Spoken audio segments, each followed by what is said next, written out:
America fame and fortune. This video is purely for entertainment and does not infringe on copyrights or laws. The rights to the novel and image belong to the original author. We do not claim ownership.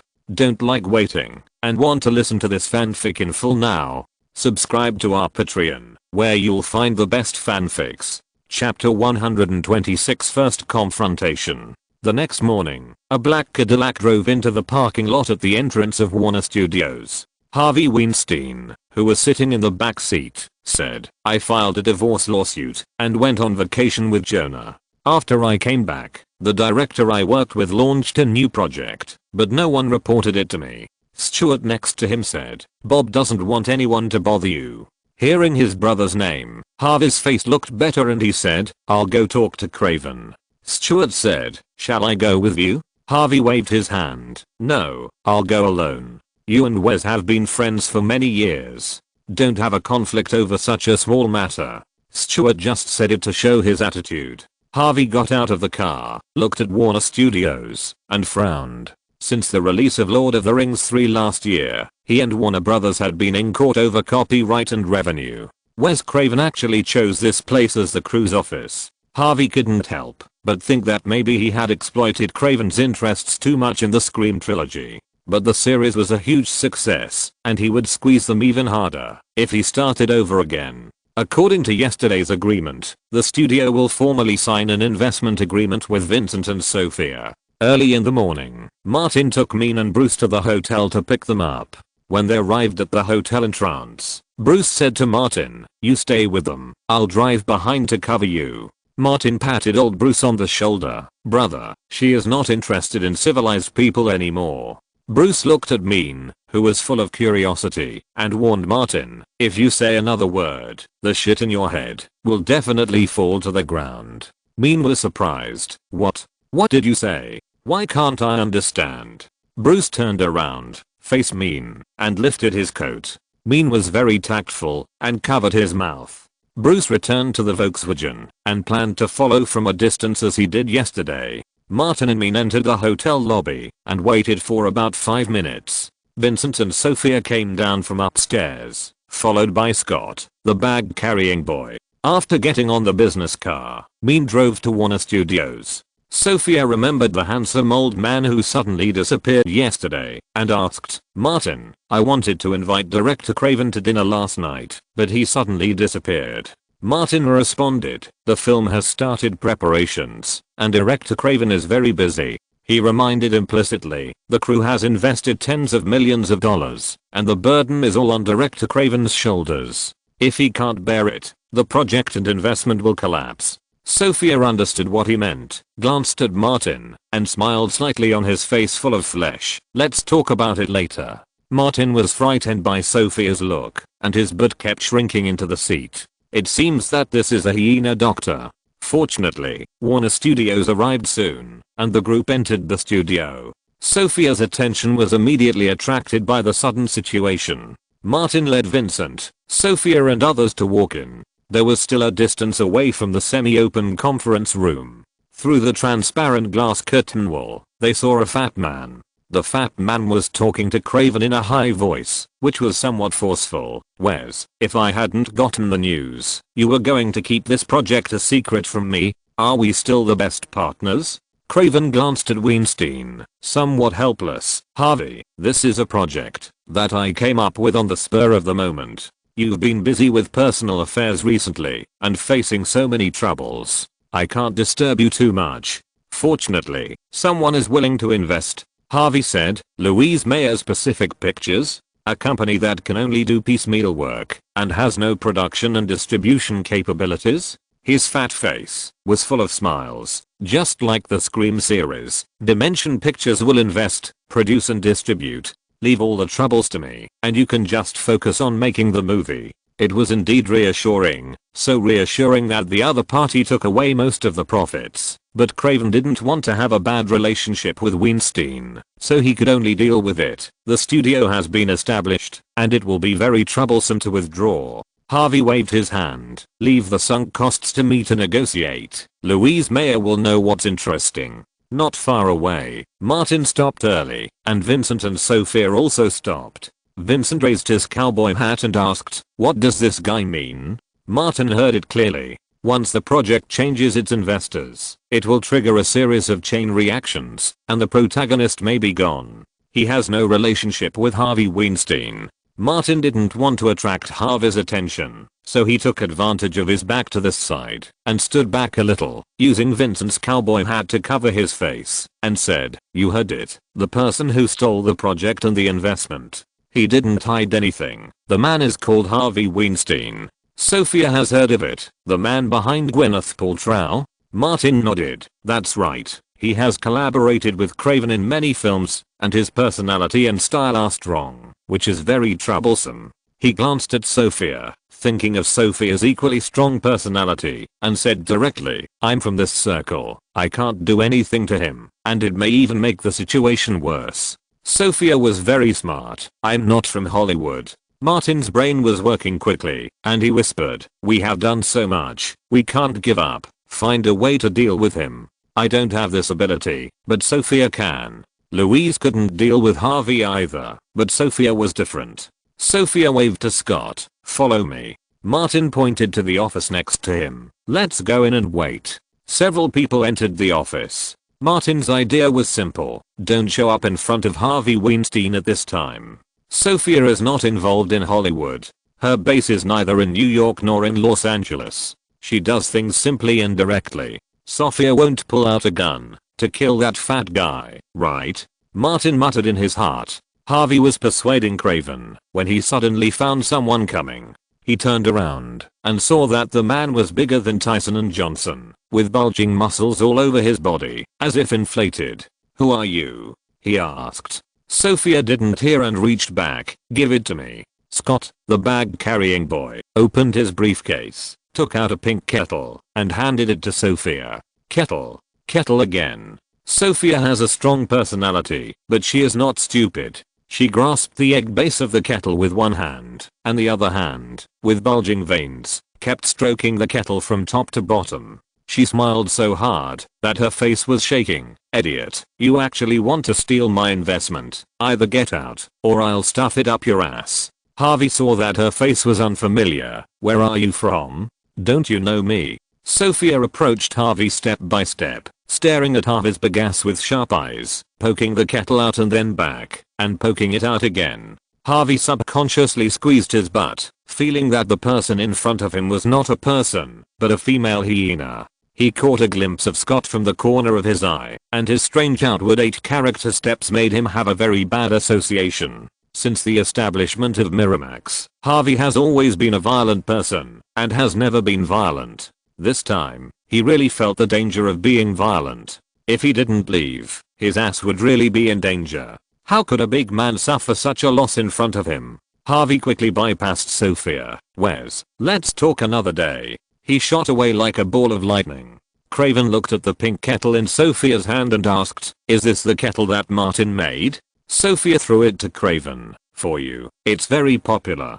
Craven took it and savored the exaggerated shape carefully. "You were joking just now, right?" "Of course not. If he doesn't leave, I will definitely stuff this thing into his ass." Sophia was very clear-headed. "You will prove for me that he asked me to do this, right? The one who pays the money is right." So Craven did not answer directly, but took it as a default, and reminded him, "You should pay attention to him. He is a big shot in Hollywood." Sophia said, "I'm not in Hollywood. If you make me angry, I will call someone to kill him." Craven turned his head and said, "That's right. You are from Atlanta. He is a northerner, and your main business is not entertainment. The distributor that the studio is discussing is Warner Brothers, and Craven is not worried about the distribution." Martin and Vincent came in from outside and saw Craven holding the pink kettle and couldn't help laughing. Craven quickly put it on the table and glanced at Sophia. "This is hers. It has nothing to do with me." Sophia said generously, "I'll give it to you. It's very useful." Scott suddenly turned his head, walked with his legs apart, and smiled at Craven. The smile was mean and coquettish. Craven suddenly thought of a possibility. He had touched it with his hand again, and quickly hid that hand behind his back, and rubbed it hard on his pants. Martin didn't want any more accidents, so he said, "Boss, Wes, let's sign the contract as soon as possible." Vincent agreed. After the contract is signed, the crew will send someone to Mexico and the funds will go directly there. The tax bill is ready, and not a penny of tax should be paid less. Wes Craven was completely in charge of this project. "I'll have someone prepare the contract," he said again. "Wait a minute, I'm going to the bathroom first." After entering the bathroom, Craven came to the sink, applied hand sanitizer and disinfectant, and washed his hands over and over again, until his hands were rubbed red. In the meeting room, Martin looked at the kettle and asked Sophia, "Did you bring it?" Sophia said, "Yes, I brought it." The smile on Scott's face disappeared without a trace. Martin quickly stopped. "Let's not talk about this, let's get down to business." Later, Wes Craven and the people representing the studio officially signed a contract and became the largest investor in the Hills Have Eyes project, with a total production investment of $12 million and enjoy priority in publicity investment. The crew immediately began to recruit personnel on a large scale, and the behind-the-scenes staff gave priority to those who had worked with Wes Craven and Alexander Aja. Martin, an actor, did not need to take care of the crew's preparations. After getting the complete version of the script, he began to study the role and prepare for the filming, especially the action scenes. Chapter 127, Bet with Louise. The small studio next to the office building was also temporarily rented by the crew for the actors' early training.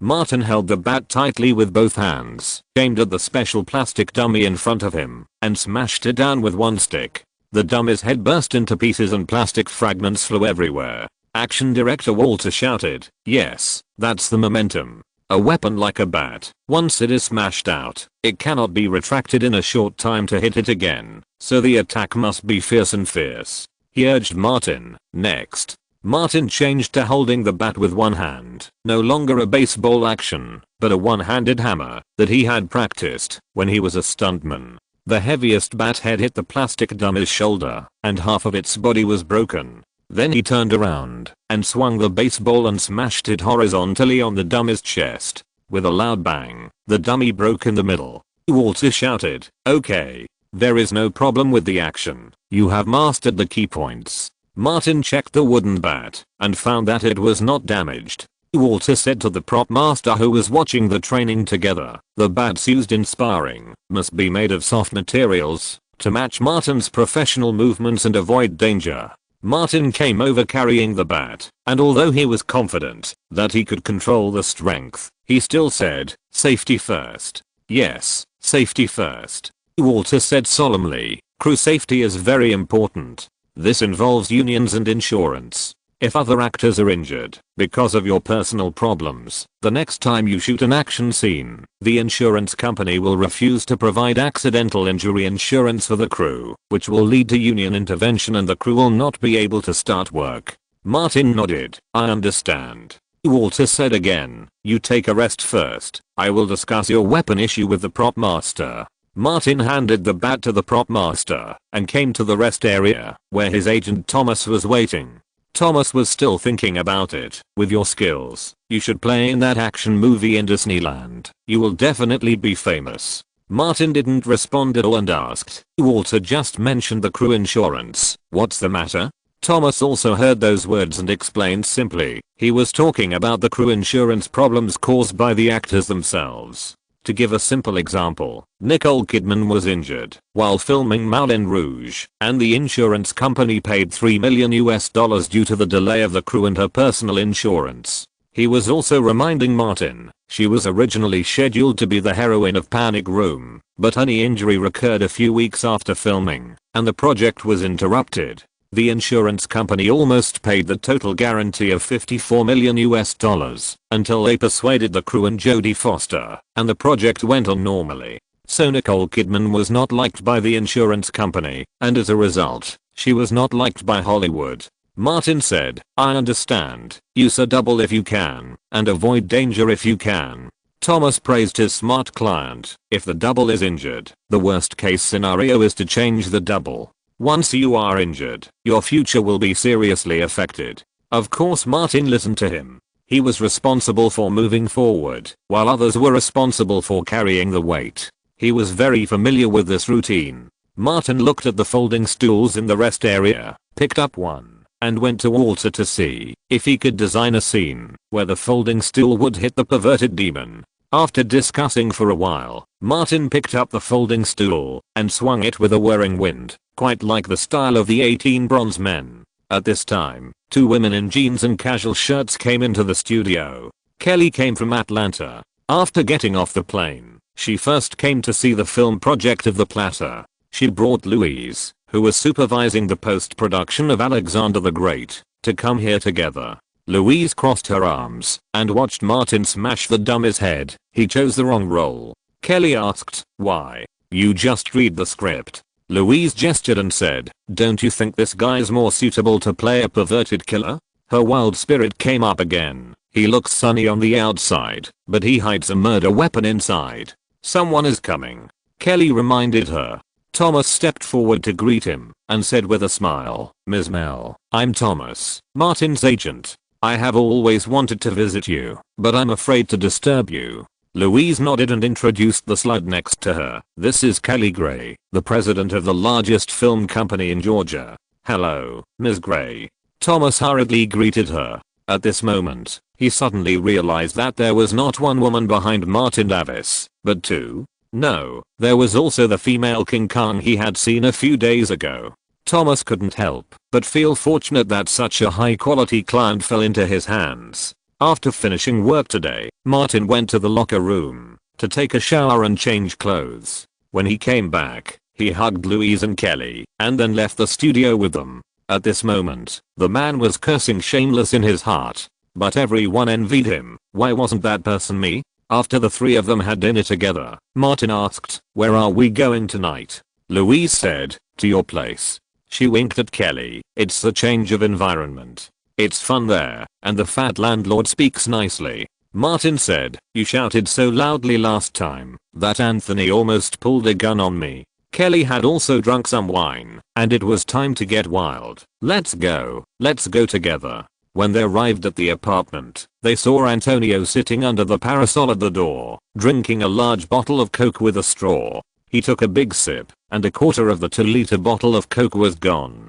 Seeing Martin and Louise, Antonio looked at the latter. "You're here again." Louise smiled. "Don't you welcome me?" Antonio glanced at Kelly, took out a business card holder from his pocket, took out a card, and handed it to Martin. "You can use this one." Kelly was curious and took it first. "Drive Cole?" Antonio said. "He's good at treating kidney failure." Louise laughed happily and leaned on Martin's shoulder. Kelly stuffed the business card into Martin's pocket. "Take it, maybe you'll need it someday." Martin pulled the 2 sluts up. Let's go."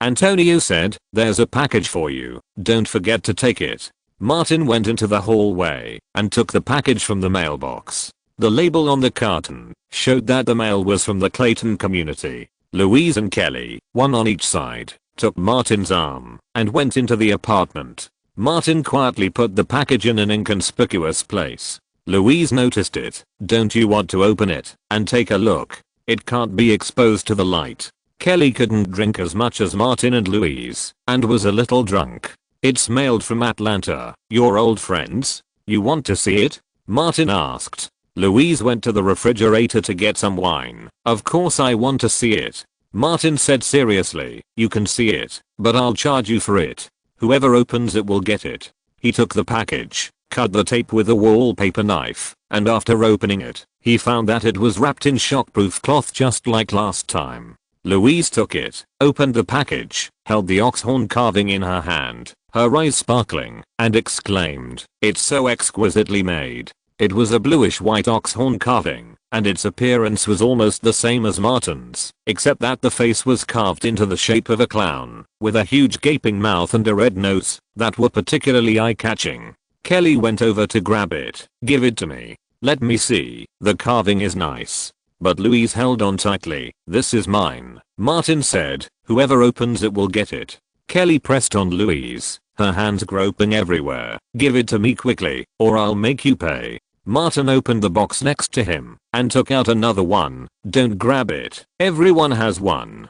Kelly rolled off Louise. Did you order it for us? Martin neither admitted nor denied. A friend in Atlanta made it specially. Louise poked the carving in her hand to her lips and said, how about we open a disc? About the movie starring you. Martin asked, what's the bet? Louise said, if the North American box office exceeds 10 million, no, 30 million US dollars, Kelly and I will show you. If it's less than 30 million US dollars, you show us. Martin had a premise, you can't fall behind.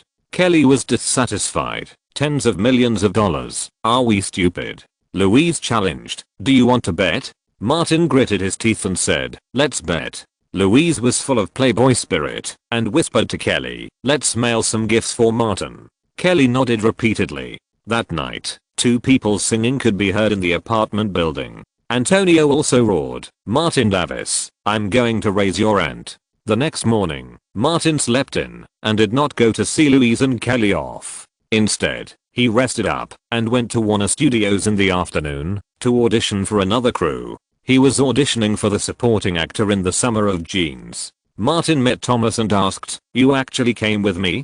Thomas believed that there were at least 3 people under or behind Martin, and his attention increased by 1 level. I'm your agent, it should be. Bruce said, man, you are getting smarter and smarter. Martin came to the door of the crew studio, took out his mobile phone, and called Robert. I will audition soon, old man, it's up to you. At the Merita Theater, Robert took out the successful operation guide, strictly followed the recorded procedures, put out coke, said a blessing, and said to the phone, done. Martin's confidence soared, and he said to the 2 generals, let's get this role. I've inquired about the shooting schedule, and can coordinate it. Thomas's salary mainly depends on the commission of the film's salary. He wanted Martin to pay attention to it, saying, the shooting will take a maximum of 20 days, and the salary will not be less than 250,000 US dollars. Martin nodded. Old Bruce, keep an eye on me. They found the audition room. As in the past, there were many people participating in the audition, and most of them were actors from WMA. Martin saw Joe Anderson and Mike Vogel. This was the second time in more than a month that the 3 of them competed for the same role. Bruce stood beside Martin, his eyes like a radar, detecting possible adverse situations. Thomas looked at all the auditioning actors one by one and said, the director and casting director are all clients of the company. I have done enough work for you. You have a higher priority than them. As long as you perform normally, you can get this role. The average subscription is 4,100, and there will be a 3rd chapter soon. Chapter 128, Overall Dominance, Subscription Request. The door of the audition room opened and someone called out, Martin Davis. Martin took out his phone and handed it to Bruce, then strode into the audition room, greeted director Ken Kappas and casting director Eek warmly, and quickly scanned the audition room. This audition group is not professional, and no one plays games. Kappas did not let him audition for the time being, but asked, do you know English football? When in Brisbane, Zomi talked to Martin about football and many related things, which gave Martin some confidence. I watch more La Liga, and occasionally watch the Premier League. I'm a fan of Ronaldinho. Although he did not lead Barcelona to win the La Liga championship, he is a real football elf. Kappas nodded and said, there is a beautiful woman across the street, who is tempting you. You perform a segment that is both interested and not obvious. Martin understood as soon as he heard it. Isn't this asking him to act in his true colors? A few minutes later, he came out of the audition room. Thomas came up to him and asked, how is it? Martin said, it feels okay.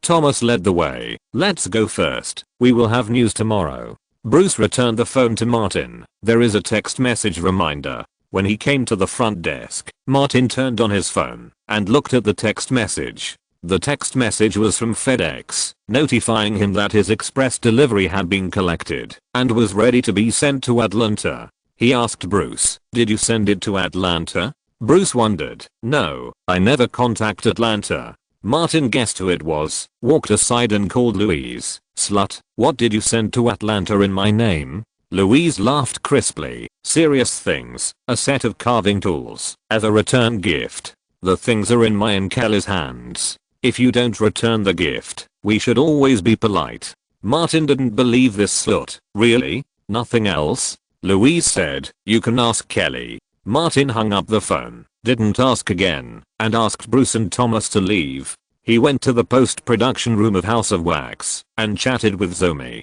The post-production of House of Wax has reached the final stage and will be officially released in North American theaters in October. Warner Brothers has begun to promote and build momentum and has negotiated with film producers of Resident Evil 2, The Exorcist prequel and Alien vs. Predator for patch ads. In the evening, Martin invited Zomi, Craven, Adja and others to a barbecue restaurant for dinner to keep in touch.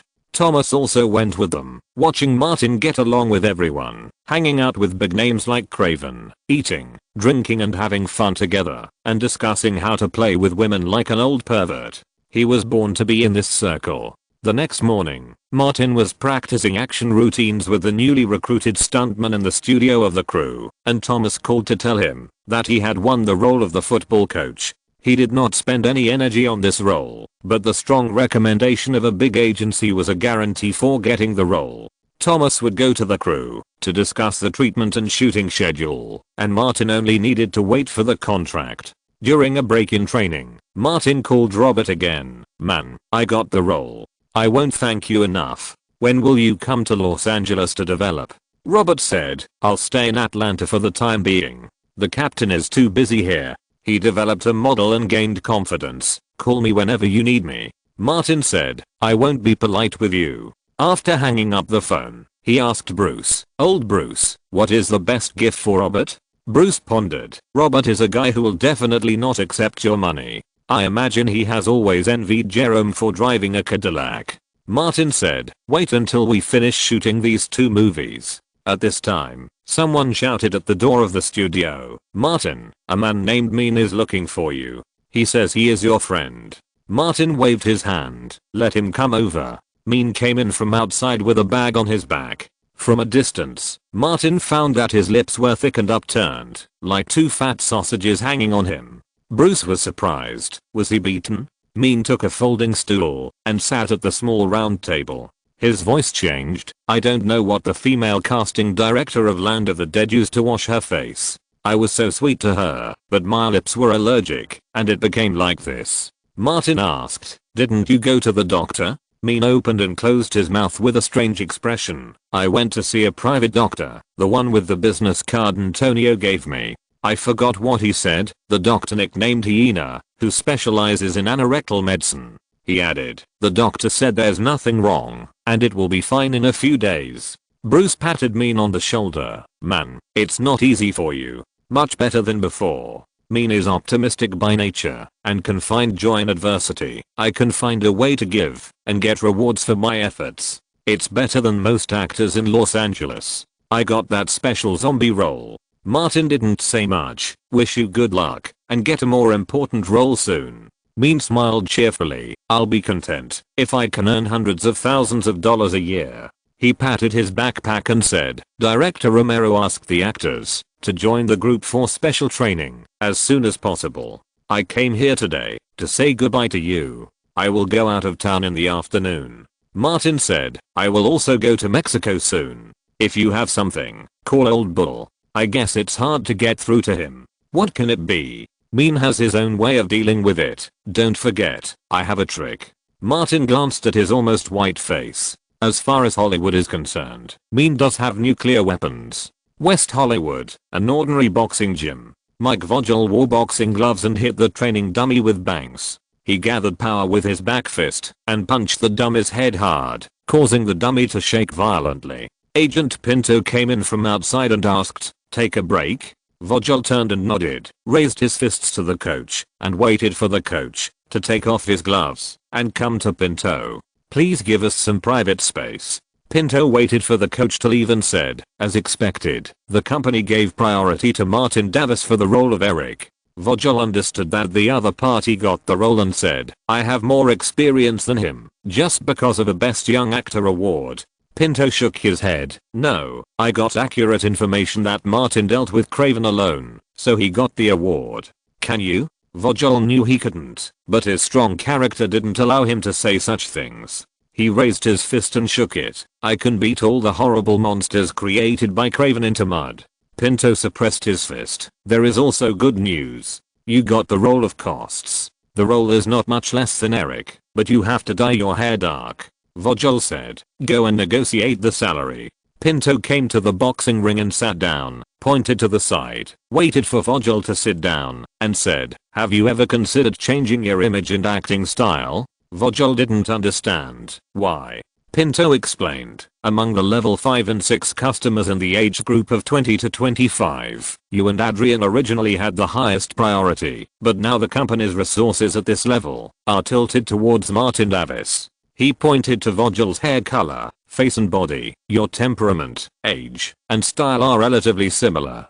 Suitable roles must be chosen by Martin Davis first. If you don't take the initiative to change, you can only choose the ones he leaves. Vogel is not a newcomer to the industry and knows that this circle is so cruel, but he is used to everything now. After thinking seriously for a while, he said, give me some time, I will think about it carefully. Pinto persuaded, you haven't really become famous yet, so it's relatively easy to transform at this time. Your role in the Texas Chainsaw Massacre is similar to Martin's in House of Wax. Martin has now got the leading role in Wes Craven's new film. If you don't change, you will live in Martin's shadow for a long time for the same type of role. Vogel asked, I don't have any other resources? Pinto said, you have auditioned for several of the roles Martin has chosen. I have also made a lot of efforts. The company is unwilling to spend a lot of effort to recommend you, and we have nothing to gain. Vogel jumped off the ring and came to the dummy.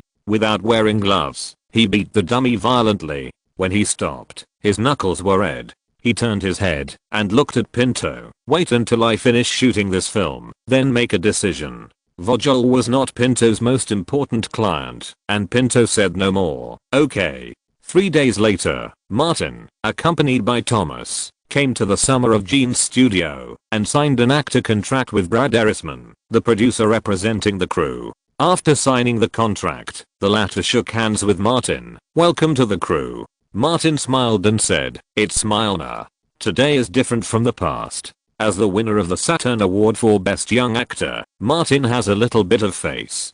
Brad took a special photo with Martin holding the contract to serve as future promotional materials. In another office, Bruce also signed an assistant agreement with the crew. Just like in The Hills Have Eyes, Thomas secured a salary providing assistant position for Bruce. Among all the actors in the crew, except for the 4 leading actresses, only Martin enjoyed this treatment. Martin's role salary is $250,000. In addition to the normal treatment of the main actors in the crew will also provide him with 2 business class tickets to and from Los Angeles. The Summer of Genes is also a compilation project, and the main filming location is also chosen in Mexico. The schedule does not overlap with The Hills Have Eyes. Martin has more time to shoot Craven's film first, and then join another crew. In addition, the indoor scenes of the 2 crews were shot in Cabo San Lucas on the Baja California Peninsula. This is a famous resort city and a common filming location for Hollywood crews. The elephant trunk-like beach arch that often appears in Hollywood movies is located here. 3 chapters of 9,000 words are updated. If you're listening to this novel on a channel other than Fanfic World, it means they downloaded and uploaded it without effort. We cordially invite you to visit our channel, Mundo Fanfic Novelos. There you'll find the original version of this story and you can explore many other novels of various genres. We're waiting for you to immerse yourself in a world of incredible novels. Chapter 129. The business card reaches the person who needs it. In order to save money, the crew even held the routine script reading in Cabo San Lucas. In the conference room of the Seaview Hotel, all the main cast and crew members of the crew were present for the first time. Craven, Adja and Martin, who represented the investors, formed the 3 most powerful giants of the crew. There was also Sophia, who came to join in the fun on vacation. But the female King Khan was just curious and didn't say a word. Martin didn't know any of the other actors. The actress who played his wife Ryan in the film was Vanessa Shaw, who was a child star. Martin chatted with her for a few words and got to know each other well. After all, they were going to play a couple. I have a serious dyslexia. Vanessa smiled embarrassedly when she heard Martin wanted to discuss the role. I often rely on assistants to help me read the script. Martin knew that he couldn't discriminate against people and said, "Let's discuss it after the script meeting." Vanessa nodded. She was a child model in commercials when she was less than 10 years old, and she was exposed to film and television shooting when she was in her early teens. Her childhood memories were almost all crews, sets and cameras. As for the education of the crew and family education, it was more like a formality to comply with the regulations of the Parent-Teacher Association. Martin has been in contact with more actors recently and gradually found that there are many people with dyslexia here, especially in the actor group. The script reading meeting was hosted by director Agia. He focused on the roles of Vanessa and several other people. Martin's role is needless to say. Two important actors who were not present also came with their own representatives. One represented the son of the male protagonist, and the other represented the dog.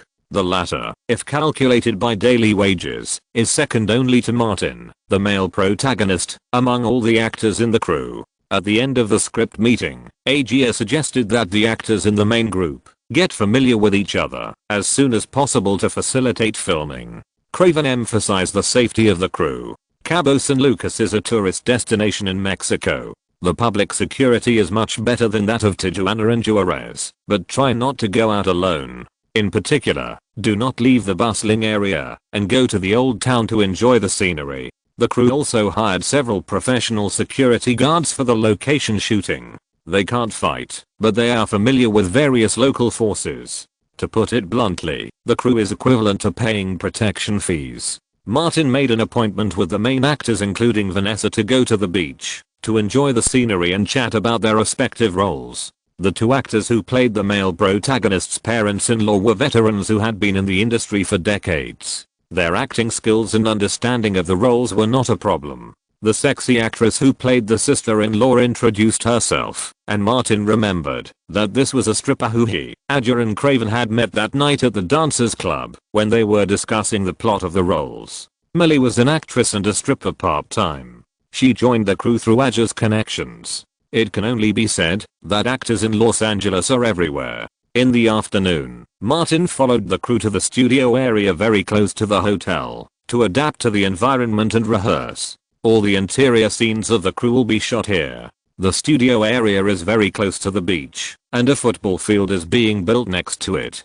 Bruce went to ask and came back and said, the set of Summer of Jeans. Martin found a high stone platform and observed over there. That crew has a lot of scenes. They are filming a women's football training camp. Bruce reminded, hey, buddy, you are an actor, not a pervert. Martin looked innocent. What did I say? It's just a women's football training camp. As he was talking, nearly 100 women came to the lawn over there one after another, with all kinds of hair colors and skin colors. All were young and beautiful, about 20 years old, with a fit body, wearing shorts, and a curvy figure. It turned out to be the Jeans crew selecting female football extras. Hearing the noise, Agia, the pervert, also came and stood next to Martin, saying, the crew of the youth film looks pleasing to the eye.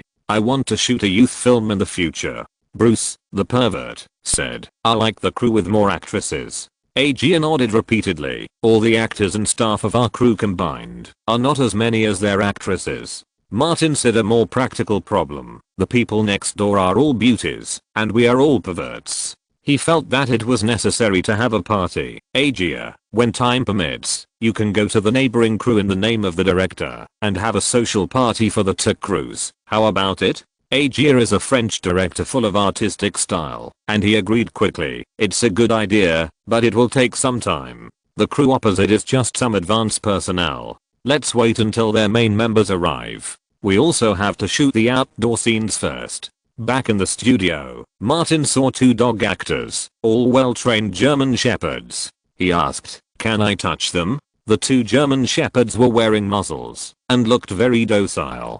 Daniel, the dog owner, suggested, take it slow and get familiar with it step by step. Martin had never raised a dog, but he had played a police dog trainer in his previous life and had some experience dealing with dogs. After getting familiar with them for a while, he let Daniel take off the muzzle and fed them some meat. The animal actors used by Hollywood crews have all been strictly trained. It is no exaggeration to say that they are extremely smart among their kind.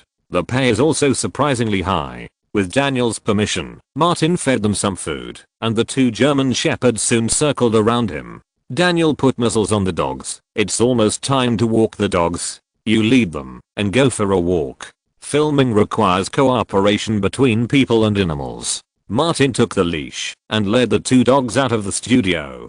Daniel followed behind. Bruce stayed by their side to prevent any accidents. Vanessa got off the trailer at this time, and saw the 2 German shepherds. She said, "They are so cute. What are their names? They are also very smart." Martin smiled and said, "The female dog on the left is called Beauty, and the male dog on the right is called Beast." Vanessa smiled. "Beauty and the Beast, great names." Martin pointed to the beach in front and said, "Let's get familiar with Beauty and the Beast together, and talk about roles by the way." Vanessa simply walked the dogs with Martin, and talked about roles as they walked. "You and my family have many conflicts, and I'm just the lubricant, right?" Martin walked onto the beach with the dogs and said, "I didn't want to come on this trip. You dragged me along, to ease the conflict with your father." Vanessa has already started to get into the role. "Yes, you and my father both have strong personalities, which led to constant clashes, but his death angered you. It wasn't mainly him." Martin also started from the role itself. "It was mainly because you were killed by those perverts, and our child was taken away, so I was angry, and decided to take the initiative to save the child." Vanessa nodded. "So, you killed all the perverts?" The dogs felt ignored, and turned their heads, to look at Martin eagerly. Martin quickly comforted him. "I'll play with you right away." Daniel brought over a frisbee.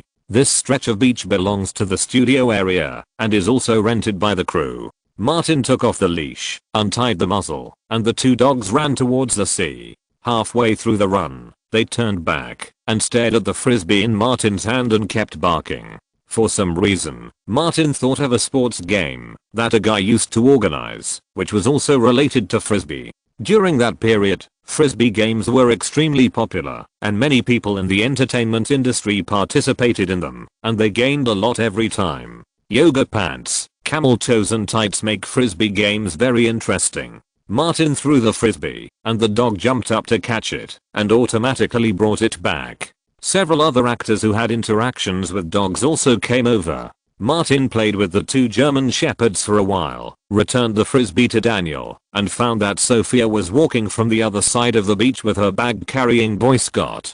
Sophia was wearing a bikini, revealing her exaggerated muscular body, a real female King Kong. She waved to Martin, "Let's go swimming together." Martin said, "Nonsense, I'm a bad swimmer." "It's okay." Sophia was still determined. "Little Martin, follow me, Auntie will protect you." After saying this, Martin would never go over. Sophia reached back. Scott opened his bag, took out a pink water bottle, and handed it to her. Sophia bit the straw, and stared at Martin to drink water. Everyone on the beach looked over.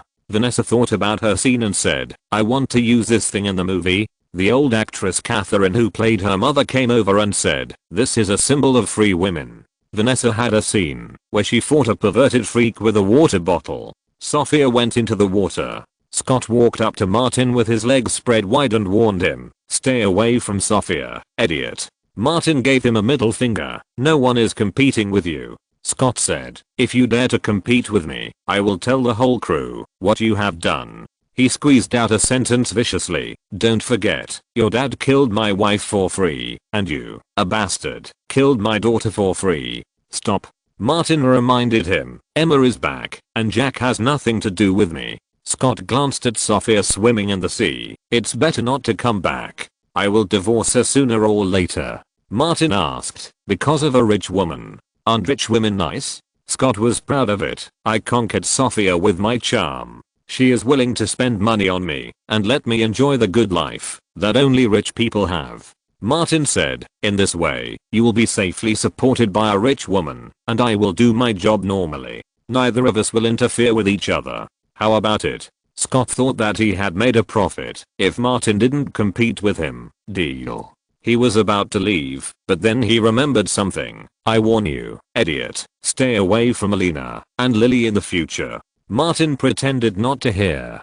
Scott felt that he had won a round, So he held his head high, walked with his feet turned outward, and twisted his butt to leave. Martin called him, asked Bruce for a business card, and handed it to Scott. "This is for you. You can use it in the future." Scott found out that it was a business card of a private doctor. "What for?" Martin said, "The best theatrical doctor in Los Angeles, nicknamed Hyena." Scott didn't lose his temper, but carefully put it away and walked away. The business card that Antonio gave out finally got into the hands of the person who really needed it. Chapter 130R. Fengouging. In July, Baja California was stuffy and humid, and mosquitoes were flying everywhere in the wild. It was very torturous to shoot with makeup on. Martin was well prepared, and bought multiple 3-piece sets before coming. Next to the makeup trailer, Bruce slapped his face and the big mosquito was crushed to pieces. Martin moved closer to him, and almost no mosquitoes flew over to bite him. "Old Bruce, look at the stench on your body. Mosquitoes only bite you."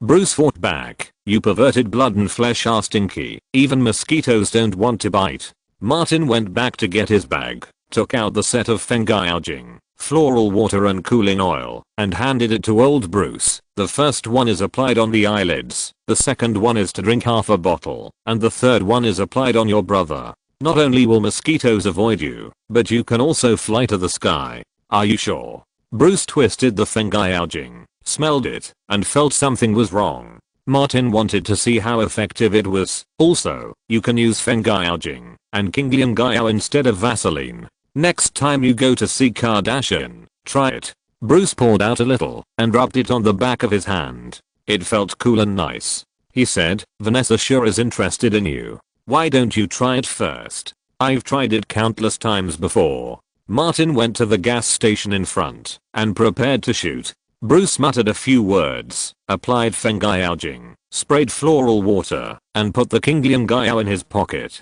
When he returned to Los Angeles, he would find out when he tried it with Kim. Martin came to the set and familiarized himself with the movements with Vanessa. The two rehearsed several times and the cooperation was pretty good. This is a shabby old-fashioned gas station, a must-have scene in American road horror movies. Martin wore simple jeans, sneakers and a t-shirt, plus a neat short hair, which was very stylish. It was out of place in the shabby gas station. Agia came over and said, "The look is great. You don't belong here, so you are very resistant to this trip, but you have to force a smile to save face for your wife." Martin nodded and said, "Most of the time, I will tolerate my father-in-law and let him nag, like a good old man." "Actually, you are not. You are a pervert." Agia directed a Hollywood movie for the first time, and did many things by himself. He shouted loudly, "All departments, get ready. Shooting will start in 2 minutes." As the script supervisor hit the board, the shooting officially began. Martin went to refuel the RV according to the position. His father-in-law Bob came to talk to him. The two had a small verbal conflict, and it was more of a stubborn southern old man accusing his son-in-law of not cooperating. At the same time, the child cried, the dog barked, and there was a lot of chaos. Agia pursued perfection and shot the first scene 3 times before he said it was past. Originally, the next scene was to shoot Martin to see the child, but the baby actor suddenly had a bad bowel movement and cried a lot, so they had to temporarily change the scene to the dog. Beauty and the Beast had not yet adjusted their state. Agia called out cut again and again, including Martin. The actors involved in this scene could only toss along. The child and animal actors were more troublesome than the quarrels between the actresses in the crew. It was an uncontrollable factor. After finally calming down the dog, the Beast suddenly rushed out of the door of the RV and barked at a pile of rocks at the beginning of the filming. Daniel hurried over to calm it down, but the Beast still whimpered in warning. Martin followed the crowd and took a look. Bruce rushed out at this time and blocked Martin. "Be careful, there is a rattlesnake." Sure enough, in the pile of rocks, there was a more than 1 meter long khaki rattlesnake coiled up, with its tongue sticking out, and its tail constantly hitting the ground. Facing this highly venomous snake, Daniel dragged the Beast back slowly. Dalit, the security chief hired by Craven, was well prepared. He came over with the long iron pliers, clamped the rattlesnake's head and neck, and dragged it away. Agia remembered and asked, "Where is the crew doctor?" "Here." Someone raised his hand. Agia asked, Have you prepared any snake serum? The doctor had followed many crews and was well prepared. The crews that come to Mexico to shoot films must have all kinds of common snake serum. The shooting quickly returned to normal. I don't know if it was because the rattlesnake was cleared away, but in the subsequent shooting, the baby actor stopped making noises, Beauty and the Beast gradually got into the mood, and the crew began to operate efficiently. Most shots can be passed in 3 or 4 takes. The gas station scene was shot for 3 consecutive days, and the crew moved to a nearby scenic spot for shooting. This is a valley with exposed bedrock, which retains relatively primitive wind erosion landform features. The rugged roads and jagged rocks and sand dunes look particularly desolate. There is also a natural stone pit nearby, which can be used as a cemetery for deformed people, to abandon cars and other items. Local Mexican officials stationed in the crew to supervise the crew not to damage the environment and to collect all garbage after shooting. As for the passing gang members who casually set fire to abandoned cars, he turned a blind eye. Hollywood crews follow rules, but gang members don't. If officials provoke traffickers, they will soon be dead on the streets. The crew hung the American logo on every car. As long as they hired a local security company and paid the security fee, the traffickers rarely harassed the Hollywood crew. During the break, a few people chatted, and Craven mentioned one thing. I heard that a politician in Mexico, who is very tough on traffickers, is preparing to run for election, and their policies may change. Martin said, it's useless. As long as Mexico and the United States are close to each other, the problem can't be solved. Bruce knew more. The American market is too big and the profits are too lucrative. Everyone is jealous. Not only gang forces, but also more forces are involved, such as the American government. Agia asked, can't the Mexican authorities solve the traffickers? Craven threw a can of beer to each person. Wait, that person will take office and may declare war on the traffickers. Martin had a vague impression that the Mexican authorities lost the trafficker war. Bruce continued, individual traffickers are not scary. They are backed by the CIA, or other forces in Washington. The Mexican authorities cannot handle them. Martin asked, I heard that the CIA is the biggest trafficker in Latin America? Craven laughed, you are out of date. This is a well-known fact. There are definitely many bigwigs in Washington involved. Bruce said, I heard from several retired friends that Washington will soon become the biggest trafficker in Central Asia. Agia suddenly had an idea, make a horror movie with the CIA as the background, telling how they torture and kill opponents. Is that okay? Craven said, as long as it doesn't blacken the eyes, it doesn't matter what else, the CIA doesn't care. The prop master passed by with a few pink kettles in his hands. Agia was very curious, I heard that you made this thing. Martin, what did you think at the time? Martin pointed to the words on the kettle and said seriously, I think that, no matter who lives it, they can decide for themselves. Others nodded in agreement. Agia looked at his watch, it's about time, get ready to shoot. Martin got up and went to find the makeup artist. When Agia returned to the set, the 3 actresses were already sitting at the small table in front of the RV, each with a kettle in front of them. When the filming began, they picked up the pink kettle to drink water. In the next scene, the perverted deformed man invaded the RV. Vanessa used the pink kettle to beat the perverted men and smashed one of them into a pig's head. In the end, she was shot and killed by the perverted man. The filming quickly turned to the car graveyard. In front of the slide track laid by the camera, Martin, wearing a sun hat, looked at dozens of rusted scrapped cars in surprise, opened the nearest door, and took out a teddy bear toy covered in mud. On the other side, the actor who played the perverted killer was ready to go on stage, and then had a fight scene with Martin. Bruce came to the prop group and carefully checked the prop knives and guns. The prop master asked, are you worried about me? Bruce was not Martin, and didn't care about these words. He said, the crew uses real guns, and I must ensure the safety of my employer. The prop master knew that Martin was one of the 3 most powerful people in the crew, so he took the gun, and asked Bruce to check it one by one.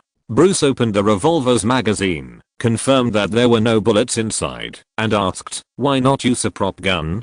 The prop master said, in the United States and Mexico, real guns are easier to get than props, and the cost is lower. Bruce couldn't help but say, fake guns are harder to get than real guns. We live in shit. The prop master shrugged. You'll get used to it. The special actor came over to get the weapons, a revolver and a prop knife. Bruce watched the prop master hand the weapons he had checked to the special actor, and then followed the special actor to the car cemetery. The action scene started shooting, one by one, and the shooting was particularly fragmented. Often one action is one shot. In this scene, the male protagonist was attacked by a deformed man in the car cemetery, was knocked into a pit, and killed the deformed man after being injured. Those scenes where he rolled down to the bottom of the pit and was dangerous were naturally shot by a stunt double. There were also shots where the male protagonist smashed the glass of an abandoned car, all of which used a double. Even for some difficult action scenes, Martin also required the use of a stunt double, unless he showed up. The heavy parts were all thrown to others. However, Martin was very good at dealing with people. When he returned to the hotel, where he was staying at night, he took the initiative to treat several stunt doubles to a drink. He also asked Bruce to buy some small gifts, and when the stuntmen finished their work and left the crew, he would give them a gift. Those with high pay, like Reeves, got a motorcycle, but Martin's pay was limited. After more than half a month of outdoor shooting, the crew finished all the outdoor scenes and moved back to the studio area near the hotel to shoot. The studio was also converted from a factory. The set designer built a maze-like cave in Valley Town for the final battle between the male protagonist and the deformed man. The other actors in the crew returned to the United States after completing their scenes, leaving only Martin and a group of stuntmen shooting action scenes. At the same time, the crew of Summer of Jeans Next Door also came to Cabot and Lucas. The two crews are in sharp contrast. One is almost only men, and the other is full of young and beautiful actresses. 2 updates today. Accumulating manuscripts. Chapter 131 The Best Fighter. In the studio, Martin, covered in blood, flashed out from behind the scrapped car, jumped up and stepped on the front of the car, and swung the baseball bat with both hands to smash it. On the other side of the car, the head of a prop dummy wearing a wig was smashed, and the ketchup wrapped in it exploded. The red liquid fell on Martin, and on the nearby car. Martin landed steadily, kicked the dummy with one foot, and like a super pervert, swung the stick and hit the dummy twice on the head. The timely finishing blow will never give the pervert a chance to stand up again. Agia and Craven are also tired of the traditional American horror movies, where the protagonist is 2 for 1 and never kills the villain at once. Martin's chest rose and fell rapidly, holding the baseball bat in one hand, and walked towards a house, wiping the red liquid on his face with his arm as he walked. Like a soldier, his face was painted with oil paint. Agia shouted, "Stop." This one passed. He couldn't help but praise, "Martin, you did a great job." Martin stopped and stood still. Agia, the French guy, was full of romance and shouted loudly, "Martin Davis, release the beast in your chest." Martin had already gotten rid of the play, and replied with a smile, "Everyone in the crew is in danger." Action director Walter took over. "Why, do you want to kill us all?" Martin pondered. "Why do I think this is a good idea?" Walter gave him a middle finger. "Because you are a complete pervert." Martin said seriously, "This way no one will compete with me for the beauty next door." Walter laughed. "Sorry, man, the beauty next door is contracted by the best fighter in the crew." Martin said seriously, "Yes, the best fighter in the crew is me." Others echoed, "Yes, Martin is the best fighter." "Walter, you are good at talking, but you are not as good as Martin in fighting." Walter was powerless to refute. He was much shorter than Martin and smaller in size.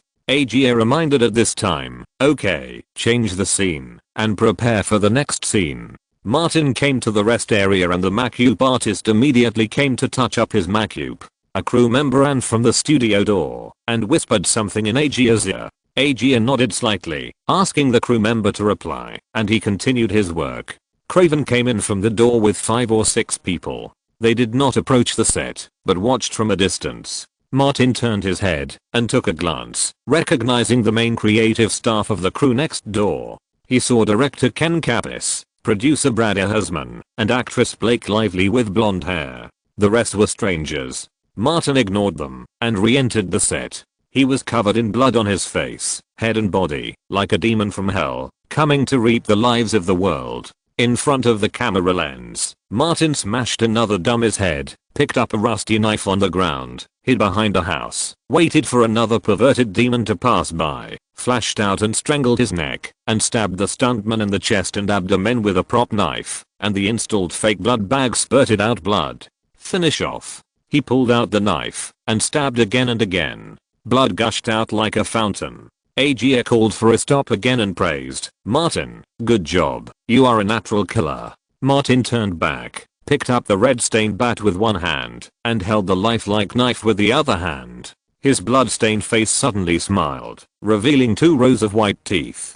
This image is like a perverted serial killer, and also like the most evil version of the clown in DC Comics, which is chilling. The megaphone in Agia's hand slammed on the director's chair. In the distance, Ken Kappas asked, is this Martin Davis? The image and temperament are too different. Craven said, he has great acting skills, and can handle many different types of roles. Blake replied, I know him, and have talked to him. If Uncle Kappas hadn't said it, I wouldn't believe it was Martin. She had met Martin several times, and talked to him in the lobby on the first floor of WMA. She felt that Martin was sunny and handsome, kind, and spoke well. In short, he was good looking. The current image and temperament are in stark contrast. Kappas said, he plays a completely different role than my crew. After today's filming, Martin went to the dressing room to take a shower and change clothes. When he came out, Bruce, who was waiting at the door, said, they are discussing, and asked you to come over to chat. Martin saw the people sitting in the lounge, and went over to greet them one by one. Kappas looked at Martin, who was dressed normally, and said with a smile, this is the sunny and handsome football coach. Martin pulled out a chair and sat down, saying, I belong to the sunny side, and the dark side is the setting of the character. Agia and Craven laughed. Kappas got to the point, is the ending of your play similar to the revenge mode of I Spit on Your Grave? Agia said, yes, that group of perverted killers almost killed all the protagonist's family members, and robbed his child. The protagonist wants revenge and wants to save his child. His blazing flame of revenge wants to burn all the perverts. Kappas said, it sounds very interesting. Strictly speaking, this is a horror and action play. Craven and Agia were influenced by Martin to some extent during the creative process. The depression in the first half of the film is all preparation for the explosion in the latter part. The protagonist will also use the method of slaughter to complete revenge. Martin added, a pure commercial thriller. Brad, the producer of Genes, said, this may provide a new idea to make plasma films break away from the old-fashioned mode of monsters killing normal people. Craven, the godfather of modern horror films, said, normal people have been slaughtered in plasma films for too long. It's time for a thorough fight back. In films like Scream and Wrong Turn, the fight back of human beings seems very weak, and they can only survive by luck. After talking about movies for a while, Martin made a look at Agia next to him. The tacit understanding between the old perverts was beyond doubt, and Agia changed the topic automatically. Ken, Brad, our 2 crews are close to each other, which is also a kind of fate. I have a suggestion. Let's have a social party together during the weekend break. How can Hollywood be without a party? Brad, the producer, agreed immediately. No problem. Let's have a beach party. Craven nodded frequently. Not bad. Those who like can go swimming in the sea. Sure enough, the tacit understanding of the perverts is as high as 100%. Next door is preparing to shoot a football training camp. At least dozens of young actresses will come. The old perverts changed their positions and prepared to go to the beach to discuss how to hold a party in a lively manner. Blake followed quietly behind, looking at Martin with his hands in his pockets. He was as evil and fierce as he was when filming, and now he was as sunny and handsome. The afterglow of the setting sun shone on him, and he seemed to be glowing. Young Blake, as if he saw Jack on the big ship, quietly approached Martin and said, hello, Martin, I'm Blake, do you remember me? We've met several times at WMA. Martin responded, of course I remember, you came to me to ask about the audition results. Blake found a topic and said, my brother Eric auditioned for the same role as you, but was rejected by the director. He was unwilling to accept it, so he always wanted to get clarification, so I had to ask you. Martin said, I didn't get that role either. Blake understood why and praised, "It shows that you are a principled person." Martin turned to look at her. "Yes, although I'm an actor, I have principles and bottom line." The soft light shone on Martin's profile, and Blake, a face chaser, looked at it and couldn't look away. He murmured, "You are so handsome." She was the captain of the cheerleading team at school and was brave enough. "Martin, I have never met anyone as beautiful as you before." "Thank you," Martin said politely. "You are also a great beauty." Blake spoke to Martin in a low voice. "She is not only a face chaser, but also has a lot of thoughts." The old perverts in front have decided that the two crews will join forces to hold a large swimsuit party this weekend. The expenses will be shared equally, with each crew paying half. Afterwards, Martin declined Blake's invitation and returned to the hotel to have a video call with Louise and Kelly. During the call, Kelly mentioned a piece of news that there has been no news about the package mailed back to Atlanta. Lily Carter, who went to a nearby city to sell stars with her brother Harris after the summer vacation, finally returned to the Clayton community. Nanny, who opened a shop at the door, stopped Lily again and told her that there was a package. Lily took the express home and looked at the mailing address. It was sent by Martin, the idiot, again. Sitting on the sofa, he took out the wallpaper knife and opened it. Inside the box was a set of exquisite carving tools. Is that idiot satisfied with the gift I gave him? Lily naturally had this thought. So, he gave me a set of carving tools specifically? There was still some bison horns, and Lily ran to the storage room to find them, moving her wrists and fingers, ready to try out the new tools. Lily made a few new toys, and was confident that she could make them exquisite. In the hotel gym, Mike Vogel from the Jeans crew was doing strength training. After the script meeting and rehearsal, he would go to Greece with a crew. A crew manager came over. Vogel took the initiative to walk to a deserted place, and when the others caught up with him, he asked, "Rick, how did you find out?" Rick said, "The crew next door is filming as usual, and Martin Davis is the male lead." This afternoon, the director and producer, as well as Blake and others, went to visit the crew next door. Vogel came to the lounge and sat down. "What's special?" Rick found out a lot of information. "I asked my colleagues next door. Martin is filming an action scene." In the afternoon, many people praised him as the best fighter in the crew. Hearing the last sentence, Vogel raised his eyebrows. "The best fighter?" Rick said, "Yes, many people in the crew next door have heard it more than once. Once Martin gets excited, or drinks, and gets emotional, he will brag that he is the best fighter and the #1 figure in Atlanta." Vogel analyzed, "The little guy is lucky. He gets a few auditions and starts to become arrogant. Is it easy to get excited?" Rick added, "We will jointly hold a party with the crew next door this weekend. A beach swimsuit party." Chapter 2 will be a little later. Chapter 132 Rattlesnake. Subscribe. The tedious action scenes were very exhausting to shoot, and the actors were bound to have minor bumps and bruises. Martin himself was fine, but several stunt doubles had multiple bruises. This was very common in the crew, and the stunt doubles were used to it. After shooting another action scene, Martin was fine, but the doubles were exhausted and panting. AG's voice had long been hoarse, and he said to his assistant, "Let them rest for an hour." 3 stunt doubles with a similar body shape to Martin, and 2 stunt doubles who appeared to be perverts, came to the rest area and sat down, none of them wanting to move anymore. Martin went to get Gatorade himself, gave each person a bottle, and said, "Guys, replenish your energy. You filmed as much as we have, so take a break." The stunt double buck had a good physique, but he was bald at the age of 25. He said, "Martin, you have great stamina." Martin sat on a chair, deliberately bent his arms, pointed to his bulging muscles and said, "Forgot?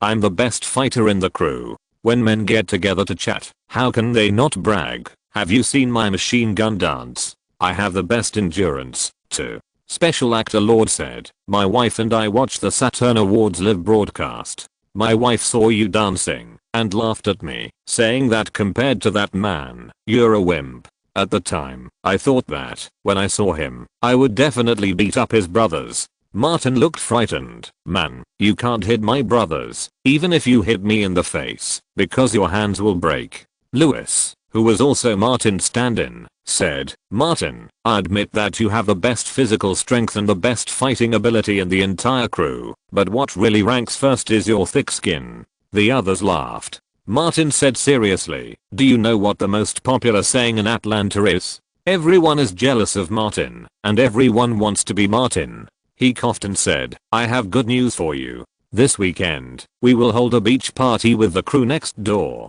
Lord became excited. "Really?" Buck said, "The girls next door are all pretty girls." Martin suggested, "How about we form a pickup group?" "No, I want to stay away from you." Lewis had already recognized the reality. "Follow you, all the pretty girls will go to you, and we can only pick up the remaining ugly girls." After a few people laughed for a while, Bruce came over and said that Sophia was looking for him. Sophia took Scott out for a trip, and Martin thought she would go back to Atlanta directly, but she came back unexpectedly. Martin dragged Bruce along. "Don't worry, she won't dare to do anything to you with me here." Bruce clenched his buttocks and trembled his legs, but he said very toughly, "You are worried about what she will do to you." The two guilty men met Sophia at the door of the studio. The female King Khan wore a vest and shorts, revealing her muscular body. "I'm going back to Atlanta." Bruce's legs were clenched, and then he relaxed unconsciously. "The two of you watch out for the crew here. Don't make any trouble." Sophia suddenly thought of the fat guy who was trying to steal investment in Los Angeles. "If that what's his name, that ugly fat guy, dares to make trouble, call me. I will go to Los Angeles to deal with him personally. No problem." Martin had some confidence. If Weinstein was causing trouble, he would directly summon Sophia. Sophia's eyes swept across Bruce's face. Bruce grabbed Martin's arm and suddenly remembered that this piece of stinky shit was unreliable and might sell himself out. Martin said, "Goodbye. Let's go." Sophia greeted Scott and walked out of the studio. Scott followed behind with a splayed step that showed he didn't recognize any relatives. Martin and Bruce walked back and passed by the beverage area. Two production managers were packing up their things. They spoke in a high voice. "Did you see it just now? Martin in our crew is very good at action scenes. He is the best fighter in the crew. I have an even better one over there." Another person was from the crew next door. "The last movie he shot was the Texas Chainsaw Massacre. Do you know what the director said? If he goes to war, the Iraqi enemy will have no choice but to run away." The previous production manager said meaningfully, "Everyone can brag." The person next door said, "You don't know, before he became an actor, he was a professional boxer. When he first entered the industry, he was taking a shower in the collective bathroom of the studio. He was a very handsome boy. At that time, he was covered in foam. A few bastards came to have some fun. He saw them in the mirror, and then, bang bang bang, those bastards all fell down." The production manager asked, "Really? A lot of people over there know." Martin and Bruce kept walking inside. When they walked away, the two turned around and looked at each other. The production manager said, "He must have heard it. Here's the balance." Rick from the next group took out a rolled up small denomination dollar bill and stuffed it into his hand. "Publicize it in the crew." The production manager took the money. "It's nothing." When they arrived at the rest area, Martin found a deserted place to sit down and close his eyes to rest. Bruce sat next to him and glanced at the beverage area. Martin asked, "Who are they talking about? What do they want to do? Using such a stupid method?"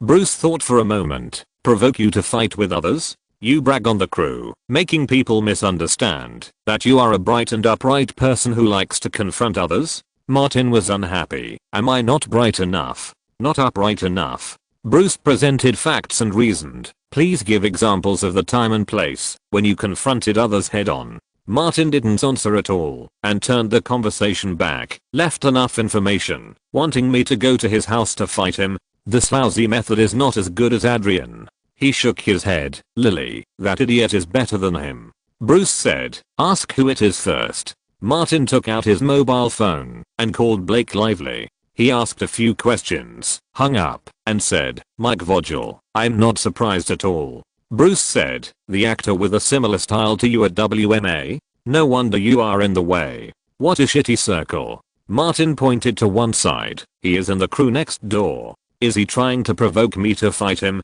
He recalled the several contacts with him. He doesn't seem to be such a brainless person.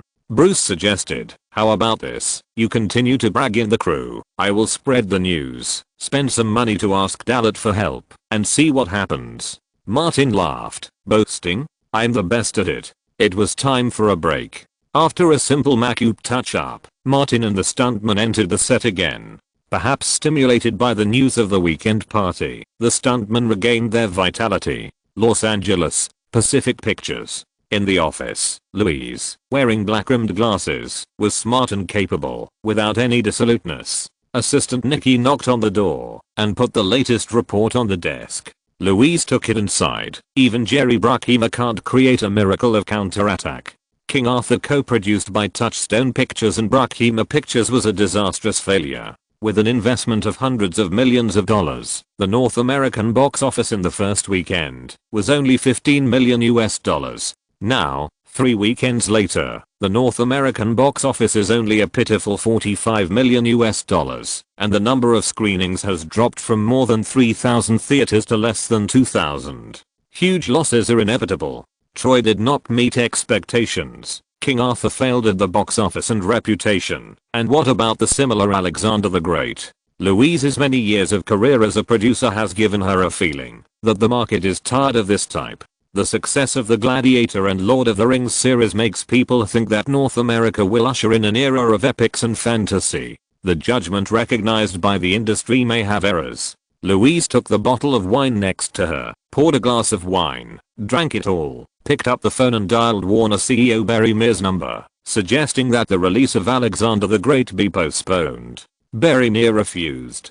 The Platter project involved funds from all aspects, and no one was willing to wait any longer. Louise called Warner president Alan Horn again, who also did not think that postponing the release was a good idea. The market would not change in the short term, and the funds of the Platter Party could not be placed on this project for a long time. If the release failed at the end of the year, postponing it for half a year would not change the result. After hanging up the phone, Louise drank another glass, got up and walked to the window, looking at the Warner studio not far away, feeling extremely stressed for a while. She took off her glasses, took out the notepad Martin gave her from her bag, tore off one of the pages, and called her assistant Nikki. Call Mr. Fashion and the Bartenders Association, and tell them that the bartender Louise Meyer has mixed a brand new cocktail. At the Jeans Crew's residence, the crew was making final preparations for the official filming, and the actors were busy rehearsing their respective parts. 10 days later, Mike Vogel will follow the crew's B team to Greece for filming. Rick, the production manager, quietly found Vogel and said, "I've been there every day these days, and I can be absolutely sure that Martin Davis likes to brag, and is extremely arrogant. Everyone in that crew flatters him." Vogel fixed his dark brown hair in front of the mirror. "Anything else?" "He likes to drink, and he goes out for a drink with the crew every day after work." Rick found out a lot from there. He brags even more when he drinks more. He claims to be the most talented man in Georgia. Once he was drunk and boasted about a gunfight with gangsters and traffickers, and he shot a trafficker in the ass with one shot. You can tell it's fake as soon as you hear it. Vogel nodded, a typical drunk who doesn't know who he is. Judging that Martin Davis was arrogant and liked to brag in front of others, he deliberately released the news just to stimulate Martin's competitive spirit, and then combined with alcohol. Vogel asked again, "Are you sure the crew wants to have a party?" Rick replied, "This Saturday, all day." Vogel stood in front of the mirror and thought for a few minutes. "Rick, you are Mexican. Can you get a rattlesnake or other venomous snake? What do you want to do? Put a venomous snake in his room?" Although Rick is from Tijuana, he doesn't want to cause a murder of an American. "I won't do this kind of thing. There are surveillance cameras everywhere in the hotel, and you can't avoid it at all. Man, I advise you not to mess around." Vogel's father used to work in a snake farm, and he has some understanding of venomous snakes. "How could I do such a thing? Are you kidding?" Rick asked, "Are you sure you don't want to mess around? Find someone to get a snake and empty most of the venom in the venom sac."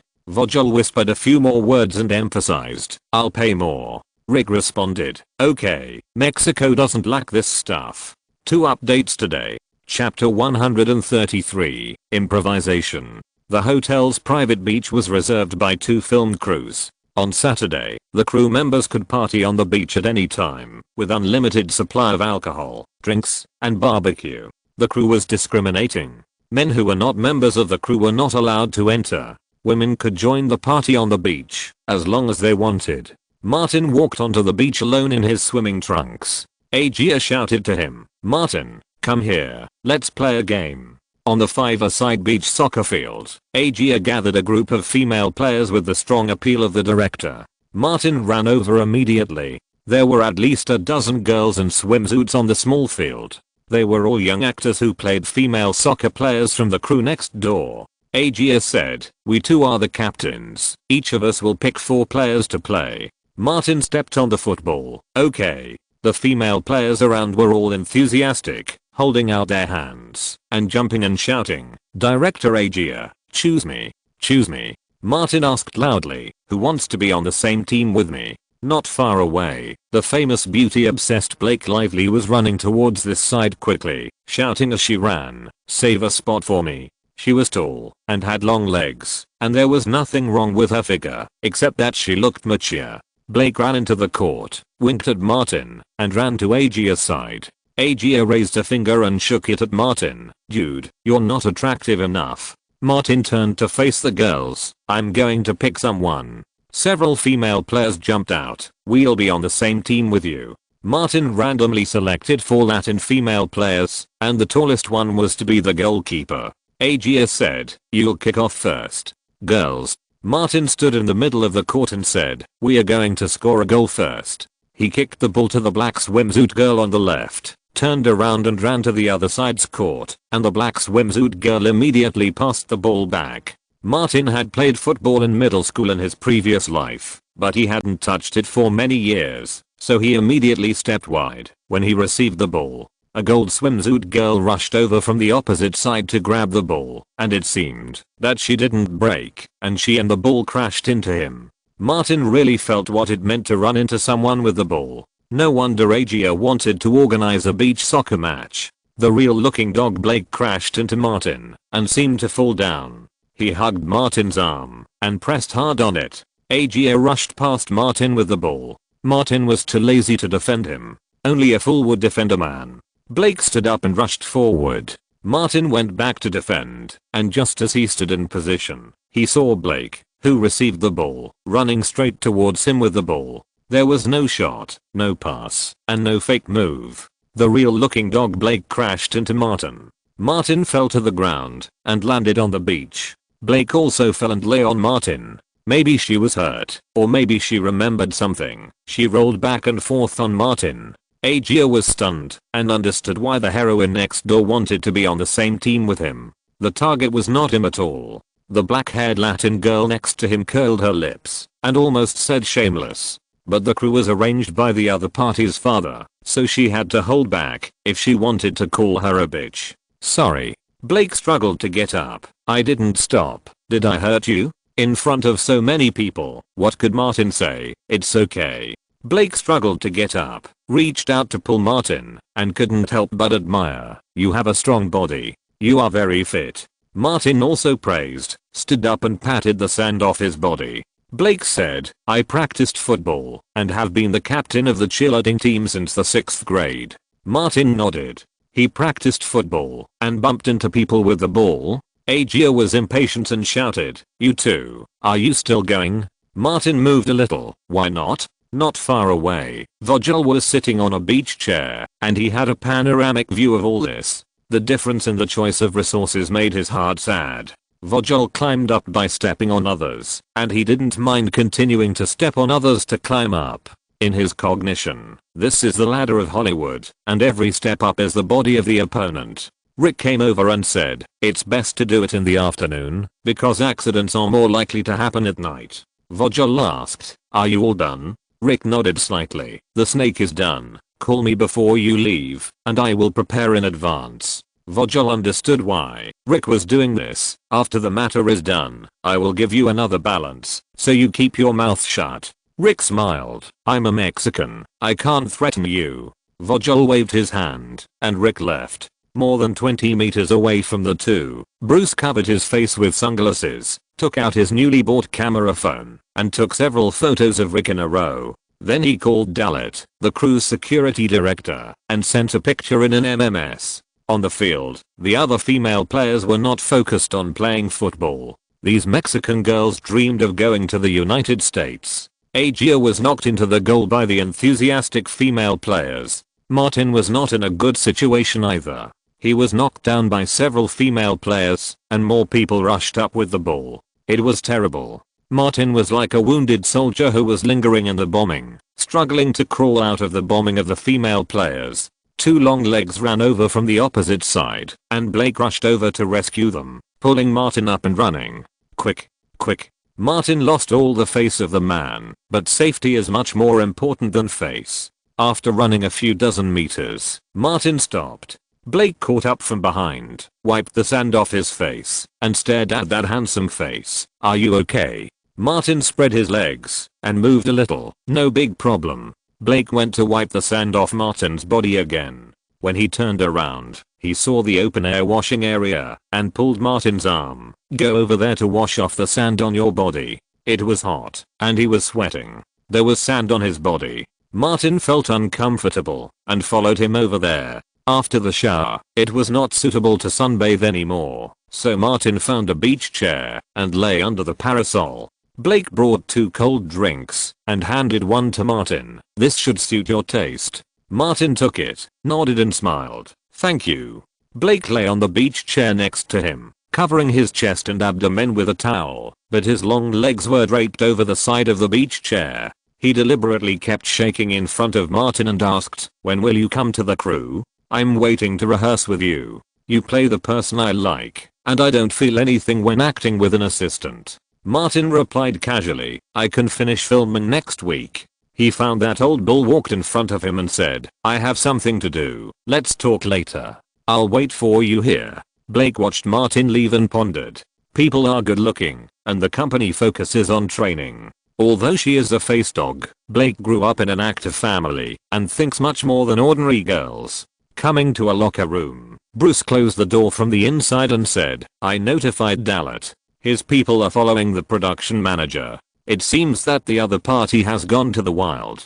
Dalit was the security director hired by the crew before. This kind of person is very powerful in the local area. Martin was surprised. "What are you doing in the wild? Shooting?" "Not at all. The outdoor scenes have been shot." Bruce suggested, "It's better to find out what he is going to do, and then you can respond immediately. I believe you can handle it within the hotel." Martin emphasized, "Old Bruce, you have to guard my back." Bruce said, "Don't worry, I will cover you." Dalit and his people have cooperated with Hollywood a lot. They are paid to do things and have a good reputation. I can get at least a dozen people with one phone call. This sounded unreliable. Martin always felt scared, but he trusted old Bruce. Before leaving, Bruce said again, "Be flexible and find out what he is going to do. I will be near you." Martin returned to the beach and found Craven, Agia, Capis and others, each taking the female players back to the hotel. With this attitude, he might not come out in the afternoon. Martin returned to the parasol and found Blake still waiting for him. Blake watched Martin walk towards the sun and felt that it was pleasing to the eye. He was really good looking. He had a good face and a good figure. Martin lay back on the beach chair and chatted with Blake until almost noon. The two crews prepared a sumptuous lunch in the #1 grand ballroom of the hotel. However, not many people came. The main male cast and crew of the crew took the Mexican female players back to the room early. Martin took a shower and changed clothes and came to the ballroom. The lunch was a buffet. Martin took a bunch of food and a bottle of wine. Just as he found a place to sit down, Blake, who had changed into a dress, came. She put the glass in front of Martin. "Pour me a glass." Martin habitually asked, "You are not of drinking age." Blake said, "This is not America." She hooked her finger and called a little actor in the crew. "Help me get a bottle of wine." The little actor was like a servant and obediently went to get the wine. Blake seemed to be very considerate of Martin. "This has nothing to do with you." The young actor brought the wine over, and several people followed, one of whom was Mike Vogel. He carried 2 bottles of Mexican tequila and sat next to him. "Martin, long time no see, let's have a drink together?" Martin smiled. His mind was working quickly, spreading the news to stimulate his competitive spirit. Drinking people are easily impulsive and then provoke him to fight. He is a good comrade to be tested by alcohol. Vogel opened the bottle, poured 2 glasses with wine, pushed one of the glasses to the edge of the table, and squeezed Martin with words. "I reminded you that Andrew Nickel, you owe me a favor." Martin did not touch the glass of wine and took his own whiskey. "I'm not used to drinking tequila." Vogel tilted his head and looked at the alcohol content marked on the whiskey. "Please." Martin opened the bottle cap, poured a glass, clinked glasses with Vogel, and said calmly, "Thank you for the last time." The two raised their glasses and drank together. Once you start drinking, it's hard to stop. Vogel knows this very well. While chatting with Martin, he finds all kinds of reasons to pour wine and drink. Martin also wants to see what he does. After a few glasses of wine, the two of them boasted. He boasted about the awesome things he had done and how good he was at fighting, as if he could smash the earth by himself and no one would admit defeat. Blake was a little disappointed. It seems that the male god is not a good drinker. Martin boasted that he was the bravest and most capable fighter in Georgia. Vogel boasted that he was the most powerful man in Lower California. Chapter 134 Dances with Snakes. What? You can't do it? Vogel looked at Martin leaning back in his chair, pointed at him and said, "Dude, you lost." As he spoke, he burped. Vogel drank no less than Martin. Martin seemed to be overwhelmed by the alcohol, stood up and said, "Man, you can't say no." He picked up the wine glass and clinked it with Vogel's crookedly. "Cheers." Vogel was almost drunk, so he drank this glass and suppressed the urge to vomit. "We are not going to win in a drinking contest. Let's try another way to prove who is the man among men." Martin looked drunk. "Use a woman." "I'm not saying you can't do it." These words were too hurtful. The drunk Vogel stood up and wanted to hit someone impulsively. "Who can't do it?" He still remembered the purpose and held back. "This is Mexico. Let's compete in the Mexican way." Beating him up couldn't solve the problem, so Vogel raised his voice. "It's the tradition here that a real man dares to challenge the venomous snake head on. Let's challenge the venomous snake." Blake stretched out his long legs and kicked Martin under the table to make him refuse. Martin was still drunk, but his mind was clear. He probably guessed what this guy wanted to do. Vogel held onto the table, his body swaying. "Why, you don't dare?" He suddenly raised his voice. "Hey, guys, pay attention. Martin and I are going to compete to see who is the real man. We will decide the winner in the Mexican way. Those who don't dare to compete are considered to be softies and will not pick up girls on the crew anymore." Martin turned his head and glanced at Bruce. The two of them had a tacit understanding. Bruce knew that Martin, this piece of stinky shit, wanted to make trouble, so he nodded slightly. Martin stood up unsteadily and said, "We must compete."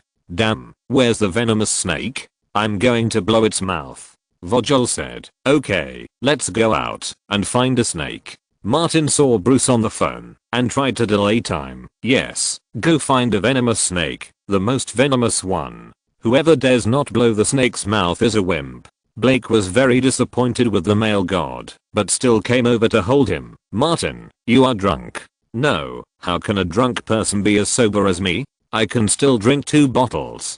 Standard drunken words came out of Martin's mouth. Vogel's still sober mind was secretly delighted. Martin saw Bruce leaving and shouted loudly, "Guys, go cheer for me." He pulled Vogel. "Let's go." Vogel also pulled him. "Let's go."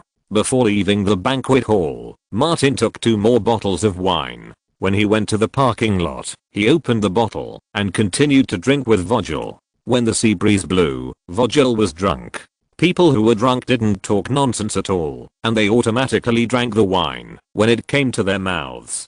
Martin threw the bottle into the trash can. "Let's go." Vogel still remembered what he had to do and threw the bottle away as well. Before leaving the hotel, Martin went into the bathroom, and Bruce, who was waiting here, had a quick exchange of words with him. In order to prevent Martin from quitting halfway, Vogel called the cruise bus, waited for the driver to drive the car over pulled Martin on the bus, and called other people who were watching the excitement to get on the bus. There were many people who wanted to watch the excitement. As for stopping it, the actors behind wished that the actors in front would all die. Blake also got on the bus and persuaded twice in a row. Seeing that she couldn't persuade anyone, she kept silent. When the bus drove out of the parking lot, Dalit, who had worked with the crew, received a call from Bruce, called a large group of people out, got on several off-road vehicles, and followed. In the car, Martin was still bragging with Vogel, and he was blowing the universe.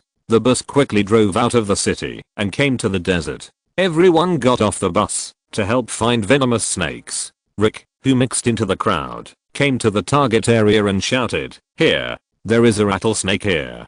Dozens of people rushed over. Among them were Dalit and his men. On the flat gravel ground, a rattlesnake with earthy yellow patterns hid in the cracks of the rocks. Seeing so many two-legged monsters coming, it trembled helplessly and could only pitifully knock its tail to warn the monsters not to get close. "Real men, come on," a little actor shouted hiding in the crowd. A variety of voices rang out, "Come on, don't be a wimp. Don't let us look down on you." Martin and Vogel stopped 20 meters away from the rattlesnake. Vogel grabbed Martin's arm. "Man, the time to prove yourself has come. Come on, kill the venomous snake." Martin glanced at the venomous snake and whispered, "I won't go." This was completely beyond Vogel's expectations. "Are you a fucking wimp?"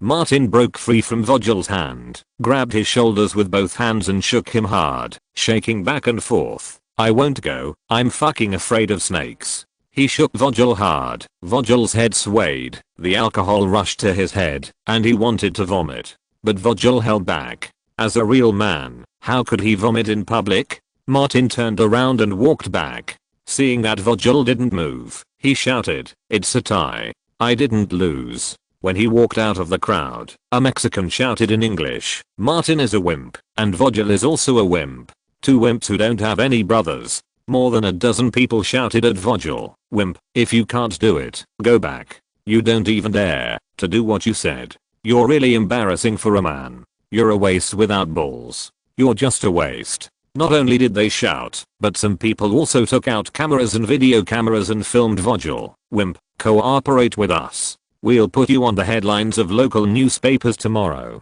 These people kept provoking Vogel. Blake was surprised that Martin suddenly changed his mind, and then a bunch of people mocked Vogel. At first, only more than 20 people shouted waste. Soon, under the herd mentality, the crew members who were drunk and didn't mind the trouble also shouted waste. Those who were pulled by Vogel to put pressure on Martin threw all the pressure on Vogel. Martin was shameless and shameless. Although Vogel was also shameless, he was not as shameless as Martin.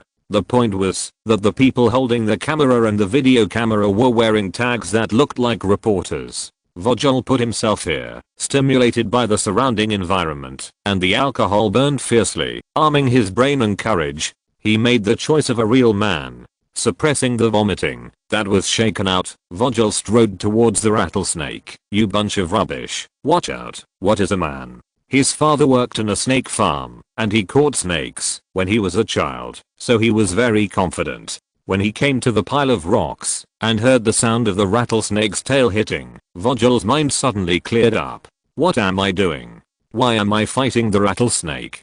Isn't this what I prepared for Martin Davis?" His mind was clear, and he couldn't hold back the vomiting. Vogel opened his mouth and a waterfall poured down. The disgusting liquid fell to the ground and splashed everywhere. The rattlesnake was trembling with fear, and vomit splashed on its head and skin. How could a real male snake tolerate such disgusting and insulting things? The rattlesnake shot out like an arrow and bit Vogel's leg. Vogel screamed. The crowd was in an uproar. Vogel shook his legs repeatedly, and this time he was really awake, shouting, "Save me! Save me! Call a doctor! Find a doctor!" Many people in the crew were still thinking, if I don't save him, will I have a better chance? Will there be one less obstacle to getting promoted? A Mexican brought by Dalit took out his mobile phone and called the emergency number. Of course, no one was stupid enough to help Vogel and let him dance with the venomous snake. Martin walked out slowly. When the chaos behind him started, he looked back, put his hands in his trouser pockets, and walked away from this wasteland. The self provided by the crew for him was parked on the side of the road. Bruce leaned on the door and waved at him like a beautiful woman flirting with customers on the streets of Cabo San Lucas. In the crowd, Blake looked at Vogel, then looked at Martin who was walking away, and suddenly understood something.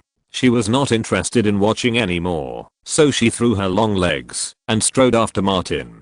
Blake was sure that this was the real male god. Not many people noticed that Martin had already left. Some people even thought that Martin, who backed down at the last minute, was a wimp. Blake chased after him from behind, grabbed Martin's arm, and asked, "Are you going back?" Martin's mouth was full of alcohol. "Go back to sleep and sober up."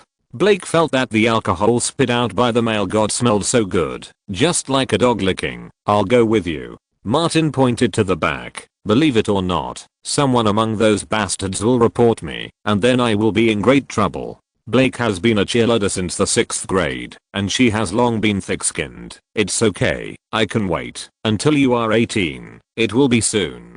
Martin suddenly stopped.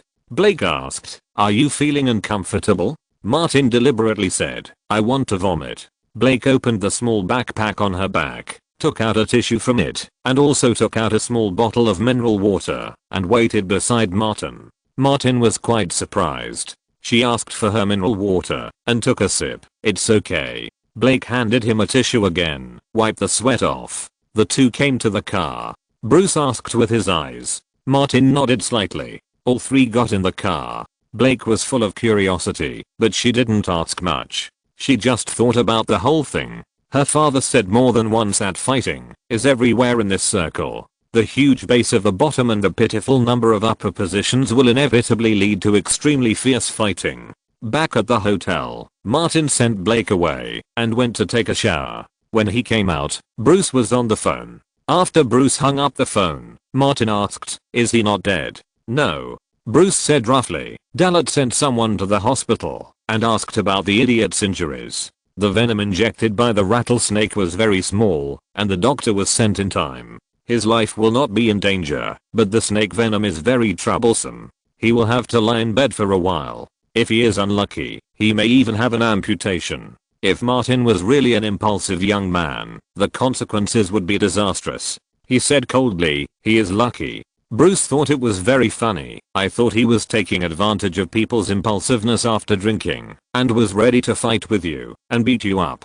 I didn't expect him to use alcohol to stimulate you to deal with venomous snakes." He added, "This is Mexico, not Los Angeles. If you were really bitten in that situation, he wouldn't be in too much trouble." Martin said directly, "Bruce, get a black mamba and throw it in his ward." "Man, we are in the entertainment industry now." This time it was Bruce who reminded Martin, "Don't use civilized methods indiscriminately." Chapter 135, Future Ruined. In the hospital ward, Vogel woke up. His right leg, which had been bitten by a rattlesnake, was swollen and distended. The skin near the wound was ulcerated and turned light brown below the knee. It seemed as if this leg no longer belonged to him. It was difficult to move it. He felt indescribable pain all over his body, and it was worse than death. Vogel's heavy breathing startled the people around him. Pinto, his agent who came over pass, took a look at him and called a doctor. The doctor came in, examined him carefully, and said, "He will not be in danger of death." Vogel, who was lying on the bed, breathed a sigh of relief. When he was bitten, he suspected that he would die. Fortunately, no one intended to kill Martin Davis. He was unable to speak for the time being, and could only mutter in his heart. Fortunately, someone cleared the rattlesnake's venom sac in advance. The doctor motioned Pinto to come out with him. Some things were not suitable to be said in front of the patient.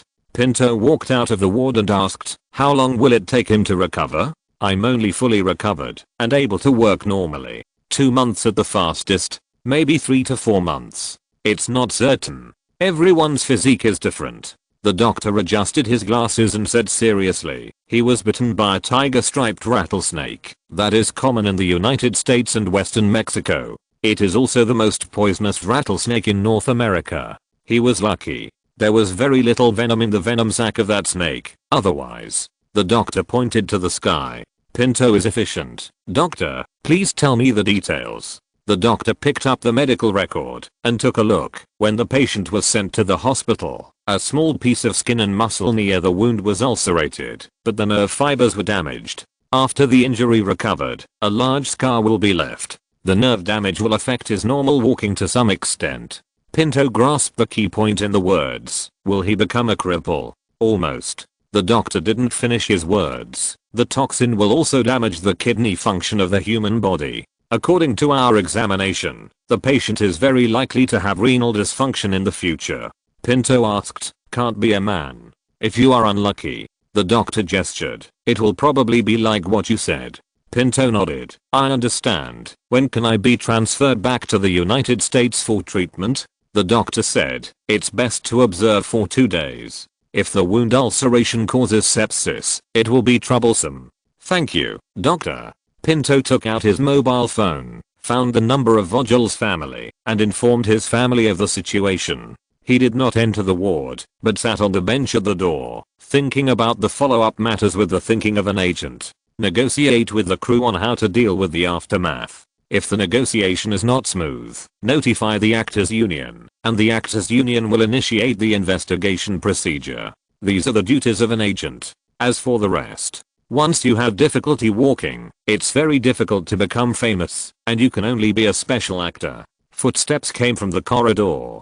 Pinto saw Brad, the producer of the crew, and went over to shake his hand. How could this happen? Brad pointed to the bench by the wall and asked him to sit down and chat. We are very sorry that this happened. Pinto said, this cannot be solved by regret. Brad said, Vogel's injuries are complicated, and he will not recover in the short term. I have asked the crew to start the withdrawal procedure and will pay him $80,000 in full. That's it? Pinto was very dissatisfied, but he would not tear his face with a well-known producer in the industry for a potential actor. His tone was still calm. The doctor said that his recovery from injuries is not optimistic, and the sequelae may accompany him for life. Brad handled the matter in a business-like manner. This is his personal behavior after he was drunk. 2 idiot young men got drunk and insisted on fighting with the venomous snake. One had a little brains but was timid, so he backed down and ran away. What about Vogel? He had to challenge the venomous snake and was bitten. He emphasized, there is another point. Everyone present can prove that it was Vogel who proposed the challenge of the VIP. It was also he who called the crew's vehicle and forced the people to go. Pinto said, the crew brought people to Mexico, and now they have suffered an accident. Brad raised his hand to interrupt him. The crew paid full insurance for Vogel. We have notified the insurance company. The insurance company will initiate an insurance investigation. Let's wait for the results of the insurance company's investigation. Okay. No agent wants to offend the producer. Pinto explained in advance, if an actor has an accident, I will routinely notify the union. The actors union may send someone over. Brad was no longer as strong as before. I understand. The people from the actors union had not yet set off, and the investigators of the Firefighters Fund insurance company had already arrived in Cabot and Lucas. After Bowl and his assistant conducted multiple investigations and inquiries, they talked to Brad and Pinto separately. His report was submitted, and the decision on the compensation was made by his superiors. According to the rules, Bowl needs to routinely notify related parties, especially actors. The incident is very clear, and all the origins come from Mr. Vogel. Bowl said directly to Pinto, from now on, the Fireman's Fund will refuse to provide insurance for Mr. Vogel on any set. Pinto questioned, is your decision too hasty? Bowl said, the company made the decision, based on the investigation, and I'm just giving a routine notice. Pinto realized that Vogel had no future. The Fireman's Fund occupies more than 80% of the market share in various Hollywood studios. If it refuses to provide insurance for an actor, the crew will never use an actor without insurance. Although there is still room for maneuver, which crew is willing to spend more time on actors who do not have strong market appeal. There are too many substitutes. Pinto helped Vogel bring his family in, and he had business to do in Los Angeles, so he left Cabot and Lucas directly. On the crew of The Hills Have Eyes, Martin gave a routine explanation of the incident itself to the crew. There were many witnesses that day, and Blake Lively took the initiative to testify. From looking for Martin, to compete in drinking to proposing a duel with the venomous snake. It was all Vogel's initiative. Thomas came from Los Angeles to visit the set and asked about Martin's condition. At this stage, he and Martin have the same interests. In the hotel bar, Thomas ordered 2 paper airplanes and said to Martin, "This is Louise Mayer's masterpiece. I didn't expect she is also a bartender." Martin took it and tasted it slowly. The taste of the wine made by each bartender is different. Bruce looked at Martin. He and Kelly Gray were the first to see paper airplanes. In order to seize the opportunity, Martin traded all these things that could not be patented for money. Martin put down his glass and said, "You came too late, and everything is over." Thomas felt a little guilty. He was not there at the critical moment and almost made a big mistake. He said, "I have other clients and too much work." Martin said directly, "Does anyone have the same prospects as me?" Thomas said another way, "You need free space, and you definitely don't like me following you all day." He swore and said, "My other clients are definitely not the same as yours, and I will never sign a client of the same type as you again." Martin clinked glasses with him lightly. "Don't forget, we are a golden pair." Thomas took a sip of wine. "Fortunately, you are okay." Martin said, "Everyone in the Tuck Cruise knows that I'm a wimp, and many people talk about me in private. You are a smart person, and smart people don't care about these things." Thomas thought about Martin's age and reminded him, "Don't do unnecessary things for those around you who can only serve as stepping stones, because no matter what you do, they hope you will fail." He said directly, "This is not an accident. Vogel's priority originally had an extra word higher. You just surpassed him, and he invited you to duel with VIP. There is obviously something wrong." Martin said, "So, I didn't have any accidents." Thomas realized what he meant. "I said, if there is trash blocking our way, we must knock him down." Martin laughed, but said no more. Thomas took a red-eye flight back to Los Angeles that night. On the way back to the room, Bruce handed Martin a newspaper. "Take a look, it's very interesting." Martin found that the newspaper had pictures of Paris and Kardashian in a prominent position. Bruce reminded, "Recently, Kim has frequently appeared in media interviews as Paris's agent, and gossip magazines have begun to put her and Paris on the same level." Martin asked, "Is she going to make trouble again?" Bruce said, "I just contacted her." Martin said, "You are the one who is making trouble. It has nothing to do with me." Bruce said, "The one who really wants to make trouble is Kim. I just use her to practice." In a house in Santa Monica, Los Angeles, Paris and Kardashian broke out into a fierce quarrel. A few months ago, Paris's driver's license was revoked for dangerous driving. Because of her financial ability, the 45-day jail term was only a residential surveillance. Seeing that the former bag girl frequently appeared in the media under her name, Paris finally exploded. Kim angered Paris again without much effort. The latter picked up the car keys, drove the newly bought luxury car angrily, left the residential surveillance area, and rushed to the road. Kim didn't even call the police, and 2 LAPD patrol cars intercepted Paris's car. Paris crashed directly into one of the patrol cars. 4 LAPD surrounded her car. The paparazzi and freelance reporters who had been waiting for a long time rushed up and took crazy photos from the periphery. They finally waited for the big news. The princess of the Hilton family went out without permission during the residential surveillance period and drove a vehicle without a license. This time, she should go to jail for a while, right? The car of the famous bag girl was parked not far behind. She took out her cell phone and called an editor-in-chief of Vanity Fair magazine. Paris is in trouble again, and this time it's a big deal. Do you want to know more about her? I can be interviewed. In the past few months, Kim has become quite famous by relying on the effect of eating Paris. I have exclusive information. Aren't you going to pay a good price? I have also contacted the American rumor mill. Paris's reputation became even louder, and at the same time, a person named Kardashian gradually became famous throughout the United States. If you're listening to this novel on a channel other than Fanfic World, it means they downloaded and uploaded it without effort. We cordially invite you to visit our channel, Mundo Fanfic Novelos. There you'll find the original version of this story and you can explore many other novels of various genres. We're waiting for you to immerse yourself in a world of incredible novels. Chapter 136. Acting as you are. Subscribe. The big and strong stuntman chopped down the prop axe. Martin rolled to dodge, and the German Shepherd rushed over from the side and entangled the extremely strong abnormal freak. Martin was quick-eyed and quick-handed and stabbed the prop knife backhand into the blood bag tied to the stuntman's leg. When he pulled it out, red liquid spurted out. Martin rolled again and dodged the falling prop axe again. AG had called for a stop, and this shot was successfully passed.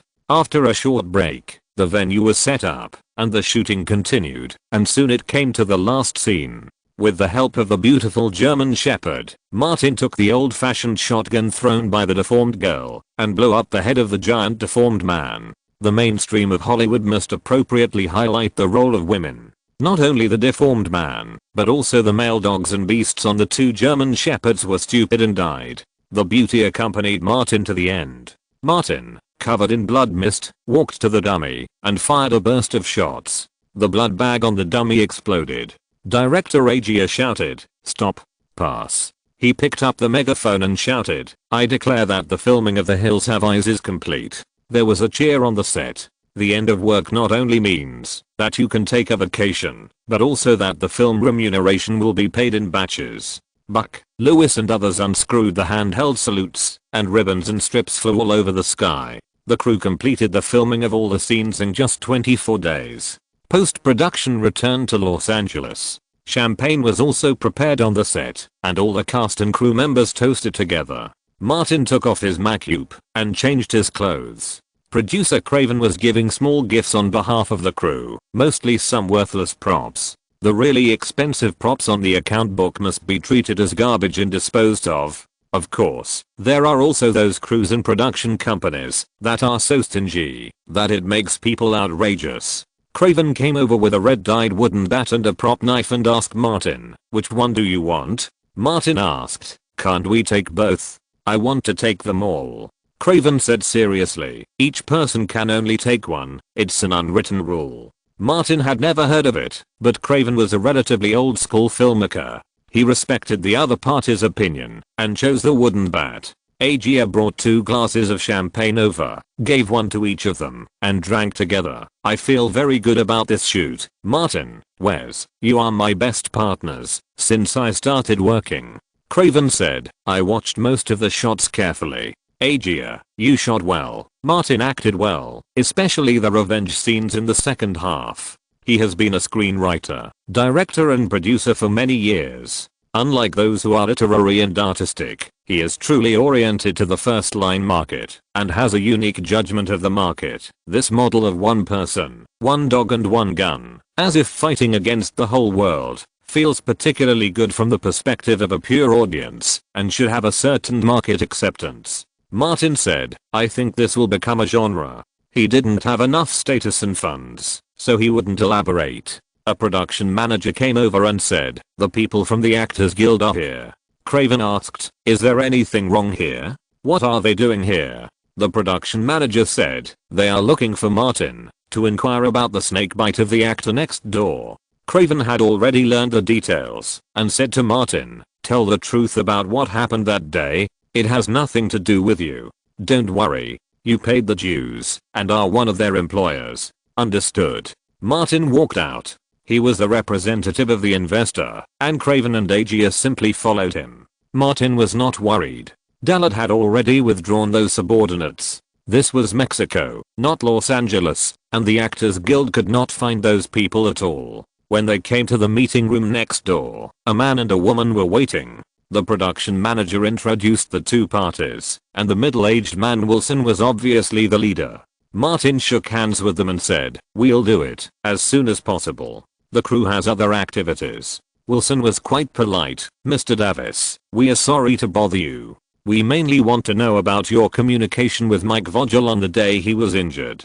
He drank, and I drank too. What did we talk about specifically? We just boasted to each other. He insisted on dragging me to the wild to duel with poisonous snakes." Martin roughly described what happened in the banquet hall. He could deny it without lying. "I found a rattlesnake, and I was scared, so I turned around and ran away. Many people saw it. On my way out, I heard that he was bitten by a snake. That's it. This was no different from what Wilson had learned. He asked a few more questions and took the initiative to say goodbye. "Sorry to bother you, Mr. Davis." Martin said politely, "It's okay." After everyone left, Martin asked Craven, "Wes, how did they deal with it?" Craven often interacted with the producer Brad next door and understood the situation. The withdrawal procedure was initiated there. Vogel left the crew and wanted compensation from the crew and the insurance company. The crew said it was his personal behavior and they will have to continue to argue later. Martin looked lucky. "Fortunately, the wind blew and I sobered up a little. I would rather be a wimp than be bitten by a snake." AGS said, "People like Vogel asked for it. If you get hurt, how much trouble will our crew get into?" Martin said appropriately, "Maybe I'm in the same agency as him and my priority is higher than his, so I blocked his way."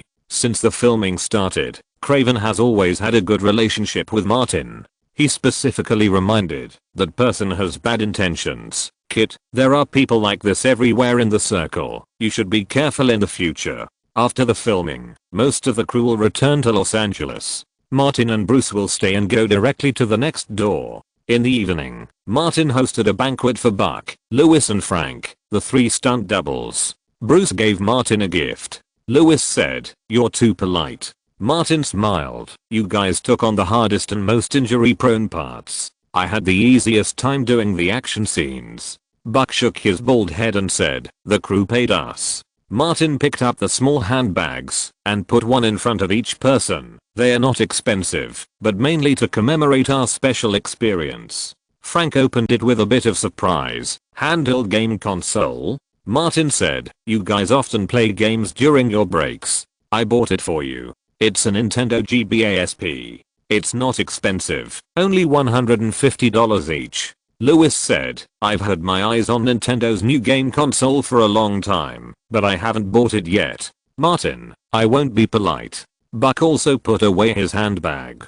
He had more ideas, so he said, "Martin, if you need a stunt double in the future, remember to call us." Martin nodded. "I'll definitely recommend you to the crew when we are shooting action scenes again." In this collaboration, the 3 of them were quite reliable in carrying weights. The crew of The Hills Have Eyes withdrew from Mexico, and Martin went to report to the crew next door. He didn't even have to change rooms, but just changed the crew that paid the bill. His role also changed from the Avenger who killed all the perverts and deformed people to a sunny and handsome football coach. On the first day of arriving at the crew, Martin found Capis on the training ground. "Director, I'm here."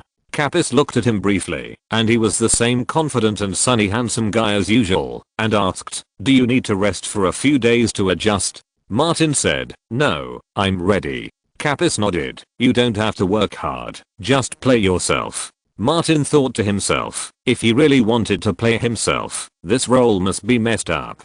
Capis glanced at the shooting plan. "There is no scene for you today. You can do whatever you want." "Director, you are busy." Martin saw that Capis was working normally and took the initiative to leave. However, he stayed on the set and integrated into the crew that had already started shooting as soon as possible. The crew started shooting soon. Martin came to the rest area, sat under the parasol, and compared the role script to identify the characters that would intersect with him. The one with the most scenes is naturally Blake Lively, and then the women's soccer players he leads. Martin's role script is followed by a lot of professional training terms. Although he remembers the names of some stars, Martin is not even a fake fan, so he can only memorize these professional terms by rote. Suddenly, someone sat on the chair next to him. The woman with long dark brown hair took the initiative to greet Martin. "Hello, I'm April." Martin nodded. "Hello." He saw that the other person looked familiar. He had seen her when he watched a movie some time ago. "Are you the girl at the beginning of The Ring?" April smiled and said, "Yes, I'm the girl who is seeking death. I play one of the 4 sisters here." Blake, who was wearing sports shorts, came over from the other side at this time, staring at April. "Very imposing. You took my seat." There is no deep sisterhood in reality. April wanted to say something, but finally held back. When she stood up, she said, "Martin, I wish you good luck." Martin waved his hand. "Goodbye." Blake pulled the chair away and sat down. The imposing manner on his body disappeared instantly. His originally tense face smiled brighter than the sun. "You are finally here." She crossed her chest with one hand and lifted her chin with the other hand, staring at Martin's handsome profile. "Why do I think you are more handsome the more I look at you?" Martin knocked on the table. "Seriously, our scene will be filmed soon, so make time to rehearse." Blake said, "It's actually very simple. I fell in love with you at first sight." Martin flipped through the script. "The training camp is over, and then we separate? Haven't you read the original?" Blake saw Martin nod and said, "The first draft of the script is to be separated." Brad disagreed with Uncle Capus's adaptation and recently changed the script, so when I returned home, I met you again. It was a perfect love. Both of them are very dedicated. Blake finished filming the scene in the morning, and Martin didn't have to film today, so they discussed each other's roles. Communication between co-stars is very important. After the crew finished work that day, Martin and Blake went to the beach to rehearse and review lines. Blake, who loves beauty, works very seriously and works as hard as other actors. Although she comes from an acting family, her family background is not particularly outstanding among the second-generation stars in Hollywood. In Martin's cognition, the second-generation stars with top family backgrounds are happy to be in the acting circle. Chapter 137, Tear Apart. The football training camp began. Martin stood in front of the goal with a tactical board in his hand and a whistle hanging around his neck, commanding the female players to train seriously. As he blew the whistle, the scramble for the ball began. The 6 female players formed a circle, and the tallest Latin girl took the initiative to ask for the ball. Martin shouted, "Kick the ball out, don't hesitate. This is a basis of fast passing and cutting, right? That's it, speed up." The tall female player Aisha kicked the ball away, and the ball rolled quickly towards Martin. She had played football with Martin on the beach, and rushed over like the wind, hitting Martin with a bang. Martin was hit in the face, but did not fall down, and held Aisha up. Director Capus shouted cut without surprise, "Do it again." Martin helped Aisha up and reminded, "Be careful, don't rush so fast." Aisha turned her back to the director, but winked at him. "How is it? Very soft. Let's go for a walk on the beach together tonight." These young Mexican actors practice English specifically to get more opportunities. Martin had no time to play with these things and said calmly, "Hurry up and get ready, the shooting is about to start." Aisha said again, "I know a lot." Martin, a serious person, didn't understand at all. "Sorry." Aisha said again, "Give me a chance." Martin raised his hand and shouted, "Macupe artist, I need to touch up my macupe." Aisha pursed her lips and could only go back to grab the circle. The shooting started again. Martin shouted loudly again, and the grabbing of the circle started again. This shot passed smoothly. Martin stood in front of the penalty area again, instructing the female players to practice shooting. The shots that belonged to him were all cool and handsome types, without complex character personalities and intense emotional conflicts. The one with the most NGs was Martin's personal demonstration of shooting. The penalty area line looked not far from the goal, and it was not easy to kick the ball out of the angle and shoot it into the goal. Martin's first kick was too strong, and it turned into a cannon. The next 2 kicks were within the goal range, but they rolled towards the goalkeeper. Capus didn't want to waste time, so he asked Martin to shoot in a standard posture, regardless of where the ball flew. Then let the local football coach go on the field to shoot, and if needed in the later stage, the editing will be completed. During the break in the shooting, Martin just came under the parasol, and Blake sat next to him on time. "You are not good at sports?" Blake looked at Martin's almost perfect figure. "It shouldn't be." Martin simply said, "I played football a few times many years ago, but I haven't touched it since then. This is not the sport I'm good at." Blake wanted to know more and asked, "What are you good at?" Martin said, "Riding, shooting, and fighting." Blake blinked and deliberately asked, "Are you talking about what I think?" Martin knocked on the armrest of the chair. "I'm a serious person. Don't say anything serious to me." Blake stopped talking, sat sideways on the chair, and quietly admired Martin's every move. Suddenly, she remembered something and reminded Martin, "My brother Eric, you met him at WMA. He came to visit." Martin didn't understand what she meant by this. Blake looked around and didn't see her brother. She pointed to her head and said, "He's a little dumb and sometimes does stupid things." Martin said, "I won't pay attention to him." The makeup artist came over to touch up her makeup and the shooting was about to start. Blake picked up the script and shook it. "After work, shall we go to the beach to act?" "Okay." Martin stood up and walked towards the set. The most important scenes of the two characters all took place on the beach. Not far away, Elsa unscrewed a bottle of water and looked at the rest area. Blake, with her blonde hair tied in a ponytail, was like a princess in the crew. She liked to call the director and producer uncle, and no one wanted to mess with them. The other 3 female leads in the same group had to give in to her. Elsa spit a mouthful of water on the ground and cursed, "Bitch." She looked at Martin again and remembered what she had just said, "Scumbag." She paid a lot to be able to come to this crew and dreamed of getting a plane ticket to Los Angeles. The teacher at the acting school once told her not to trust middle-aged people and old men. They would smack their butts and leave after they got what they wanted. Young people are more impulsive. The target she chose was only a supporting role in the crew, but in another crew with similar investment, he was the absolute protagonist. Nearby, one of the heroines, April Tamblyn, heard what Elsa said and followed Elsa's face to see Martin and Blake. April recalled which team Elsa was in and found Erica, who had the best relationship with her, and went to the locker room together. Elsa finished filming today's scenes and went back to the locker room to take a shower and change clothes. After taking a shower and coming out, she heard the voices of 2 girls talking across a row of closets. Blake is very close to that Martin Davis. Are they together? Possibly. Definitely. Someone saw them secretly meeting on the beach of the hotel yesterday. Later, they went back to Blake's room together and stayed there for a long time before coming out. Yes, I heard from the makeup artist that they met on the beach again today. Blake's brother, what's his name? Yes, Eric. He came to visit the crew. It would be exciting if he knew about it. The tall blonde man? He looks so safe. I like his type.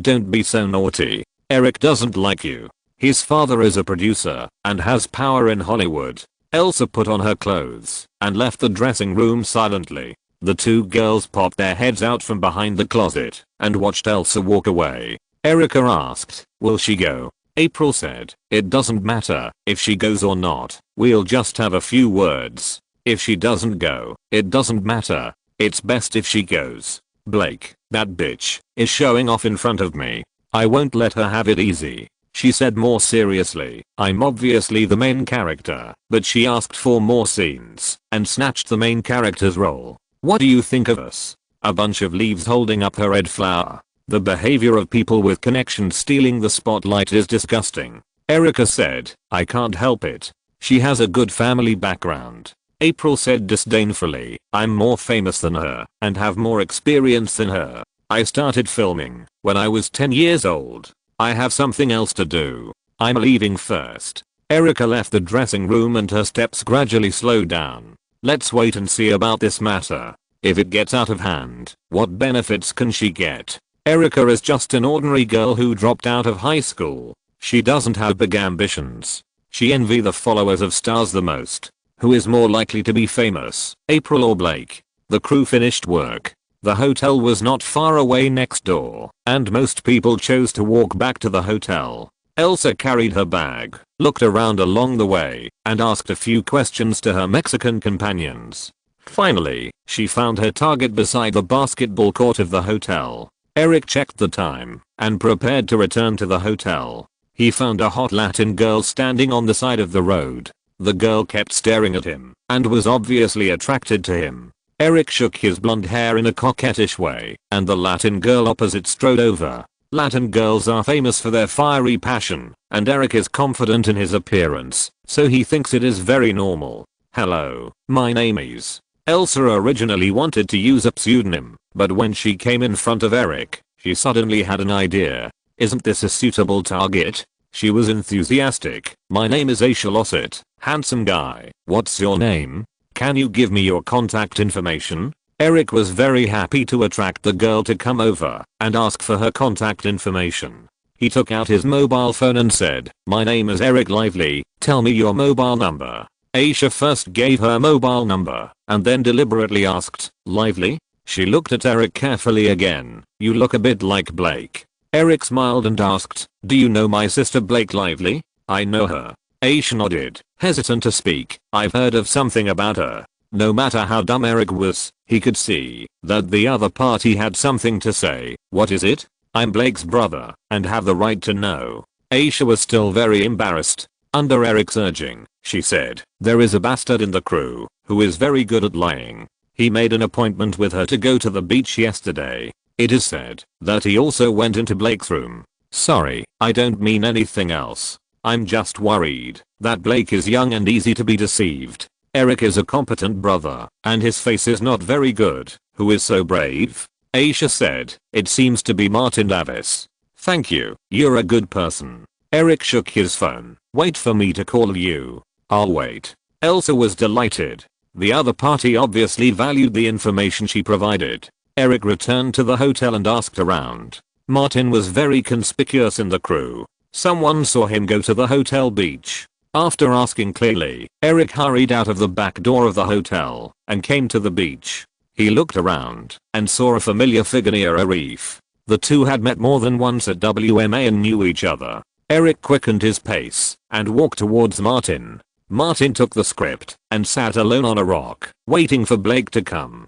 Bruce felt that he was sitting far away. It was boring for actors to act against each other, and it was not as good looking as the beach beauties. Martin also saw Eric. Seeing him rushing over, he stood up and greeted him. "Eric." Eric suddenly quickened his pace and shouted, "Martin Davis." He waved his fist and rushed over like a golden bull. Martin's hand loosened, and the script fell to the ground. Eric looked fierce, but he was far worse than old Bruce, who often practiced with him. Martin dodged to the side, grabbed Eric's wrist with his right hand, and shouted, "What's wrong with you? I'm going to beat your head off." Eric tried hard to break free. Martin used his strength to hook his foot and trip him, and pushed with his right hand at the same time, and Eric fell to the beach with a thud. Bruce saw the movement here and immediately ran over. Eric got up, lowered his head and crouched, and rushed over again like a defensive forward in football. Martin easily dodged and kicked him in the butt, and Eric fell flat on his face. Just as he was about to get up, his arm was grabbed and twisted behind his back, and a heavy knee pressed on his back at the same time. Eric shouted, "Martin Davis, you bastard, let me go. I'm going to blow your head off." Martin would never let him go, and pressed Eric on the wet beach, asking him to calm down. "I don't have any conflicts with you, right? What's wrong with you?" Eric felt like a mountain was pressing down on him, and he couldn't struggle at all. Chapter 138. Watch the show. Subscribe. Eric struggled desperately with wet sand on his face. The person pressing on him seemed to have exerted 1,000 pounds of force, and it was difficult for him to move. Bruce ran over and reminded him, "Martin." Martin looked up and saw Blake, who was wearing a blue vest and white shorts, running towards him. But he didn't let Eric go. Who knows if this guy will go crazy when he gets up. Blake ran all the way and shouted, "Don't fight, stop fighting." Seeing Bruce arrive first, Martin let go of Eric and took a step back. Old Bruce was standing next to him. Martin turned his eyes to Blake with a slight scrutiny. Eric climbed up and just turned to Martin. Blake rushed over and pushed him away. "What are you crazy about?" she asked loudly. "Eric, what do you want to do? Why are you hitting Martin?" Eric pointed to the sand on his face. "Are you kidding me? I'm your brother, and now someone is hitting me." Hearing these words, Martin suddenly remembered the interview for Lord of War. Blake pushed Eric again, telling him to stay away from Martin. "I saw it all. You were the first to do it." Eric admitted, "I was the first to do it." "Why did I do it to him?" "Because I'm your brother. I want to protect you." Blake rolled his eyes. With Eric's brain, who would protect whom? Bruce wanted to interrupt, but was stopped by Martin. The two siblings were making a fuss. They just had to eat melons. It's a pity that he didn't bring coke and melon seeds. Bruce was quite helpless. Martin was such a bad person.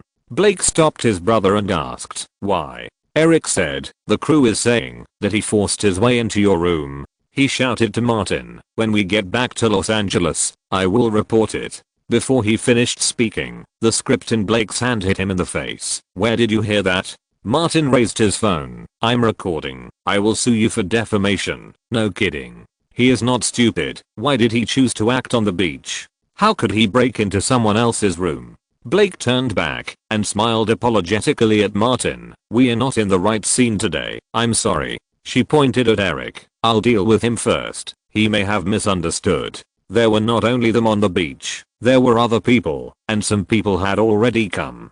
Blake didn't want to be the focus. You go ahead. Martin saw that there was no good show to watch, picked up his script, and told Bruce to go first. Blake pulled Eric and walked another way. Eric kept saying, "Don't pull me, don't stop me, do you want to protect that bastard?" Blake pulled his t-shirt hard and walked forward. You are such an idiot. I'm protecting you. At this point, she thought of Vogel, who was bitten by a rattlesnake and may have lifelong sequelae, and pulled hard with her hand. You don't know what kind of person he is. Eric was still mumbling. I have practiced with your brother. I can fight with him all day. Blake thought to herself, the last person who boasted about his fighting ability is still lying in the hospital. After entering the hotel lobby, she took Eric to a deserted spot in the lounge and ordered 2 cold drinks. Eric took a tissue and wiped the sand off his face. Blake asked, "What's going on?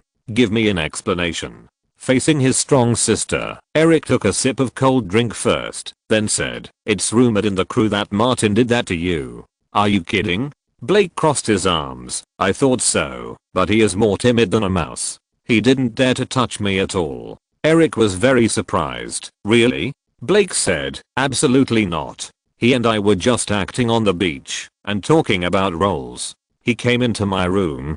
Coward.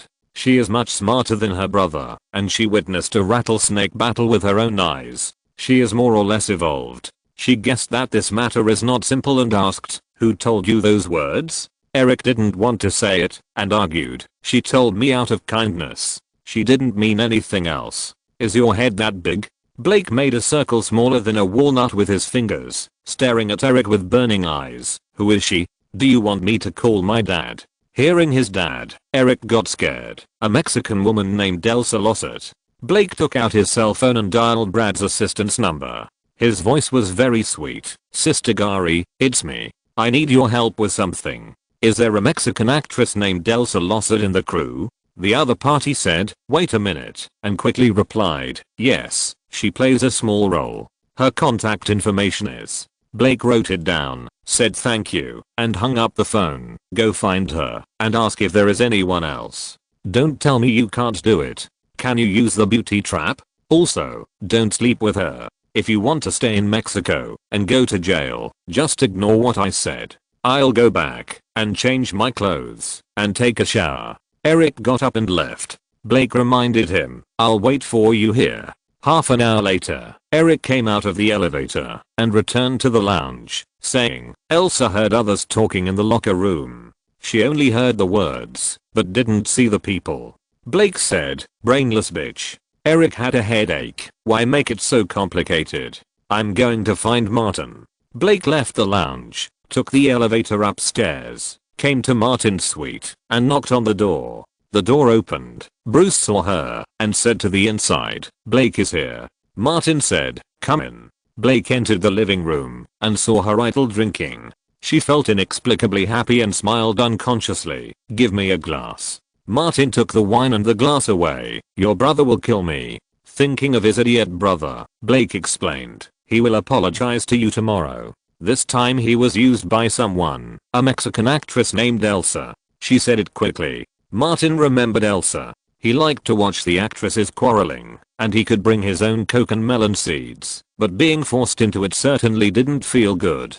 Blake knew that the favorability he had worked so hard to gain had dropped. Martin was still making a fuss, and said, "I shot a lot of action scenes and the crew of The Hills Have Eyes. I thought I could be quiet here and have a good rest, but I didn't expect to encounter these lousy things again." Blake heard the meaning of Martin's words. "I won't let that bitch have an easy time. You wait and see." Martin said, "Then I'll wait." Blake said goodbye and left. Bruce closed the door and came back, saying, "It is said that Hollywood women are more interesting when they make trouble." Martin thought about it and said, "That should be right."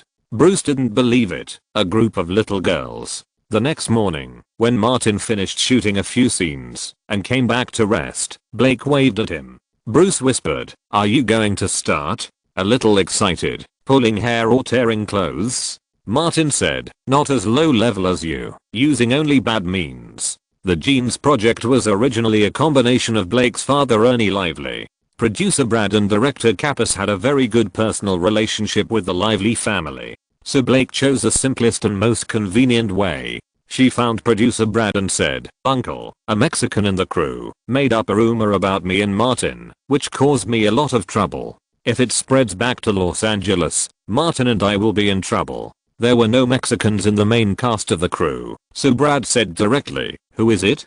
Tell Gary and get rid of her." "Thank you, Uncle." Blake smiled and said, "When you get back to Los Angeles, you must come to my house as a guest. I know where my dad's good wine is hidden." Brad laughed. "It's settled." Blake found Brad's assistant Gary and said a few more words. That morning, on the set, Gary called the agent of the Mexican actresses and informed him that the crew would dismiss Elsa. "I suggest you deal with it strictly. She did a lot of bad things on the set." Gary only said the consequences. "My boss is a senior member of the Hollywood Producers Association. If you don't handle it well, no crew will cooperate with you in the future." The agent said, "I will give you a satisfactory answer." He asked someone to take Elsa away. When leaving the set, he said to a subordinate, "Send her to Tijuana Customs Street. Spread the news to the crew and let others know that you can dream of going to the United States, but you can't cause trouble for me." In the rest area, Martin and Bruce were watching the crowd. Bruce sighed, "There is no technical content." Martin said, "Simple and easy." When the crew finished work in the morning, Erica heard that Elsa was dismissed by the crew, and she secretly found Blake to tell him. She was prepared and said, "When April brought up this topic and kept talking about you, I followed her words and chatted with her for a few words. When I left, I saw Elsa next door, but I didn't expect it to turn out like this." Blake nodded slightly, looking gentle and soft. "If you can tell me on your own initiative, I don't care what you say." Erica pushed it away cleanly. "It was April who said it, and I just echoed a few words. I just heard about Elsa, so I came to find you as soon as possible." Blake suddenly thought of an idea. "I can accept you as a member of my sister group, but you have to help me do something." "Really?" Erica was ecstatic. "What do you want me to do?" Blake lowered his voice and said a few words. At noon, the crew had a unified meal in the restaurant, still in the buffet mode. Martin and Bruce found a quiet place and tasted the Mexican barbecue slowly. Blake came over with a plate of food, sat next to Martin, and whispered, "The good show is about to start. Look at April." Martin and Bruce turned their heads to look over there. April was dining at the same table with Erica. When she turned to look at the people passing by, Erica picked up the plate and put it on April's head. Vegetable juice, sauce, salad, etc. flowed down April's hair. April turned her head and looked at Erica in surprise. "This bitch secretly touched my private parts." After the physical attack, there was also a psychological attack. Erica covered her lower abdomen with both hands. "She harassed me." April was stunned for a moment by the sudden accident. Erica screamed and cried loudly, pointing at April, "I treated you as a friend, but you harassed me." The boat of friendship was overturned in an instant. Chapter 139 The Real Purpose. An assistant producer from the crew came over to deal with the chaos in the restaurant. Aba was able to get a female lead because she had someone behind her, so she would not be fired from the crew because of this incident. But Erica, who had the best relationship with her, made a public accusation, so they must reconcile in the end. The restaurant soon quieted down, and the assistant producer took the two to the crew office to negotiate. After finishing the meal, Martin walked back and asked Blake who followed him. "She was the mastermind behind the scenes? So you took action?" Blake shook her head. "This matter has nothing to do with me. April and I are good sisters. When we face the media in the future, the four of us sisters will definitely love each other, just like a family. How could there be such a conflict?" This matter involved Martin, and Martin was also happy to see April in trouble. He raised his thumb and said, "Well done. Actually, I want to say thank you to you." Blake saw Martin's confusion and explained, "Dueling rattlesnakes made me understand a lot of things at once, and it was very inspiring to me." She turned her head and stared at Martin. "You are not only my idol, but also my teacher." Martin looked confused. What? Dual rattlesnakes? I was drunk at the time and lost my mind, so I ran to the wilderness with Vogel. Fortunately, I woke up in time. Blake just smiled. Martin would not change this statement at any time. Arriving at the hotel lobby, Eric really came to Martin to apologize. Martin just sighed that the same parents raised very different children. Bruce went upstairs and entered the room, closing the door. Martin said, "There are only a few more scenes to finish, and we can go back to Los Angeles for vacation after we finish filming." Bruce specifically asked, "Aren't you here to accompany Blake?" Huh? Martin was surprised. "How could I give you this illusion?" "Old Bruce, she is actually very strong-willed. After a few months of learning from us, she can fly to the sky." Bruce said, "It's about you, not me." Martin was ready to rest for a while, and when he went to the bedroom, he said, "I want to be a good person." On the beach of the hotel, the crew had laid the camera slide. The assistant director was giving a speech to a group of Mexican female players, and director Kappas found Martin and Blake. "You have rehearsed the scene, come on." He encouraged them. "Let's try to get this one shot." Martin was very serious when working. "I'll try my best." Blake said, "I'm fine." The crew was ready, and the shooting officially began with the script supervisor hitting the board. Martin led a group of female players to run on the beach, shouting as he ran, "Keep up, don't fall behind." He turned around and ran backwards. "Keep up. Pay attention to your breathing rhythm. Keep up with me." In the crowd, Blake suddenly accelerated, surpassed the others, and ran side by side with Martin. Martin turned around, and the two ran forward together. The camera drove over from the slide rail, constantly capturing the conversation between the two. The two ran faster and faster, leading the others, and the scene captured by the camera soon became their backs. Kappas shouted, "Okay, past." Martin stopped first, walked slowly to adjust his breathing. Blake put his hands on his hips and followed him. "Are you going back to Los Angeles?" Martin said, "The crew booked a flight for me. If I stay here any longer, there will be no free hotel to stay in. I've been out for so long and I'm tired." Blake came to a rock and leaned on it. "Where do you live?" Martin said vaguely, "A small apartment in North Hollywood. As you can see, I'm a poor guy and I don't have the money to rent a better place for the time being. You've starred in these 2 films in a row, and your income is not low." Blake suggested, "Why don't you move to Burbank?" "I'm going to school in Burbank." Martin shrugged, "I don't plan to move for the time being. The landlord is very nice." He turned his head and glanced at the crew. "Go back." The two returned to the crew, and Martin's scenes were all shot.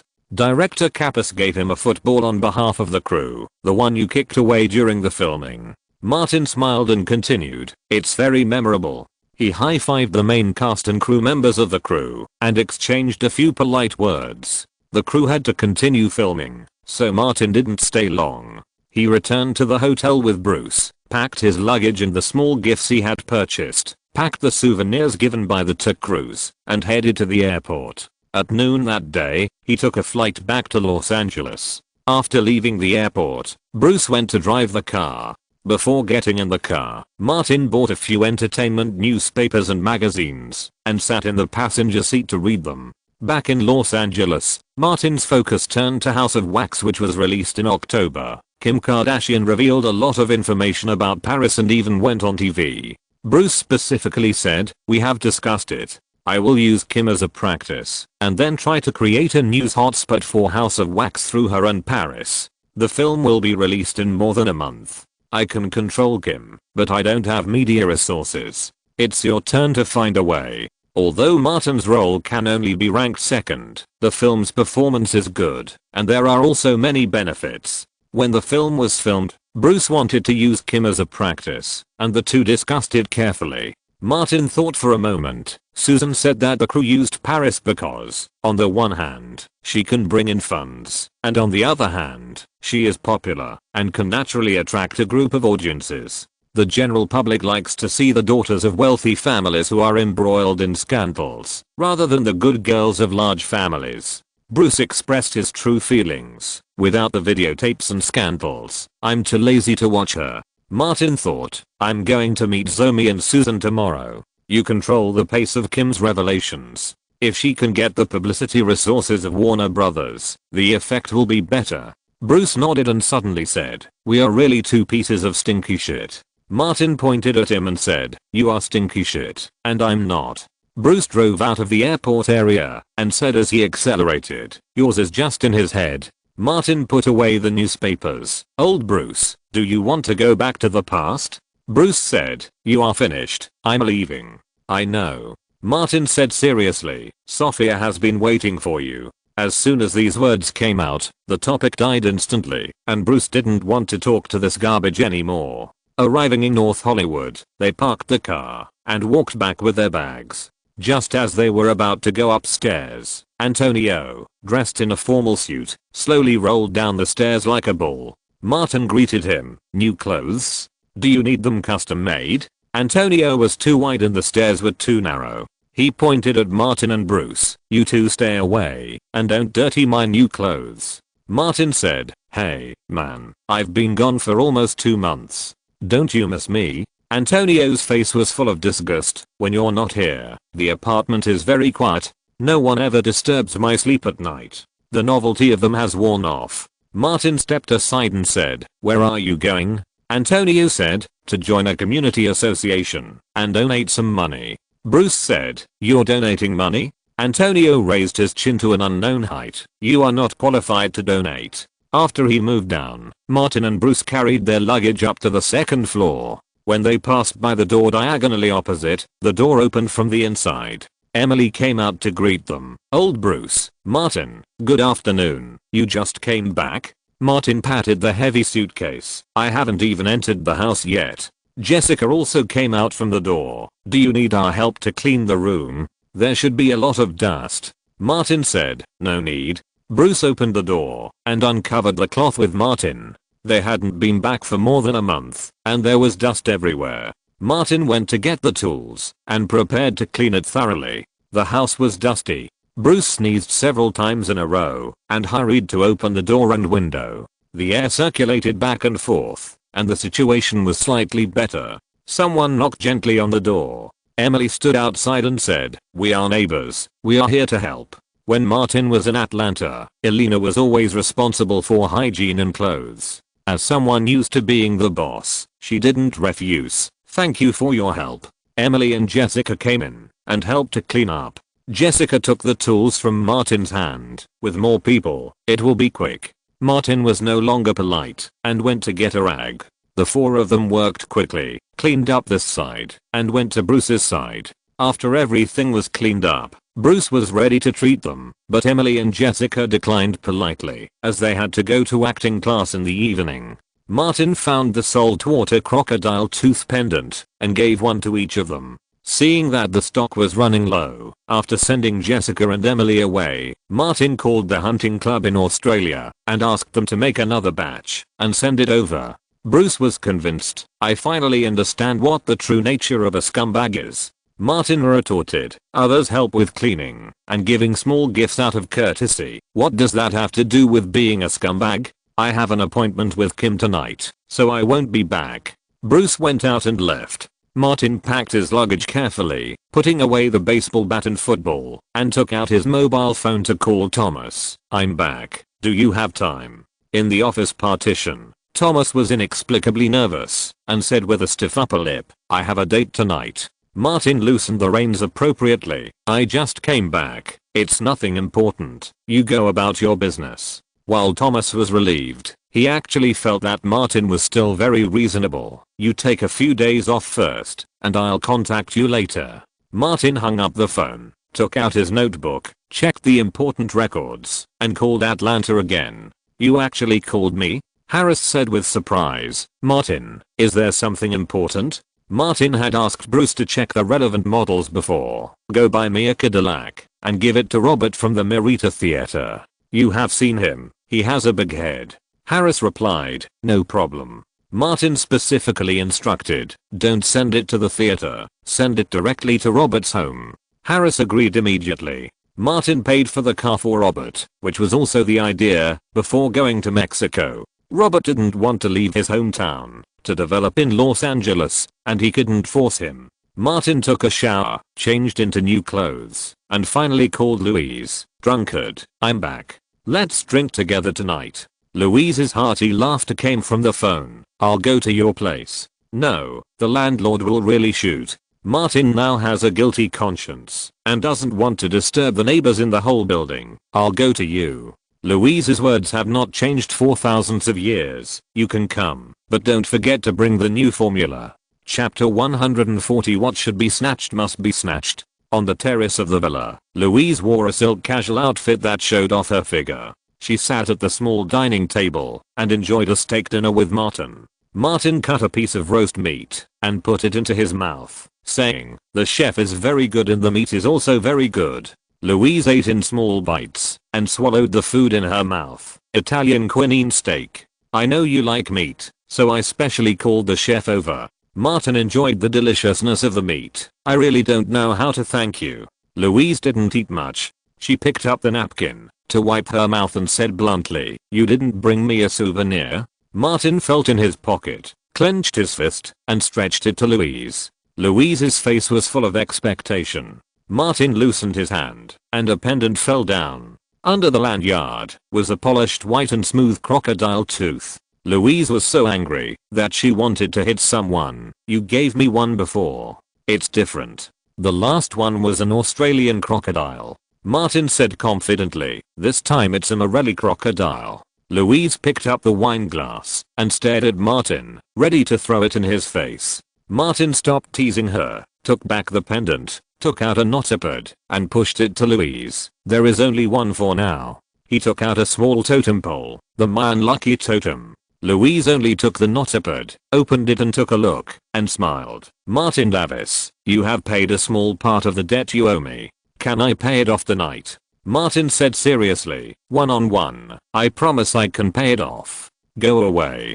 Louise ignored him and studied the new recipe Martin gave her. Martin did not disturb the international bartender for the time being and continued to enjoy dinner. It was completely dark when Martin finished dinner and took a wet towel to wipe his hands. The lights outside another villa opposite were lit, and someone was faintly seen walking into the tennis court. It was too far to hear any sound, and only vague silhouettes could be seen. Louise put away her knotipad, looked back, and said, "My neighbors, the Olsen family. Have you heard of Ashley Olsen and Mary Olsen? This is the house they bought." Martin retracted his gaze. "Of course I've heard of the famous Olsen sisters." He asked, "I saw gossip media reports that they have a younger sister." Louise nodded. "Elizabeth, she's in middle school." Martin stood up. "Let's not talk about them. Shall we go downstairs?" Louise came over, took Martin's hand and walked downstairs. Martin asked, "I read the Constitution of the Actors Guild. As long as you play a supporting role with a certain amount of scenes, you can enjoy a share of the film's post-production profits every year." Louise said simply, "This is the treatment agreed upon by the Actors Guild and the Producers Union. Even if there is no profit-sharing agreement signed with the crew, as long as the roles played by union members meet the requirements, they will also enjoy a share of the post-production profits stipulated in the agreement. The proportion is very low, but the film's post-production copyright income is amazing. Let's put it this way, last year's North American box office was less than 10 billion, but the copyright income exceeded 100 billion. She added, "Do you know who got it first? Reagan, who was the chairman of the Actors Guild, was the one who was almost killed by Jodie Foster's admirers later." Martin said, "Among actors who switched to politics, Reagan and Schwarzenegger were the most successful." Louise nodded slightly. "It's difficult for Schwarzenegger to go further. He was not born in the United States." She deliberately teased Martin. "Why do you want to go to the White House?" Martin smiled and said, "When the time comes, I'll press the nuclear button." Boom. Louise leaned on the stair railing. "Do I have to kill you in advance?" Martin tilted his head back. "Come on, I won't resist. The battle to protect the Earth has begun." Since this year, Robert's income has increased, and he has also become famous in the Atlanta actor circle. He rented a new house in a middle-class community in the West. In the morning, after getting up and washing, Robert made a cup of coffee, ate a simple breakfast, opened his notebook, and previewed today's work. More and more Hollywood crews came to Atlanta to shoot, and Gray Film Studio signed 2 large crews. Although all the main actors were finalized in Los Angeles, many small roles and passers-by were recruited in Atlanta, which made Atlanta's actor market further prosperous. The Marietta Community Theater is about to usher in a big change. The director Jerome intends to transform into an agent. Robert will serve as a training director of the new company. In fact, the work has not changed much, and it is still teaching people to act. After drinking most of the cup of coffee, Robert closed his notebook and took out another small notebook. There was a line of words on the cover, Coke. He is old and has a bad memory. He will take it out and read it every day. Not only Martin, but also several other actors who have a good relationship with the troupe will be served with Coke when they go to audition. It is hard to say whether it is because of the Coke or because all the interview roles are from Gray Films and its partners. The success rate of the ceremony is as high as 100%. After Robert had eaten and drunk his fill, he reviewed the ceremony, put the notebook away, stood up and stretched, muttering, "Should I start a Coke sect? To satisfy my addiction? To being a sect leader?" For the time being, he just thought about it, picked up his bag, and went out to work. Just after closing the door, a beautiful Cadillac drove outside, which was exactly his favorite model. The Cadillac stopped on the side of the road, and a young man under 20 got out of the driver's seat. Robert looked familiar, as if he had seen him somewhere. Harris recognized Robert at a glance. The big head was too conspicuous. He walked over there. "Good morning, Robert. My name is Harris. Martin asked me to come." Robert remembered that he had seen him around Martin, and smiled and responded, "Hello, what's the matter?" Harris said, "Martin asked me to give you something." Robert was stunned for a moment, then reacted and looked at the Cadillac.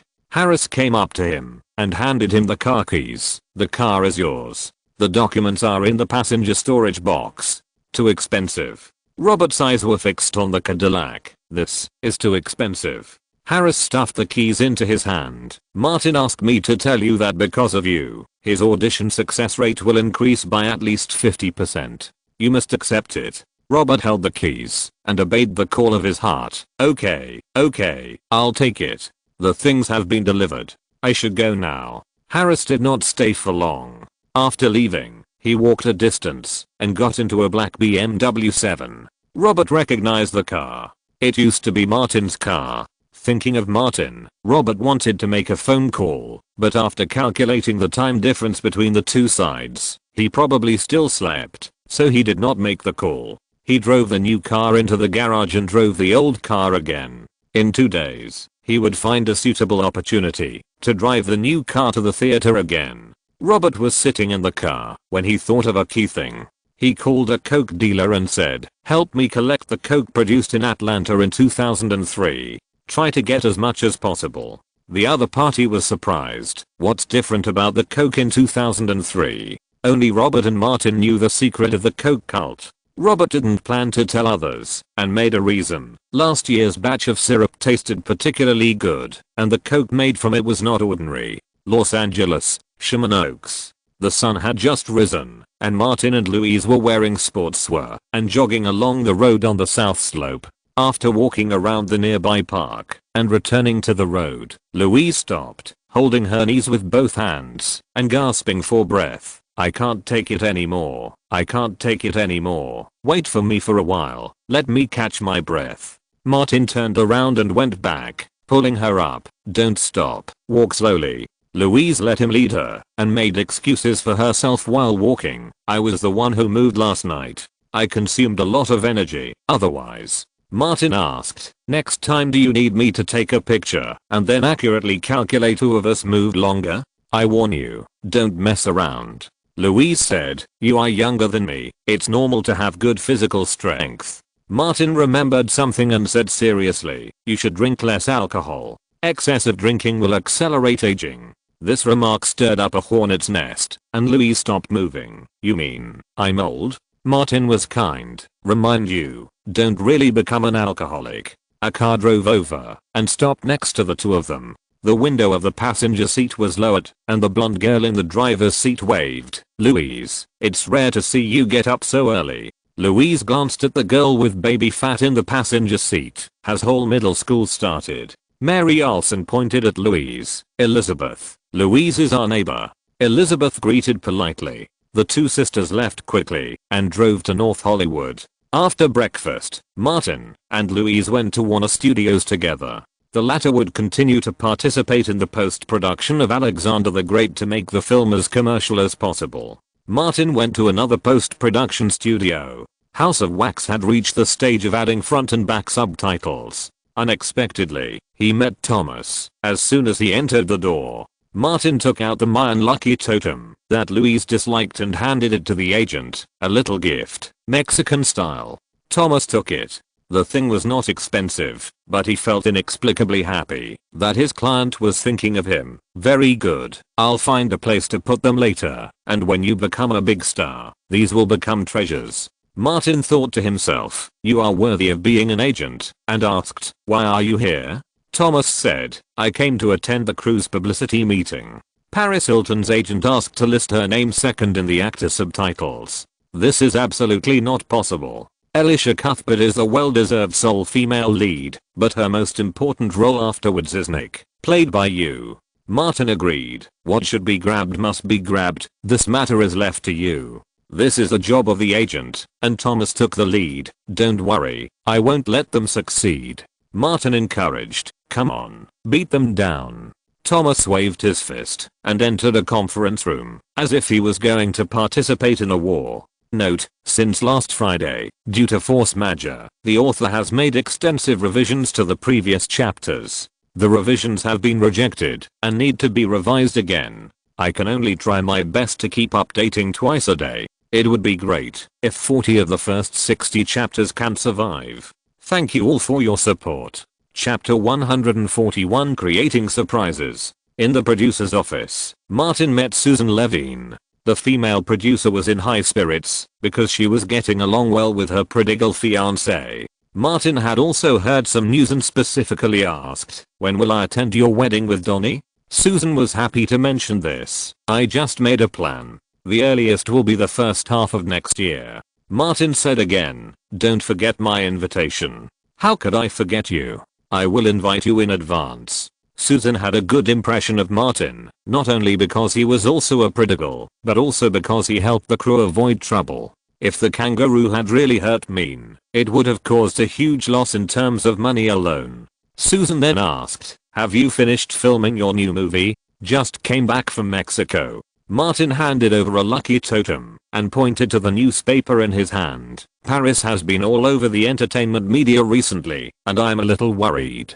Susan played with the lucky totem and comforted her. It's okay, she has had bigger scandals. This little scandal now will only increase her exposure, which may not be a bad thing for the film she stars in. Martin understood what she meant. The crew was hoping that Paris would have more scandals. He then asked, has the crew formulated a relevant publicity plan? Susan smiled and shook her head. No, she is too uncontrollable. Although she has been independently responsible for less than 5 films, her ability is unquestionable. She couldn't help but look at Martin. What, do you have any ideas? Martin said, recently, people around me have been discussing Paris. She was arrested for the 2nd time and went to jail. She became a big name. Susan was also concerned, and her assistant, when she was in the crew, her name was Kim Kardashian. Martin reminded. Susan nodded. Yes, Kardashian. She reveals Paris every other week. Paris is more popular than Spider-Man 2, she said with regret. Unfortunately, Paris is a completely uncontrollable factor. Martin didn't beat around the bush. What if Kardashian is controllable? Susan looked up at Martin. Are you kidding me? Martin said appropriately. You've met my manager, Old Bush. He has a good relationship with Kim. Susan suddenly laughed. Martin, you really know how to create surprises. She looked at Martin carefully again. I finally understand why Louise admires you so much. Martin didn't respond, but said, if the film performs better, we, the main creative staff, will all benefit. Susan took Martin's words seriously. Tell me what you think. Martin said, I asked several neighbors before, if Paris was killed in the film, would they be willing to watch it? They were surprisingly unanimous, and said they would applaud loudly. Susan understood this mentality. Ordinary people want to see more scandals of this rich princess, to conform to their self-judgment that all rich people are scumbags, but they also hate these scandals so much that they wish the ugly rich people would die. For example, me. Martin couldn't help but say, like all ordinary Americans, I think that it's okay for a pig to sit in the White House if something goes wrong with the pig. Susan laughed again. I'm the same as you. She quickly put away her smile. Go contact Kardashian, and I'll have someone start a sample survey. As for Paris, the relevant investors have been very unhappy since the scandal broke out again. Susan made a few phone calls and quickly convinced them with the professionalism of the producer and the expected profit of the film. In the satellite city of Venice, on the closed beach of the seaside hotel, Jincheo twisted his waist and ran towards the sea. Although not as exaggerated as later, it was still relatively straight among normal people. Bruce, wearing a flowered shirt, was a truly civilized person. The cell phone rang. He answered it and said a few words to Martin, then shouted to the front, Kim, come here. Kim trotted back, sat sideways next to Bruce, and asked, what's the matter? Bruce had already grasped her key point. Do you want to appear in more media and let more people pay attention to you? Of course. Kim was very thoughtful, but my personal ability and resources are limited. She moved her butt towards Bruce, turning like a millstone. You have another way, right? Bruce said with a mixture of lies and the truth. A producer from the crew of House of Wax called me and asked if I was familiar with you. He knew that we were close when we were on the crew. Kim realized something, but she hasn't figured it out yet. The movie that Paris invested in and starred in, the crew asked me to help promote it. But I stand on the opposite side of Paris, and it is impossible for her and I to reconcile in a short time. Bruce said, no need to reconcile. The crew will work with the film distributor to invest more media resources in you, and you should reveal the news according to the rhythm of the crew. Kim knew that Warner Brothers was behind House of Wax and agreed without much thought. I have no problem. If the crew and Warner Brothers media resources were invested, the publicity effect would be several times better than it is now, even 10 times better. Bruce stood up and walked towards the hotel. Let's go back and make preparations. It will only take a few days. They will send someone to talk to you in detail. Kim deliberately walked in front of him, twisting her waist, turning her head, and throwing a wink. Old Bruce, you will always support me from behind, right? Bruce's eyes were focused on one point. Warner Studios, in the post-production studio. Parker, the publicity director of the crew, was dealing with the agents of Martin, Eliza and Paris. The three agents were arguing over the position of the actors' names and images on the opening and closing credits and promotional posters. Although the contract stipulates, there is still room for maneuver in the formulation of the specific position. Eliza's agent required that the promotional materials must highlight Eliza personally. In addition to requiring the C position, the image must be at least twice as large as that of other main actors. Thomas certainly didn't agree. He thought Martin and Eliza had the same roles, so their images could only be slightly smaller than Eliza's. The title of the film could be placed behind Eliza, but the size and color should be the same. Paris's agent demanded that Paris should be treated equally with Martin. Then there was another quarrel about the color and shape of their clients' images on the promotional materials. The three agents were all very tough. The crew was not gentle and kind.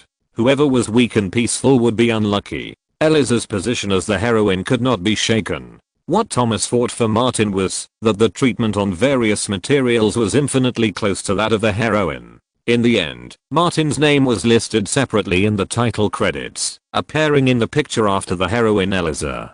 Paris Hilton's name was also listed separately, located after Martin, with the word special performance added. On the main poster, Eliza was still in the front center. Martin's head was 1/3 smaller than hers, and located on her right. Paris's head was 1/3 smaller, and located on her left. In the list of starring actors on the poster, Eliza and Martin's names were prominently located above their respective images, and Paris's name was placed alone on the left of her head. In addition, Martin and Eliza will have a special poster of twins duel. Martin will also attend the media events, where the heroine Eliza appears. As for Paris, she can't get out of prison for the time being. It's a pity that Eliza and Martin broke up. Parker said with regret. It would have been a good publicity point. Thomas and Eliza's agent Victor had just quarreled, but now they looked at each other tacitly. The latter said directly, "Do you want them to get back together?" This is one of the most common publicity methods in the industry, and Thomas himself does not object. For example, when Spider-Man 2 was released this year, the media hyped Peter Parker and Mary Jane. In fact, Tobey Maguire hooked up with the daughter of Warner CEO Barry Meir. Thomas mentioned a key issue: "I can convince Martin, but the woman must not force Martin to eat vegetarian food." Parker immediately picked up the phone and called Susan for routine notification. Susan replied, "No need, our key publicity point is not on this." Parker, "Have you negotiated? Come to the meeting immediately." Parker ended the meeting here. When Thomas left, Paris's agent Steve came over. "How about this? Let Martin and Paris have a relationship." Steve was very considerate of his client. Martin can use Paris' popularity to attract attention. Thomas said, "Paris uses the relationship to divert attention. Let people stop discussing her scandal." Steve knew that his colleagues were not fools, and admitted, "It is good for both of us." Thomas could not make a decision on his own. "I will ask Martin's opinion." Steve exchanged business cards with him. "I'm waiting for your good news." In the director's office, Martin was chatting with Zoe Sarah. After that special art party, Zoe and Martin were not close friends, but they could be called friends. Zoe was nervous about directing a movie for the first time. The film has been completed. Warner had an internal test screening, and the response was pretty good. It will soon be sent to the MPAA for rating. "I estimate that a theater manager screening will be held in mid-September, and we will be able to determine how many theaters will premiere it then." Martin smiled and said, "You were treated much better the first time than I was. My first theatrical movie only had 8 theaters showing it on the first weekend." Zoe was under a lot of pressure. "Recently, I've been dreaming about the release of the movie. I'm afraid of failure." Martin suggested, "You need to relieve stress.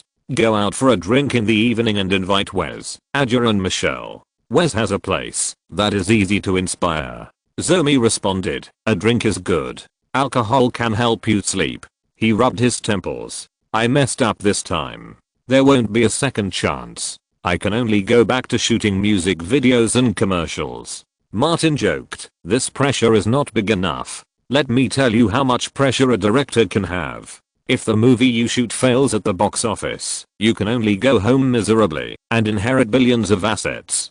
Zoe was stunned for a moment, then laughed. "Martin, it's still fun to be with you." Martin called everyone separately. Michelle was attending film festivals to prepare for awards and was not in Los Angeles. Wes Craven and Alexander Adja were willing to come out and relax. Chapter 142: Mina's on fire. After receiving a call from his agent, Martin left the director's office and found Thomas in the lobby. The two left the studio and walked and talked along the sidewalk of the studio. Thomas told the results of the meeting and roughly described the proposals of the other two agents. "There is no need for Eliza. The crew will not push it." "What about Paris?" "No need." Martin said simply, "Her reputation is too bad now. It will affect me." "Don't let her reputation get in the way, but get a bad reputation." Thomas also had a similar view. "I'll call Steve later." Martin reminded, "As for Eliza, I broke up with her peacefully. If there are any promotional activities, you should communicate with her agent in advance. I don't want to have conflicts with her." Thomas wrote it down and reminded, "The second pay of $100,000 for the Jeans crew has arrived in the company's account and will be transferred to you soon." Jeans and the Hills Have Eyes, the two films, can bring Martin a total of $850,000 in pay, of which 10% belongs to the agency's commission. With the money, Martin felt more confident. "You get a lot of commission, right? Let's have a party someday to celebrate." 10% is the agency's commission, and Thomas doesn't get that much, but including the Wax Museum, his income from the 3 films is more than $50,000, so he decided to be generous. "Wait a little longer. Wait until all your salaries come down. I'll hold a big party to celebrate." Not only to celebrate, Thomas also wanted to show his strength and build relationships with his superiors. He asked Martin, "Tell me what specific requirements you have." "You're welcome. Then I won't be polite." Martin deliberately asked for a lot. There must be dozens of young and beautiful female models, right? Swimsuits or pajamas are a must, and then we can do something new. Thomas quickly stopped. Wait, for a party like this, at least half of my commission will be spent. Martin put on an attitude of sympathy again. Forget it, can we invite a few more beauties? Thomas breathed a sigh of relief, and felt more and more that Martin was someone he could get along with. There are so many young actors in the company. Martin came up with a bad idea. You can sell them tickets. An invitation to the party of the famous agent Thomas costs $50, and it's a rare opportunity. Thomas said, if I were a star, I could sell them for $100. The two walked around, and Martin called Louise, and decided not to go to her place that night, so he would go to meet Zoe Sarah. Thomas specifically reminded him, you don't have the capital to be high profile yet, so don't tell anyone about your salary, especially your company's clients and people you can get in touch with. Most people won't congratulate you, let alone praise you. They will only set obstacles for you, and keep you at the same level as them forever. Martin had experienced too many similar things in his previous life, and said, I understand that I can't bear to see people around me suffer, but I can't bear to see people around me live better than myself. Thomas said, that's the mentality. Martin returned to the Wax Museum studio, met up with Zoe who was off work, and went to Sunset Boulevard together. He had dinner with Wes Craven and Alexander Aja at a Brazilian barbecue restaurant, and then came to the newly opened luxury nightclub. Wes Craven said, Martin, dinner is on the table. I'll treat you here. The old man bought 4 tickets for $300 each and said, let's go. I want a seat in the front row. Martin was familiar with the industry and asked, are the tickets so expensive? Even in Los Angeles, a ticket costing $100 is considered a high-end venue. The 4 of them walked in. Since they arrived early, there weren't many people in the nightclub, so they sat down near the center of the stage. Aja asked a similar question to Martin, are there any female stars performing tonight? Striptease is a bad movie, but Demi Moore is really good. Martin said, she is too old, unless she is willing to pay. You are so shameless. Craven laughed. Do you know how much Columbia Pictures paid Demi Moore to star in the movie? $12 million in salary. Zoe looks honest and introverted, but in fact he is a stuffy. Actually, it's okay not to spend money. I heard a rumor that Demi Moore got a new boyfriend after her divorce last year. It is said that they like threesomes. Martin deliberately persuaded, Zoe, I sincerely suggest that you don't try it. It will be very dangerous for you. Craven and Aja both laughed. Zoe said very seriously, I always feel out of tune with you. Now I'm sure it is my fault, because I'm not a pervert. Martin waved to the waiter, ordered some wine, and returned to the topic. Wes, you haven't told me why yet. Craven said, tonight is a special performance by devises. Martin had heard of this name, the #1 stripper in the United States. That's her. Craven said. Zoe was puzzled. I didn't see any posters or publicity. Craven said, those who can get the news will naturally know that she is coming. No need for posters. The 4 people chatted for a while, and more people entered, including many Hollywood celebrities. Martin saw Marilyn Manson, Johnny Depp, Brad Pitt and so on. The performance started soon. Devises obviously combined classical dance, burlesque and striptease performances. It really looked different. After the performance, the 4 people went backstage with Craven's face recognition and wanted to try to ask someone out. When the introverted Zoe went to ask for the contact information, he almost got into a fight with Marilyn Manson who was guarding the locker room. Marilyn Manson was dating the stripper. The 4 people were disappointed and had to change their target and go to the VIP room on the 2nd floor to enjoy a lap dance. In the Los Angeles shopping mall, Evan, a reporter from a gossip tabloid, was randomly interviewing passers-by, targeting young people under the age of 25. Evan stopped a girl, introduced himself quickly, gave her a pen as a small gift, and asked, do you know Paris Hilton? What do you think of her? The girl nodded. Of course I know, a spoiled bad girl, annoying. Evan asked again, if she was killed in a movie, would you go to see it? Really? The girl asked with surprise, what movie? I know, the horror movie she starred in. Is it a torture? I like to see her being tortured and killed. Evan said, "You will know when you go to see it." The girl left quickly, and Evan stopped the next target. In half a morning, he randomly asked more than 20 young people. They all knew Paris Hilton and everyone hated Paris Hilton. 60% of them expressed interest in movies in which Paris played a role. Because she is rich, she was originally going to jail, but was placed under house arrest. Later, she was sentenced to 45 days in prison for a 3-year crime. The media reported that she wrote a letter to Schwarzenegger. She did so many bad things, but did not receive the punishment she deserved. I hope to see her being brutally killed in the movie, because it is impossible in reality. Look at the reports in the media. That bitch lives and eats better in jail than we do. She starred in a horror movie and was killed in the horror movie. This is a good idea. I want to go and see it. Similar random surveys appeared on the streets of Los Angeles, New York, Atlanta and Chicago. On the internet, several websites also conducted sample voting. The relevant summary results were quickly handed over to the crew. Parker immediately reported to Susan Levin. The results of the random sampling survey show that nearly 50% of young people like to see Paris Hilton's character killed in the movie, and they hope it is a tortured killing. Susan said, "The sampling ratio is already very high." Parker agreed. For an R-rated horror movie, it is indeed not low. Susan made a decision. Start according to the plan. Parker went to contact the media to prepare to push the advertising soft articles and posters of House of Wax. Susan called Martin and wanted to talk to Kim Kardashian in person. Martin did not show up. After contacting Bruce brought Kim Kardashian to Warner Studios and entered Susan's office. Afterwards, Kim Kardashian's revelations slowed down slightly, but the content of the revelations appeared in more media. With the large investment of the crew, even Warner's Entertainment Weekly opened a column dedicated to publishing Paris's gossip. The goal is to further stigmatize her. This is also what all media are doing. Warner TV began planning an interview with Kardashian to be aired when the film was about to be released. Kardashian only had to focus on one thing in the next month: reveal Paris' secrets in a rhythmic manner.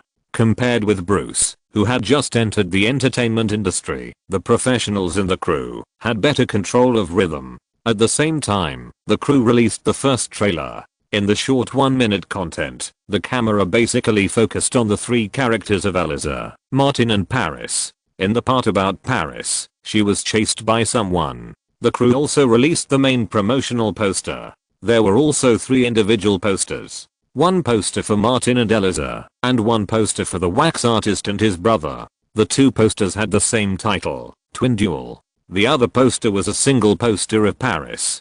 On it was a fresh wax figure lying on the workbench. The flowing wax wrapped the person, but people could recognize that it was Paris Hilton. The title of the poster, Abnormal Demon Cruelly Killing. The twin duel caused some reactions, but Paris's poster was immediately forwarded by countless media, websites, and blogs. There is no way Paris in prison is too popular. Not to mention Martin, who is only a little famous. Even Eliza, who caused a wave of popularity this summer in Neighbors, can't compare. The crew also broke the news that Paris took the initiative to tease the kangaroo during the filming, which almost caused her and another black actor to be injured. It is too common to create and release false news during movie promotion. When the popularity of the poster subsided a little, Kim Kardashian jumped out to break the news again, saying that Paris had a lot of privacy during the filming, such as paying men to vent. The betrayal of a personal assistant is really terrible. Since Martin had discussed with Mean and his agent in advance, Kim Kardashian directly mentioned Mean's name. Uncle Mean suddenly became popular. If you're listening to this novel on a channel other than Fanfic World, it means they downloaded and uploaded it without effort. We cordially invite you to visit our channel, Mundo Fanfic Novelos. There you'll find the original version of this story and you can explore many other novels of various genres. We're waiting for you to immerse yourself in a world of incredible novels. Chapter 143 Conscience. On the second floor of an office near the entrance of Warner Studios, Mean was rubbing his hands nervously. Looking out the window, he could see many reporters and paparazzi blocking the entrance of Warner Studios. He returned to Los Angeles after filming Land of the Dead 3 days ago, and the boss gave him a big gift of appearing in front of the media. His agent Muni, who was also black, came over and said, "Don't be nervous. Don't you always say that big scenes are nothing to you?" Min forced a smile, which was uglier than crying.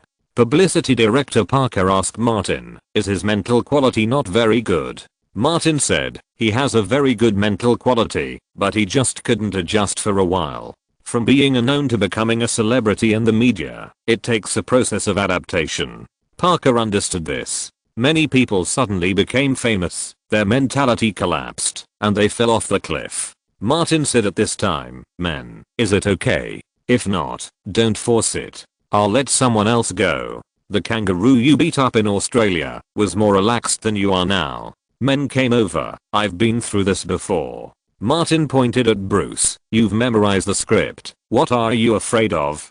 Do you want old Bruce to accompany you? Let him support you from behind." "No, no." Men hastily shook his head. "Mountie will accompany me." Martin lowered his voice. "Man, think carefully. The people you have served, your swollen lips and tongue, you are so poor that you have to live with old Bruce. Isn't this the opportunity you are waiting for?" Men pursed his lips and nodded silently. "These are not very useful." Martin frowned and suddenly thought of something. "Are you afraid of those bitches in the media? Man, do you have to remind you that you have nuclear weapons?" Men looked at the back of his hand and the color of his skin and said, "Yes, I have nuclear weapons." He raised his head and straightened his waist. "I have nuclear weapons." Except Bruce, no one else present understood what this meant. Min called Muni. "Let's go out and fuck those bitches in the media." Muni followed Min out of the Warner studio. As soon as they left the security post, the flashing lights almost blinded them.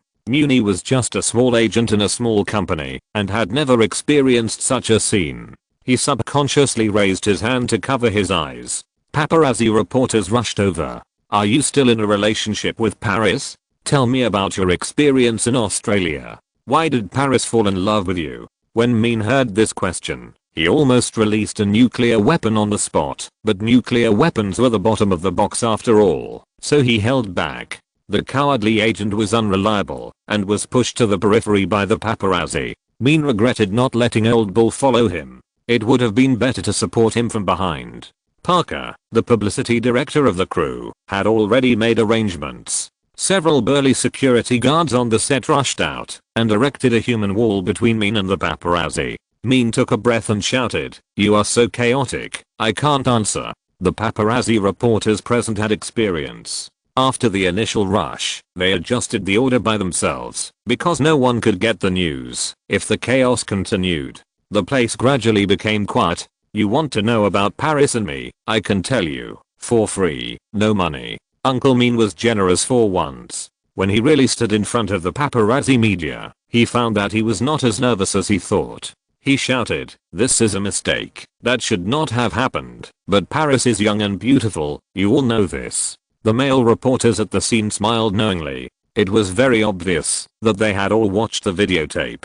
Min continued, "Paris is so beautiful and sexy, and she took a thick stack of money and threw it in my face." He spread his hands and was very helpless. "What can I do? Who can refuse it?" These guys nodded slowly, showing their understanding. Not to mention giving money, they would rush forward, even if they didn't give money. Later I returned the money to her. "I'm not that kind of person." Min patted her chest and said, "I thought love had arrived, but it came and went quickly." A female reporter was indignant and asked, "Why did Paris choose you?" Min smiled and said, "Because during the filming of The Crew, Paris flirted with a male kangaroo. In short, it was very dangerous at the time. I rushed up to seduce. No, I attracted the kangaroo away and saved Paris. I thought I was a hero saving a beauty, and love had come, but it turned out not to be the case." She asked some more messy questions. Some reporters shouted to take pictures, and Min posed for the reporters to take as many pictures as they wanted. Then she got into the car and left under the escort of security personnel. 2 hours later, Min returned to Warner Studios and found Martin in the studio's cafe. "Boss, I give full marks to my performance." Min came in and ran to Martin. "You are so right. Those people are not as strong as the kangaroos in Australia." Martin said again, "Let your agent keep in touch with the crew. Susan Levine is a very good producer and will supervise more film projects in the future." Min nodded frequently. I understand, boss. If you have anything in the future, just say a word.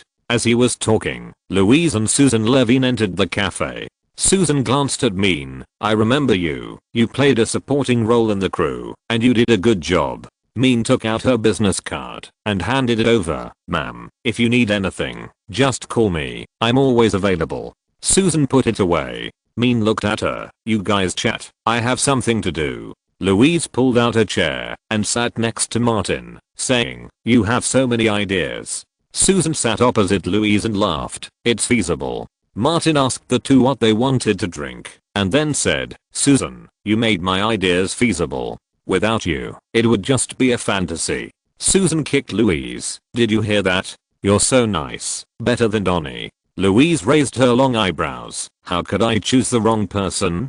Susan finished a cup of coffee and said, I'm going to work. Martin and Louise sat for a while. Louise said, walk with me. The two left the cafe and walked along the road with the most palm trees. Louise asked, have you been planning Paris's matter for a long time? Martin certainly would not admit it. Is it necessary to plan? Isn't it normal for her to do this series of things? Louise did not ask further. In fact, the box office of this movie is good, and the actress has the biggest benefit among the actors, and you can't get too much benefit. She suddenly thought of a possibility. Because I participated in the platter? Do you want to repay me? Martin just said, my benefit is not as big as the heroine, but it is still a benefit. I play the second role. If the box office of the movie is high, other crews will at least not refuse me because of commercial failure when they want to use me. Louise said, if the box office market response of the movie is good, just consider it as you have paid off the debt you owe me.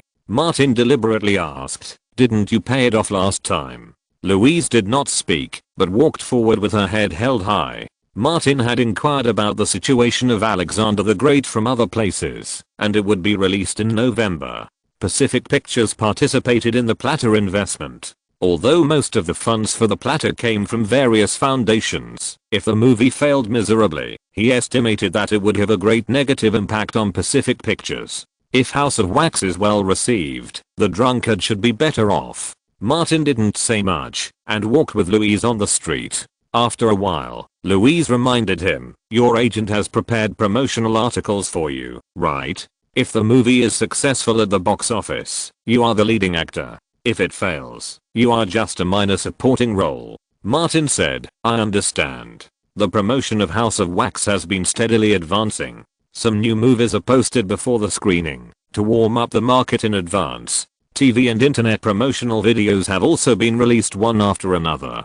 Posters, roadshows, trailers, various media advertisements and outdoor advertisements, etc. All conventional promotional methods are available.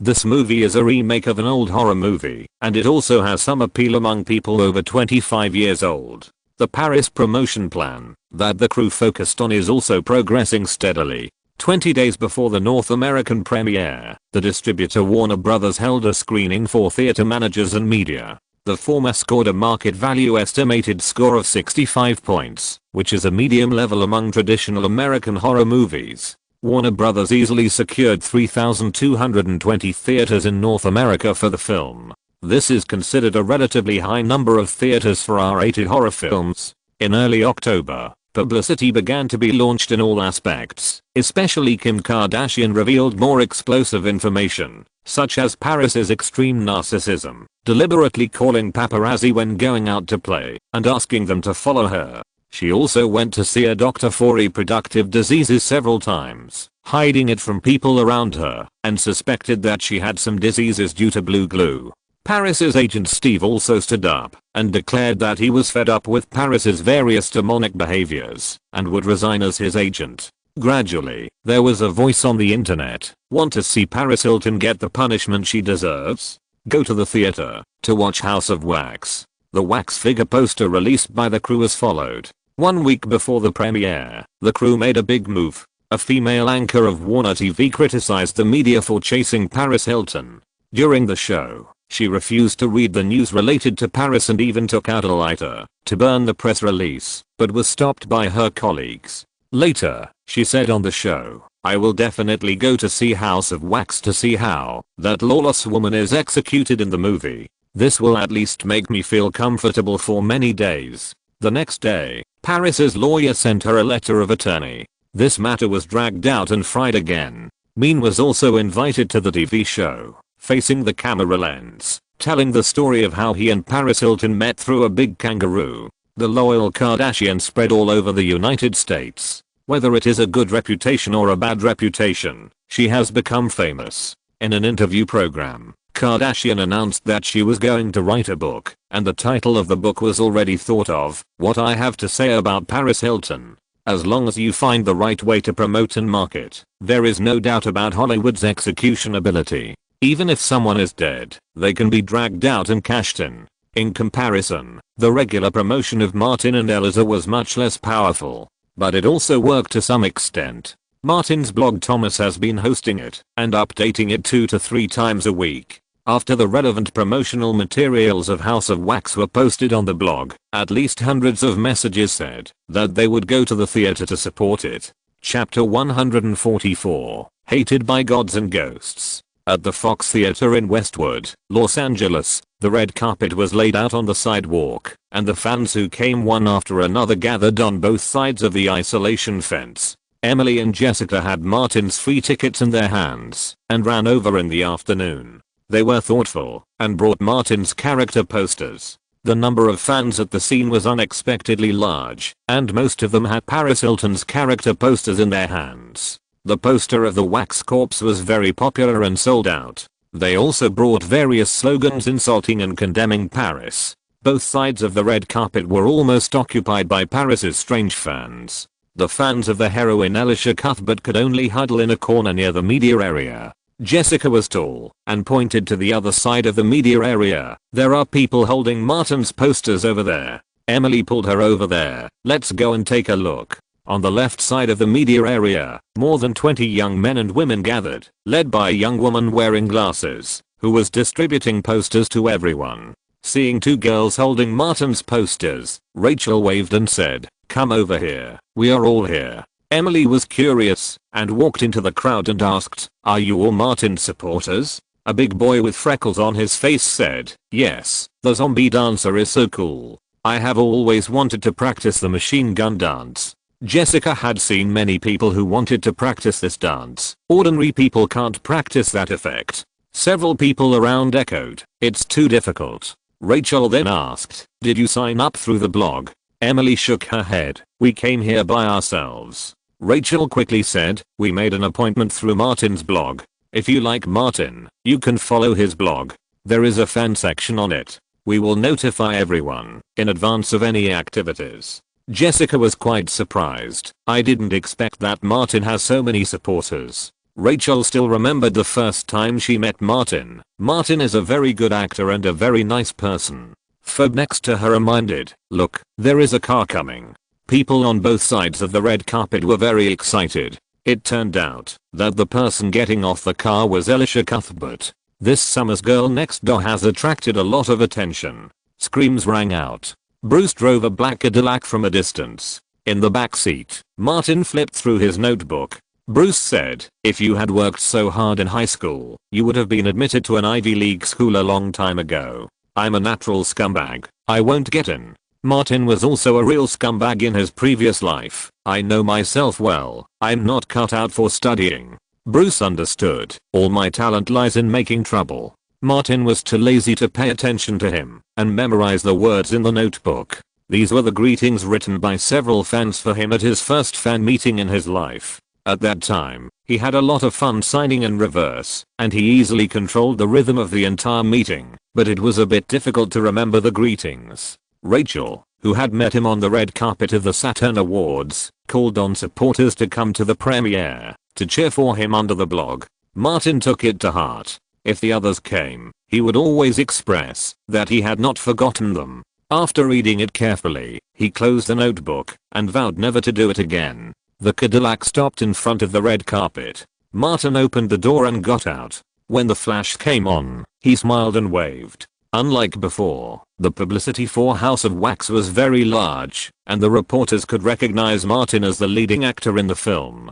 Martin paused in front of the red carpet for a while, waiting for the reporters to take pictures, and walked towards the theater in trance. All he could see were wax figure posters of the character played by Paris. Judging from the premiere, the publicity effect was very good.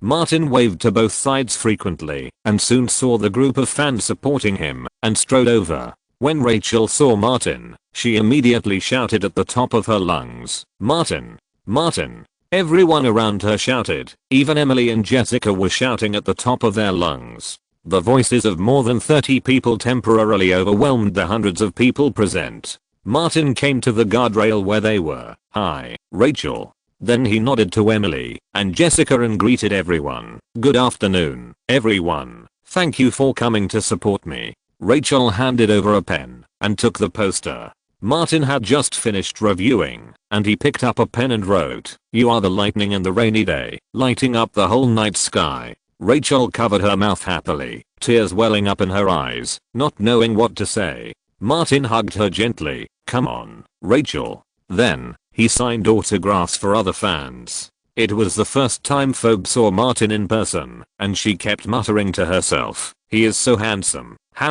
and stylish. He is my idol." Emily and Jessica are neighbors with Martin and often see him. Unlike Martin, who has an easygoing personality in life, he shines in a formal suit, with an aura that is both friendly and tall. These two different temperaments are perfectly blended together by him. The sound at the front of the red carpet became louder again, and someone came over. Martin turned around and saw an old acquaintance, Kate Winslet. She must have been invited by Louise. After Martin finished signing, Kate also came over here and even stopped to wait for him, and then entered the media area together. A reporter came over to interview immediately. "Kate, are you familiar with Martin?" Kate smiled at Martin, turned around and said, "I met Martin when I went to Atlanta to shoot a movie. Didn't you notice that Martin appeared in my movie?" Most of the reporters had seen Eternal Sunshine of the Spotless Mind, but had no impression of Martin. Martin had seen it a long time ago.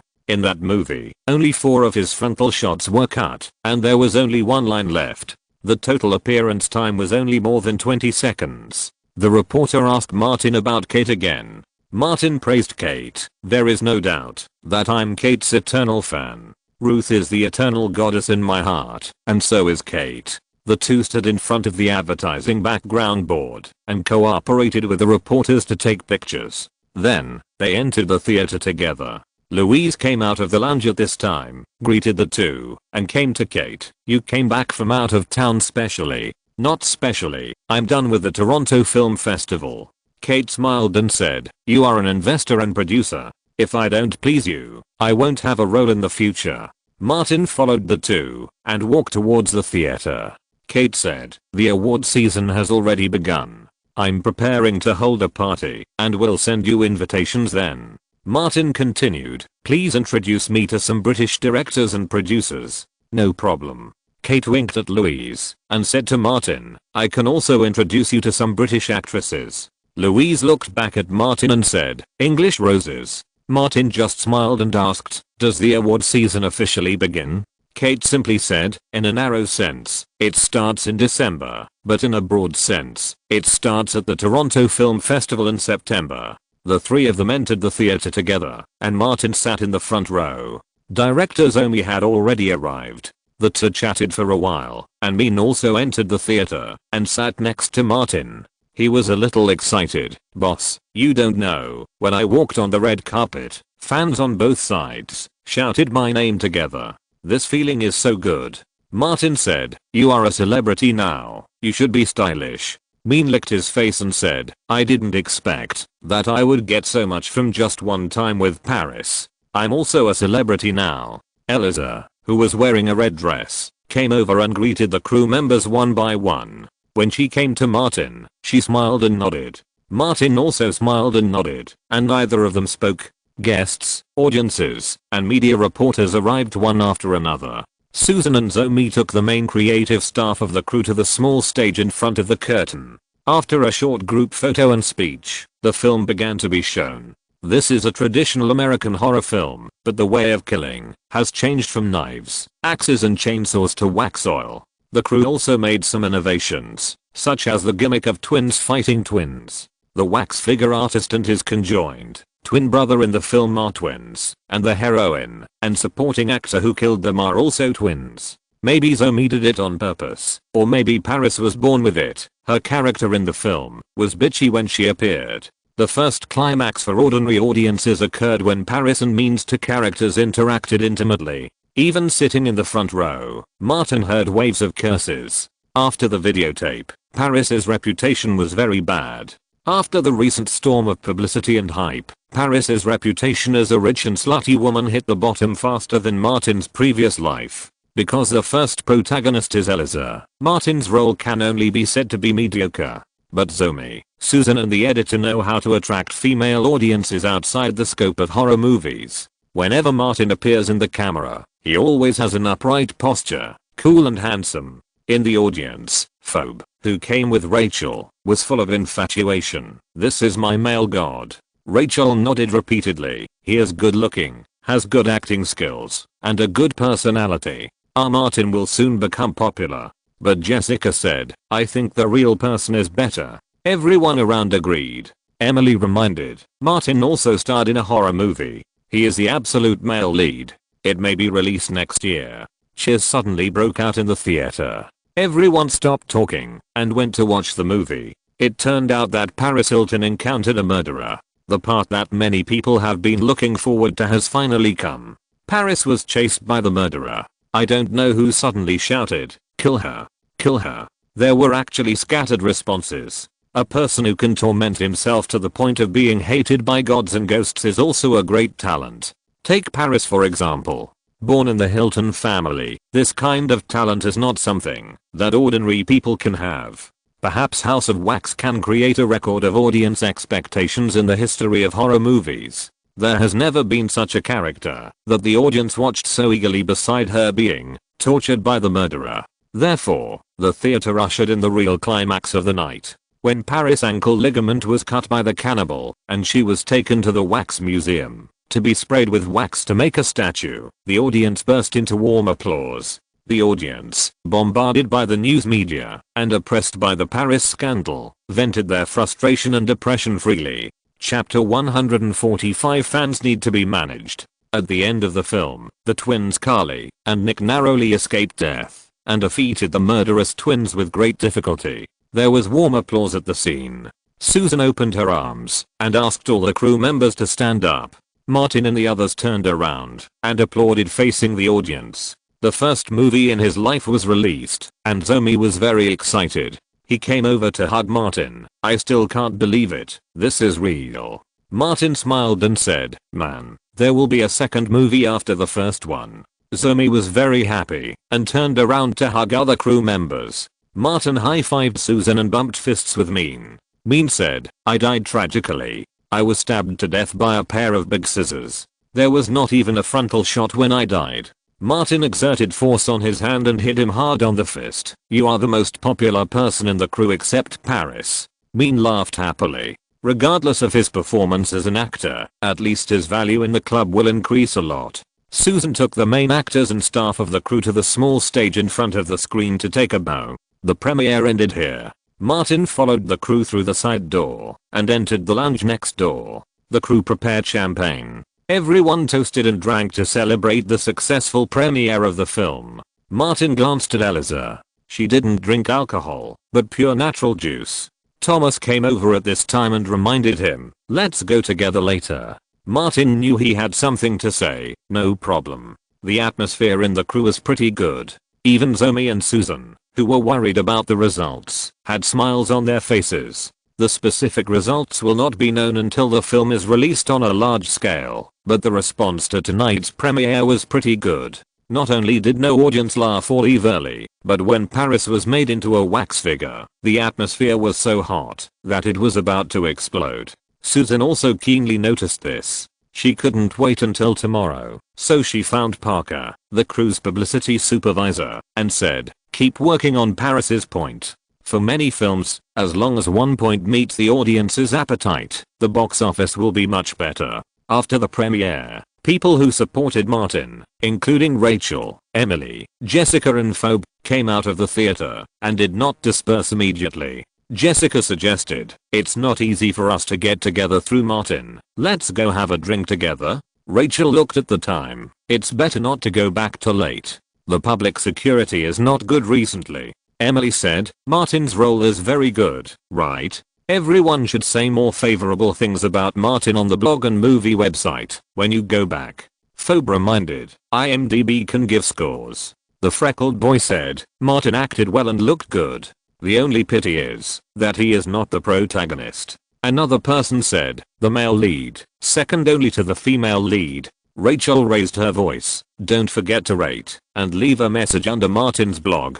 If you have a blog, remember to write a blog post. Also, everyone should promote this movie to people around you." Others agreed. Fans are a very strange existence. Even if there is no benefit to themselves, and it is difficult for outsiders to understand, they will still do it enthusiastically. Emily and Jessica reminded loudly, "Let's cheer for Martin." Rachel and others also shouted, "Come on." Every large-scale movie premiere is inseparable from reporters and paparazzi, especially in a place like Los Angeles. In addition to reporters working for various media companies, there are also a large number of wild paparazzi who love to chase hotspots. The main actors of the crew came to the exit.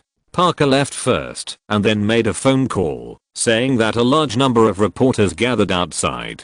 Susan turned to look at Mean, "Go, make more news." Mean walked towards the gate, looking back every few steps. "Will I be like Diana?" Martin encouraged, "You are the focus now, the only star among us. Go and take away all the firepower." "I'm coming." Mean opened his arms, walked out of the theater exit, and shouted, "Where are the flashlights? Turn them on." At this moment, the door was as bright as day, and Mean was like a superstar. Then a reporter asked loudly, "Mean, there are rumors that you and Paris took that kind of video. Is it true?" Under the escort of the theater security, Mean squeezed towards the car and did not forget to say ambiguously, "What video? I can't remember." Another reporter shouted, "When Paris is released from prison, will you pick her up?"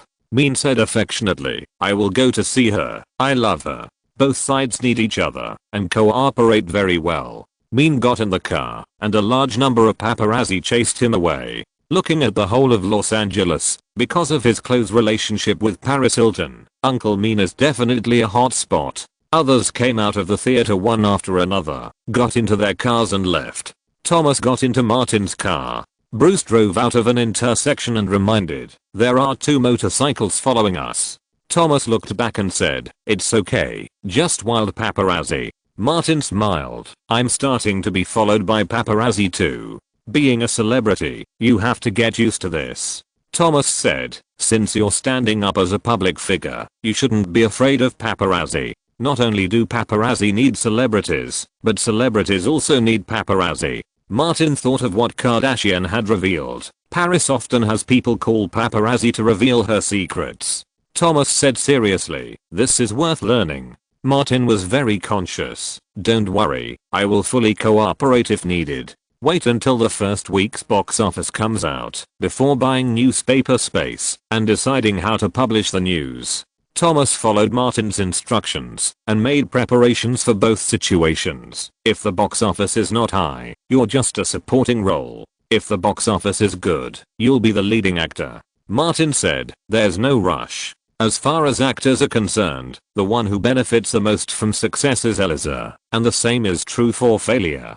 Thomas said another thing, "You met your fan club today. There are not many people at present. Your blog is the main gathering place." Martin nodded. "Is Rachel the leading organizer?" Thomas remembered this person. "She has a certain appeal." "Martin, you need an assistant. Specialize in managing the blog and communicating with the fan club." "Of course not now." Martin said, "As a matter of course, you are in charge now." Thomas opened his mouth and could only respond, "I will handle it for the time being." Martin thought more. Pay more attention to the fan section over there on the blog. If there are any problems, please communicate in time. Thomas thought to himself, how come all this has become my business? But then he thought, as long as House of Wax and The Hills Have Eyes have good box office performance, Martin will have an independent office, and then the mailroom will send an assistant. Martin continued, is there a suitable company? I want to build an official fan website. They will be responsible for the back-end maintenance for the time being, and then hand it over to a professional team in the future.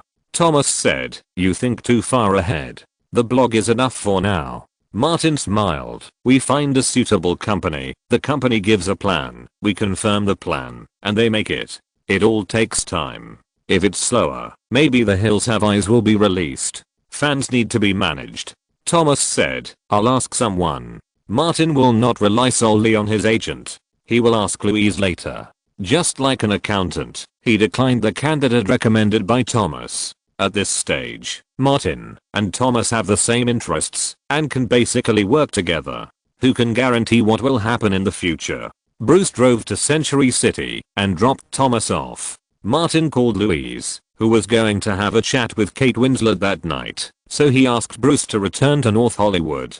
Kate wanted to win an award, and Louise had been a producer in Hollywood for many years, so she naturally had a certain amount of connections and energy. Martin knew very well that the quality of the film, the acting and the role were often not the determining factors for the Oscars. The most recent tragedy happened a few years ago. It was okay for Shakespeare in Love, but I don't know how much the Queen paid.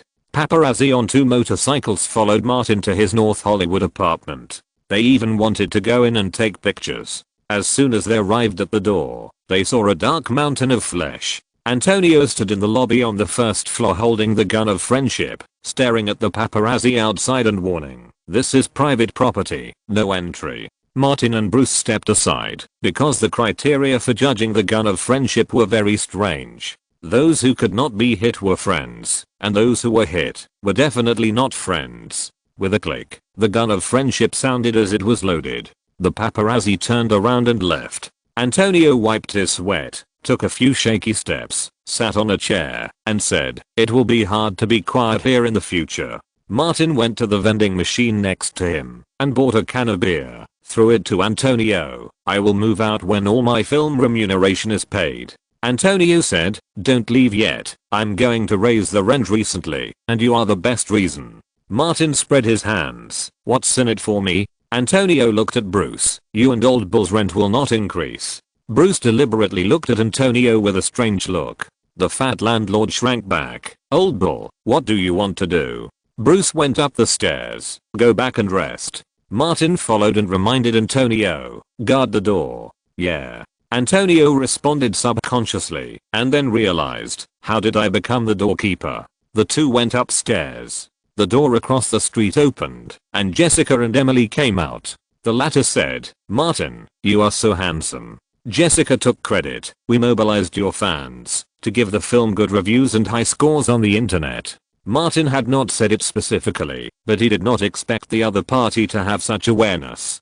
He immediately smiled and said, Amy, Jess, thank you. Jessica quickly pulled Emily back. Let's go. Let's register a few more accounts and go to the forums and IMDb to get good reviews. Emily thought to herself that it was clearly me who mentioned it, but you took the lead. She hurried back. Martin, if you need our help, just call us. Martin replied, I will. After the door was closed, Bruce followed Martin back to his apartment and said, you haven't become a star yet, but good people are starting to appear around you. Martin said, I can't be surrounded by only bad people like you. Bruce went back to his apartment. Go to bed early, dream of becoming a big star, and when you wake up tomorrow, you will find that you have been sold out and have nothing. Martin knew that old Bruce was reminding him, don't worry, I won't get carried away. Chapter 146 Kardashian's most admired person. I'm finally in a better mood.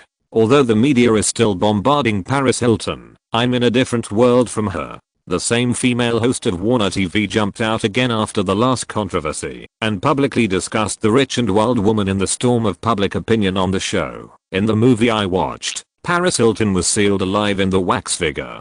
She took out the wax figure poster. House of Wax showed the whole production process. The pent-up anger in my chest finally dispersed after watching it. The program caused a strong response. Other media echoed it, while others criticized it. Paris's lawyer sent a lawyer's letter again. Later, the Los Angeles Times reported that several wax museums in Los Angeles launched similar small commemorative wax figures for the general public to vent, and they were about to be sued for infringement by the crew. Madame Tussauds saw the business opportunity and issued a statement through multiple media, saying that it was contacting Paris Hilton, hoping to obtain the authorization of her wax figure. Hotspots are like rotten meat, and the media are like vultures. There was also a media outlet that offered $1 million to buy a photo of Paris Hilton using the restroom in prison. More and more people wanted to see how Paris Hilton was made into a wax figure. With the support of the crew, Mean popped up again and publicly expressed his love through a TV station, saying that if Paris was willing, they could get married right after she was released from prison. Mean grabbed a wave of gossip headlines. Sitting under a parasol on the roof of an apartment building in North Hollywood, Bruce gave Mean a can of beer and said, "Brother, you really understand life." Martin admired him deeply. "You did what I wanted to do, but didn't dare to do." Mean said, "Boss, I came to Los Angeles to work hard, just to live a rich life. If Paris marries me, I can get a beautiful woman and a rich life. My life will be perfect. Isn't this the meaning of struggle?" Bruce pointed two fingers at Martin. "You don't have to envy him. You have two rich women." Mean had met Louise and exclaimed, "Boss, teach me a few tricks." Martin shook his head. "This is a natural ability, and you can't teach others." Mean was stunned for a moment, then he figured it out. "I understand." He changed the subject. "A few days ago, Ted Cruz called my agent and wanted me to audition." Martin asked, "Are they trying to get attention?" "It should be." Mean asked, "Boss, should I go?" Bruce pointed out a key point. "Why don't you ask the casting director if he is a man or a woman? How old is he?" Martin suggested earnestly, "Which crew has a middle-aged female casting director? Pay attention to that one." Mean knew what he was best at. "I'll ask my agent to find out." In fact, everyone knew that Paris would never agree to Mean's media confession. Martin checked the time, picked up the telescope on the table, went to the side of the building, and observed a movie theater in the distance. Mean came over and asked, "Is there a queue?" Martin said, "What are you thinking about? Only popular sequels like Star Wars, Spider-Man, and Lord of the Rings will have full theaters and people queuing to buy tickets to enter." This afternoon, October 14th at 1800 hours, House of Wax will be released in 2,000 theaters in North America in advance. There will be 3 consecutive screenings until midnight, which is also called the midnight show. Waiting is the most difficult. Martin received a call from Zomi, asking him to go out for a drink together. Mean followed. When this media celebrity went out, he was followed by a dozen paparazzi. When they arrived at Avalon, they asked for a private room. Zomi was a little worried and didn't want to be alone, so he pulled Martin to drink until the early morning. After 1 in the morning, he frequently checked his phone. Martin said, "Even if the box office of the last show can be estimated, it won't come out so soon."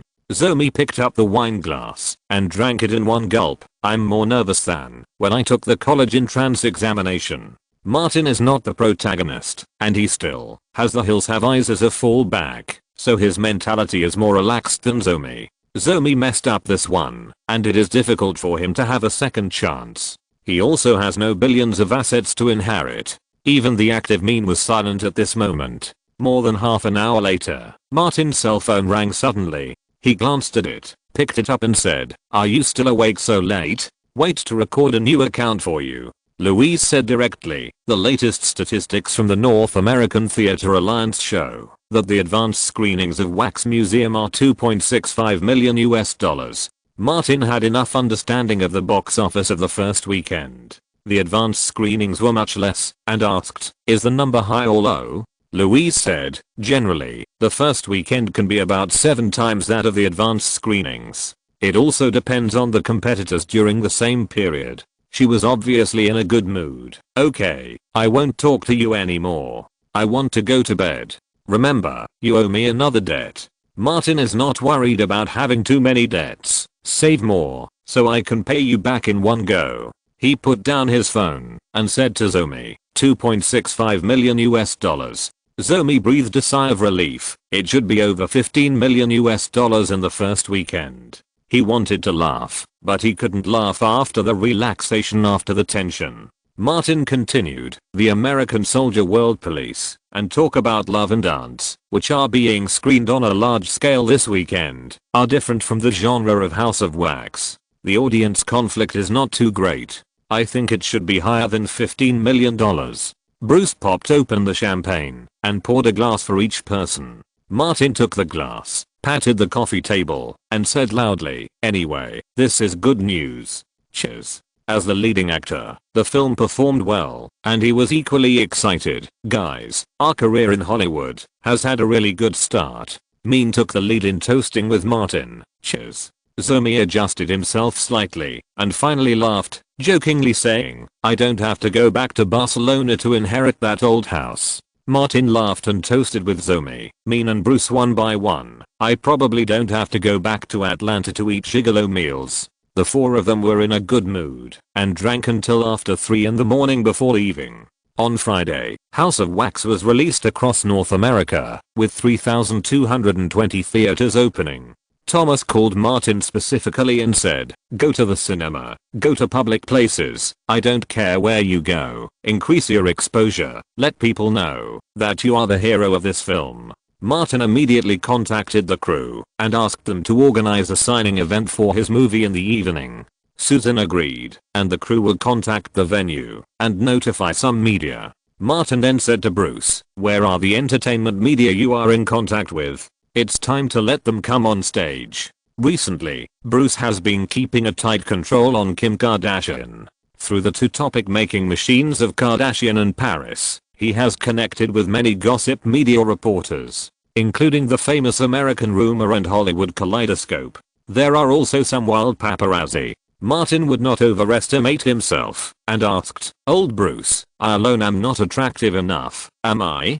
Bruce told the truth. There will be reporters and paparazzi coming, but it will not meet expectations. Martin, who was shameless, asked, I ask Eliza out and get back together temporarily? I have absolutely no problem not eating meat for 3 days. Be a human being. Bruce reminded, she asked you to express your position in front of so many media reporters, saying that you will be a vegetarian in the future? A terrifying cloud instantly enveloped Martin, and he shuddered. Forget it. Forget it. I would rather no reporters come. Bruce suddenly thought of a good idea. I'll get Kim here, and you guys act out a play. As a fan, she confesses her love to you on the spot, and you reject her. She is very eye-catching now, and you can use her to increase your halo. Martin asked solemnly, do you mind? Bruce wondered, we use her and Paris to practice, isn't it for the purpose of profiting from it? Martin praised, old Bruce, you are really a talent. It was a waste to be a scavenger before. He thought carefully, no need to show love, just let her be a little fangirl. That's fine. Bruce was getting more and more into the rhythm of the entertainment industry. Do it separately, don't let the two sides get involved, just treat it as a chance encounter. He took out his mobile phone and called Kim Kardashian first to inform her to come to the IU Cinema in North Hollywood to watch a movie in the evening, and roughly explained the relevant situation. I'll listen to you. Seeing that there was media attention to take advantage of, Kardashian said without any hesitation, old Bruce, I will do whatever you say. Bruce also called the entertainment reporters and paparazzi who had been in frequent contact recently and informed them that Kardashian was going to North Hollywood to watch a movie tonight. That night, Martin came to the theater that he had contacted in advance and signed autographs for fans in the lobby. After all, he was the leading actor, which attracted many people. Only 3 poor media sent reporters to interview and report. Martin didn't mind the few and cooperated with the reporters very much, taking photos with fans frequently. Suddenly, the number of entertainment reporters and paparazzi in the theater increased dramatically. Kim Kardashian, who became famous by eating Paris Hilton's prison food, entered the theater. As soon as she arrived in the hall, she saw Martin and immediately turned into a little fangirl and bought a poster to ask for his autograph.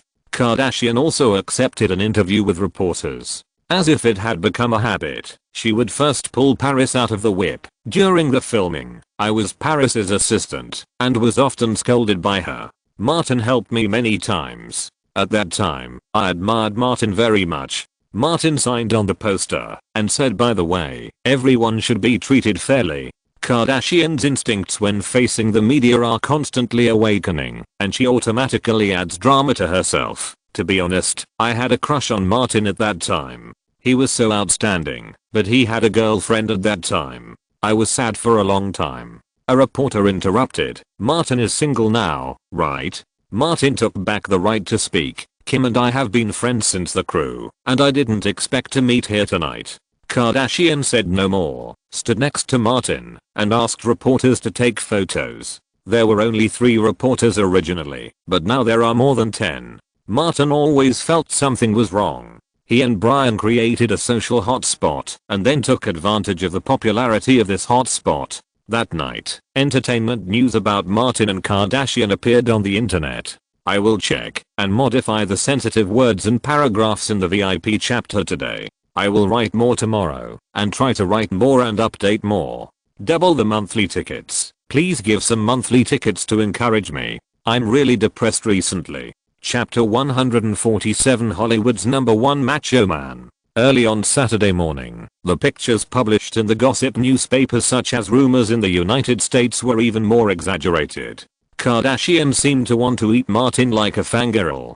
The caption read, "The person Kim Kardashian admires the most." There were also some other gossip newspapers. Hollywood rising star Martin Davis, the person Kim Kardashian has a crush on. Martin created a hot topic himself and then took advantage of the popularity. He can be said to have created a new type. Bruce, a scumbag with no manners, even suggested that Kardashian and Martin go to the same hotel one after another that night. Fortunately, Martin's manners were a little better than Bruce, and he did not agree. In this day and age, no matter how good a work is, it needs to be promoted to bring enough fame. Even so-called art schools such as Daniel Day-Lewis and Meryl Streep will desperately create news when their works are released. The Crew also released news that during the filming of the film, Martin and the director subdued a giant kangaroo. For movie promotion and marketing, just blow it up. As soon as the report came out, the North Hollywood apartment was immediately targeted by paparazzi, and someone was guarding the door. The cost of being a wild paparazzi is very low. Many practitioners do not have any industry certificates. They can enter the industry with just a camera and a broken motorcycle. Los Angeles is full of celebrities of all sizes. If they take valuable photos, they can sell them to gossip newspapers in exchange for income. Antonio wanted to sit at the door, to bask in the sun every day. Before he moved the chair out, the camera shutter sounded, and 2 small recorders were pressed in front of his face. "Are you the landlord here? Who did Martin Davis spend the night with last night?" Antonio subconsciously wanted to say a jerk named Bruce, but thinking that Bruce always stared at him with ill intentions, he shouted loudly, "You guys hurry up and leave. Don't get in the way here. This is private property." The female dog Jody sneaked into the apartment building. Antonio patted his coat. "Who dares to break into my house? I will let her know what the gun of friendship is." Hearing the gun, Jody stopped quickly. Seeing that he could not ask anything, the colleagues around him dispersed and waited patiently. Jody came to Antonio and whispered, "Let's talk about business." Antonio asked, "What business?" Jody took out a roll of US dollars. "Let me in. I'll take some photos of Martin's residence." Antonio looked down and saw that there was not a lot of money in the roll, but it was only 10 US dollars. Such a small amount was not taken seriously by the millionaire. Warning, I will call the police. Jody did not give up and took out 2 more rolls. "These are all yours, as long as you help me install surveillance at the door of Martin Davis." Antonio calculated the loss of rent and other risks after the news broke and said directly, $50,000 US, whatever you want. Jody was stunned for a long time in surprise. If she had $50,000 US, she would still do such hard work. But she did not give up, raised her hand to unbutton 2 buttons of her shirt, revealing a large area of skin. "I will accompany you for one night." Antonio originally just looked down on this little money, but when he heard her say this, he immediately became alert. "What do you want to do? Are you trying to plot against my property?" Jody found that the fat man's thinking was completely different from hers. Antonio suddenly heard a familiar voice from above his head. Landlord, you're not going to talk to the paparazzi about selling me out, are you? Martin stood on the roof of the apartment building, looking at Fatty and Jody, and reminded loudly, your house is full of actors. Once your reputation is ruined, who will rent your house? Where are you going to collect the $50,000 in rent every month? The property tax will bankrupt you. There were 3 tenants holding beers and sticking their heads out. Antonio warned Jody, did you see that? If you dare to go in, they will beat you out. Jody left here, but stared at the tenants coming in and out. Naturally, there would be tenants who would be interviewed and reveal relevant information about Martin, but Martin had been on the crew most of the time in the past few months, and part of the time at Louise's place, and he didn't have much interaction with other tenants. On the rooftop of the apartment building, Bruce put away the telescope and said to Martin, I saw 5 paparazzi, and the most courageous one was the woman. Martin picked up the telescope and took a quick look. Wild paparazzi and ordinary gossip newspapers can't afford the price that Antonio is interested in. Antonio has certain assets and a good reputation. This is one of the reasons why I chose this apartment. It's not that the paparazzi and gossip media can't afford the price, but you are not worth that much. Bruce revealed the cruel truth.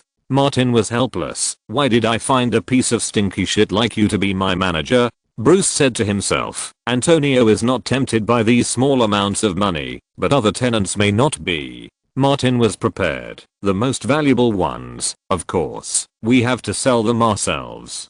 Bruce was not surprised by this, because Martin had done this more than once or twice. Martin waved to the round table on the rooftop, and Emily and Jessica, who were drinking beer under the parasol, immediately ran over. Continue to post good reviews on the website. Emily was very enthusiastic. Let's go back now. Martin waved his hand. You have helped me a lot in the past 2 days. Jessica said first. You treated us to beer. Martin was generous. I'll give you a little reward. Emily said before Jessica. No, really, I can help you. Listen to me. Martin raised his hand to interrupt her. I haven't lived in the apartment for a long time. What can attract the attention of paparazzi and gossip magazines? Emily was still thinking, and Jessica had reacted. He often brings 1 or 2 women back, making the whole building unable to sleep well at night. Martin waved his hand. Go downstairs and sell this news to the paparazzi. No matter how much you sell, it's yours. He asked, by the way, do you know how to say it? Jessica nodded. I know. You are very powerful, and several women are no match for you. Very good. Martin urged, go quickly, don't let anyone take away your business. Jessica pulled Emily downstairs, as if she was going to go shopping, and soon attracted that Jody. Martin, he's our neighbor. Jessica is younger than Emily, but her mind is more active. He chats with us occasionally. Jody asked, can you tell us more specifically? What did he talk about, and what outrageous things did he do? Jessica stared at the paparazzi. It's okay to talk about it.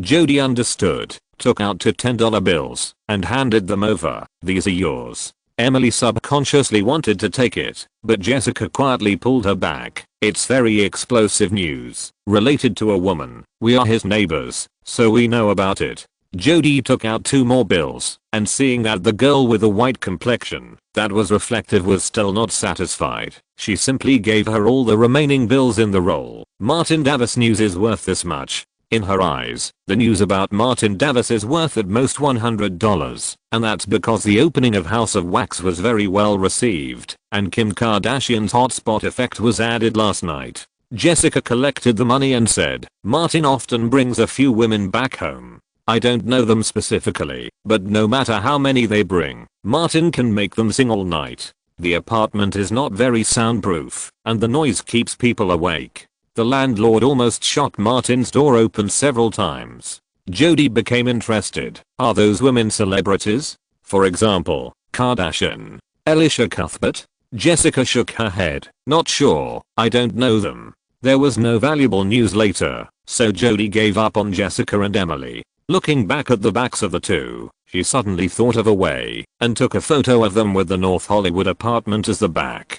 Compared with many of her colleagues in the future, Jody has a little bit of professionalism. At least she is prepared to write articles based on pictures. She quickly outlined the news framework in her mind. The young actor who won the Saturn Award for Best Newcomer began to indulge himself, bringing women back to party every night, and sometimes he would pull two beautiful neighbors to join in. Because of his own strong ability, the noise caused dissatisfaction among the surrounding residents, and the landlord shot him. Jody mainly worked in the field of online entertainment news, and knew the importance of the title. After the outline was drawn, the title automatically appeared. Shocked, the most powerful man in Hollywood turned out to be him. Jessica and Emily drove out for a walk and soon returned to the apartment building. Emily said, "We'll split the money in half." Jessica said as she went upstairs, "Let's talk about it later." She was young, but her ideas were correct. She went up to the roof of the apartment building and put $10 on the table in front of Martin. Martin certainly didn't want them. I said, "This is your award, you can take it." Jessica picked them up, pointed out 5 to Emily, and said with a smile, "Thank you, Martin. What do you want to eat for lunch? I'll treat you." Martin didn't refuse and pointed down. "There are too many paparazzi, so Old Bull and I won't go out. It's still early now. You can go buy some fried chicken burgers at 11 o'clock. A movie hits the screen, always brings out a series of news, and creates new stars. On the first day of its opening in North America, the Wax Museum won a box office of $7.23 million, surpassing the two films of the same period, American Soldiers and Dance, and won the box office champion of the day. Then, on Saturday and Sunday, it remained at the top of the North American box office chart.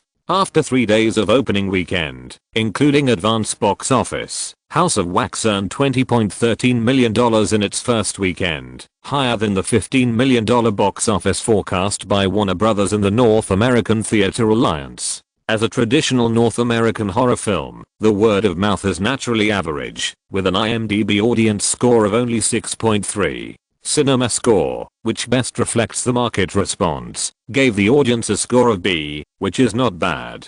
CinemaScore officially predicts that the North American box office of this film will be around $50 million. For similar American horror films, the overseas box office is often not much different from the North American box office, which means that the global box office of House of Wax is expected to hit $100 million.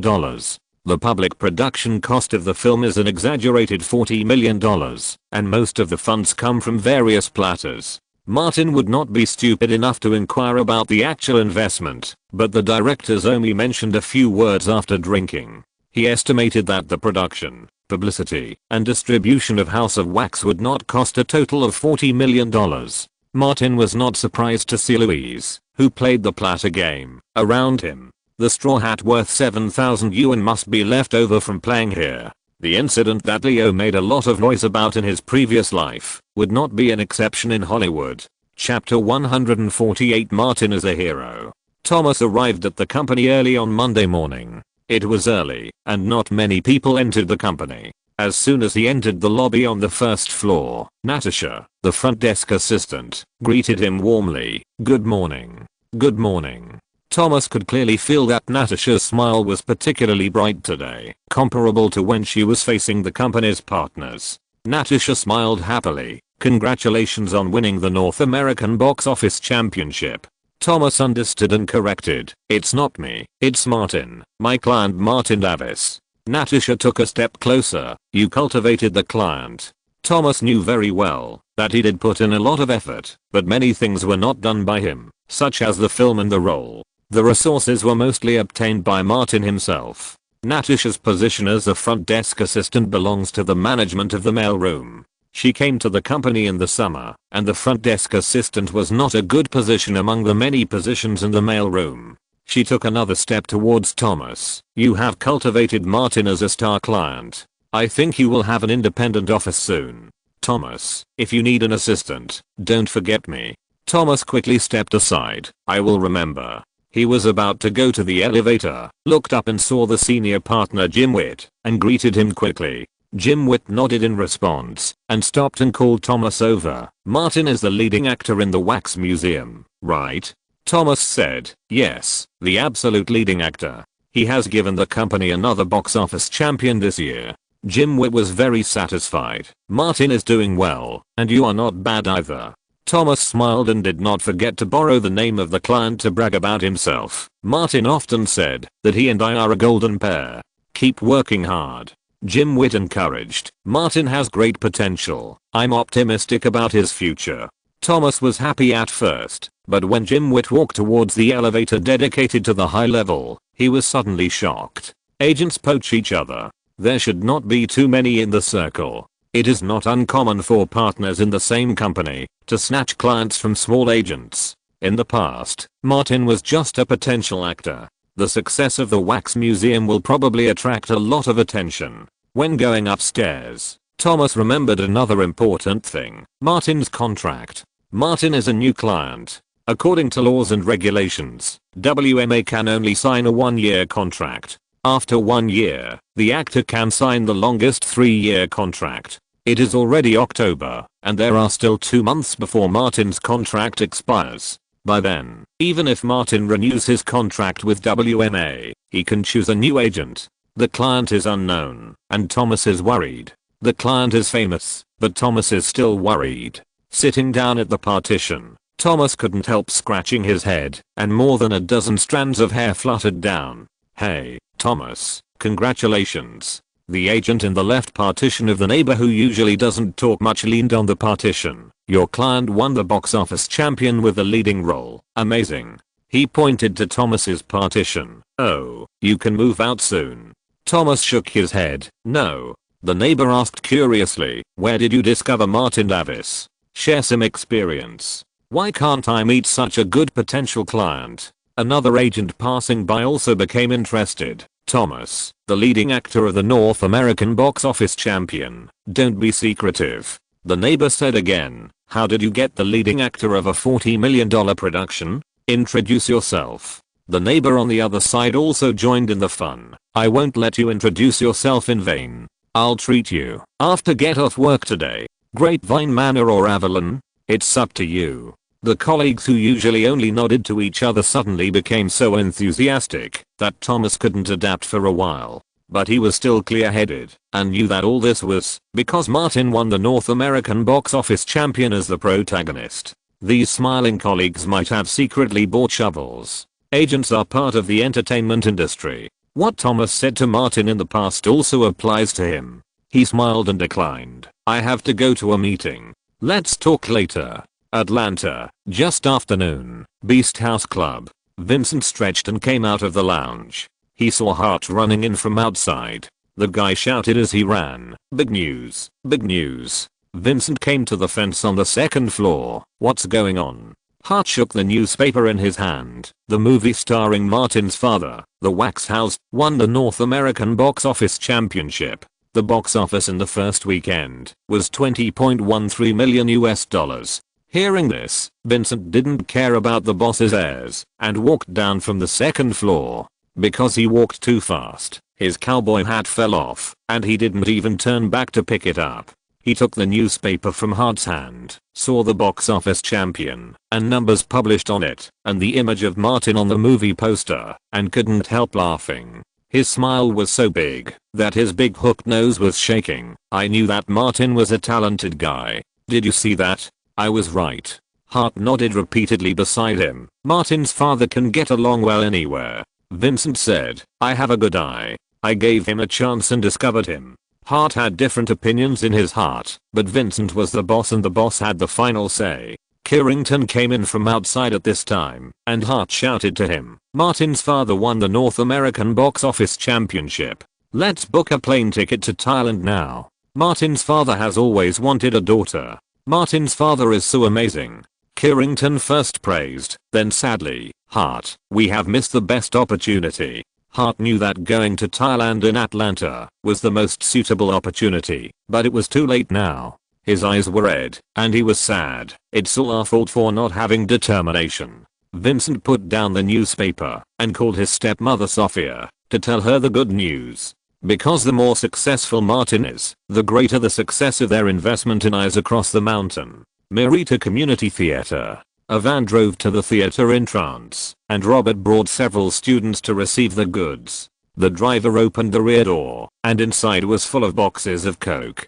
He asked, "Unload the truck now?" Robert put his hands behind his back and hooked his fingers at several students with the style of a senior acting teacher, and at the same time instructed, "Look at the production date. Don't take coke that is not from 2003. One student was very curious. "Teacher, why do you have to choose coke from 2003? Robert thought about it and made up a suitable reason. "Martin Davis likes to drink coke from 2003 the most. I bought it for him." Another student asked, "The Martin Davis who just won the box office championship when he left the theater?" Robert said, "That's him." These students were all very motivated. They looked at the production date and moved the coke to Robert's office, dreaming of becoming the next Martin Davis. Half of the car was made of coke produced in 2003, half of which was unloaded in the office, and the other half Robert asked the driver to send to his home as a strategic material. Martin gave Robert a car. Robert would repay him with countless cokes from 2003. What Martin didn't know was that before the release of House of Wax, Robert solemnly held a coke ceremony in his office and at home, facing the west. The effect seemed to be very good. In the slightly shabby basketball hall of Merita Public High School, Lily and a few followers blocked the blonde girl Lindsay in the locker room. Facing the school bully, Lindsay stepped back unconsciously. "What do you want to do? I tell you." Lily strode forward. "Bitch, you publicly declared that the House of Wax is a super bad movie and called for people not to watch it. Did you say that? What do I say have to do with you?" Lindsay's back hit the closet and she had no way to retreat. Lily approached step by step. "Do you know that Martin is my neighbor and grew up with me?" She waved her long arms. "Hold her down. I want to give her a hard time so that she knows what to say and what not to say." 6 strong girls from the basketball team came out from behind and easily subdued Lindsay. Lily didn't go too far, just gave a stern warning, stuffed a smelly sock into her, and led her away. On the school bus back home, Lily took out a copy of The Hollywood Reporter that she had brought from the Merita Community Theater. It only had the entertainment section. On the second page, there was a large photo of Martin and a news report. "The new force in Hollywood, Martin Davis." Lily read it carefully and found many familiar shadows. Martin Davis was born in a poor community in Atlanta in 1981. In the 5th year after he came into this world, his parents separated. His mother fell into the river while driving drunk. His father was a drug addict and a liar. He was addicted to alcohol and drugs. In such an environment, Martin fell in love with acting and made it his goal. Martin's childhood was not happy. Poverty and loneliness always accompanied him. Because his guardians were extremely irresponsible, he had to do odd jobs to support himself when he was young.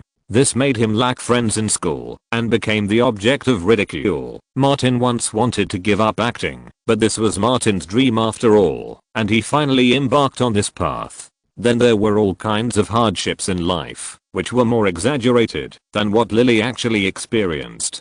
Lily knew that Alina had borne most of the hardships in the family, and she had felt much less directly. Martin has been working hard and never gave up. He finally got the chance last year and made his debut with the film Zombie Dancing Man invested by Grey Pictures. He officially entered the field of film and television performance, and then he became the leading actor of House of Wax today. This is a young actor who has come out of hardship. He has outstanding acting talent, is independent, self-reliant, and hard-working. This is an outstanding leading actor, handsome and good at acting. Lily, who is familiar with Martin, couldn't stand it anymore. The flattery was too much. It was just short of directly saying the true reproduction of the American dream. She was one of the people who knew Martin's personality best. In addition, Lily was not very happy that the article didn't mention her or the Carter family. Martin was clearly a gigolo who survived by eating gigolos. Chapter 149 Proposal. As if it was premeditated, overnight, many gossip media appeared with many reports praising Martin Davis, the leading actor of House of Wax. The box office of the film exceeded expectations in the first week, so Martin naturally wanted to be the absolute leading actor, and it was natural for him to fight for it. In the living room of the villa, Louise stood in front of the bar, poured a glass of wine, and asked, "How much did it cost?" Martin roughly said, "Those gossip newspapers didn't spend much." It's not the front page. The most important Hollywood report. Thomas applied for resources from the company. Louise pushed him a glass of whiskey. It's normal for WMA to give a push to the leading actor who ranks first in the box office list. Martin clinked glasses with her. Celebrate for me. Louise chuckled. Celebrate for you becoming a minor star. Martin drank the wine in the glass. From the perspective of a producer, am I worth $1 million now? Louise would not mislead Martin and said directly, it's not worth it. The reason is simple. You are not the first leading actor of House of Wax. If Across the Mountain can get such box office, your salary must be over $1 million. Martin knew that risks are proportional to rewards. The protagonist bears the serious consequences of failure and naturally enjoys the greatest bonus of success. Louise poured more wine. The wine tastes especially good tonight. Martin said, because this movie platter will make you money. He threw away his face and refused. To be honest, I envy Mean. Once Paris agrees, his life will be worry-free. Rich woman, support me. I really don't want to struggle anymore. Louise took out a box and pushed it to Martin. Take a look. Martin was surprised. Do I still need to sign an agreement? I don't think it's necessary. What's mine is yours. Louise said, shut up and take a look first. Martin opened the black box and there was a mobile phone inside. The battery on the back cover was as thick as a brick. He had seen similar things before. The former copycat phones claimed to have a standby time of 1 month. Are you giving it to me? Martin was puzzled. It turns out that Louise is also good at playing. This phone can talk for half the night. Martin understood immediately. You need to call Kelly. Louise stretched out her long fingers and lifted Martin's chin frivolously. The movie you starred, it won the box office championship. You must call your former boss who promoted you and let her enjoy this joy together. Don't you think so? Martin agreed. Let's go upstairs and call Kelly. A few minutes later, Kelly Gray, who was far away in Atlanta, cursed in her heart and turned on the loudspeaker of her phone. The next morning, Martin called Bruce and drove Mean to the prison where Paris Hilton was imprisoned. Today is the big day for Paris to be released from prison. The crew will certainly not miss this delicious cake and have communicated with Mean in advance. Boss, do you think I'm okay? Mean asked, holding flowers in her hands. Martin looked at him carefully, helped Mean straighten his tie, and said, very handsome. Definitely a killer for middle-aged and elderly women. Bruce said, we are almost there. There are too many people and cars. We can't get through.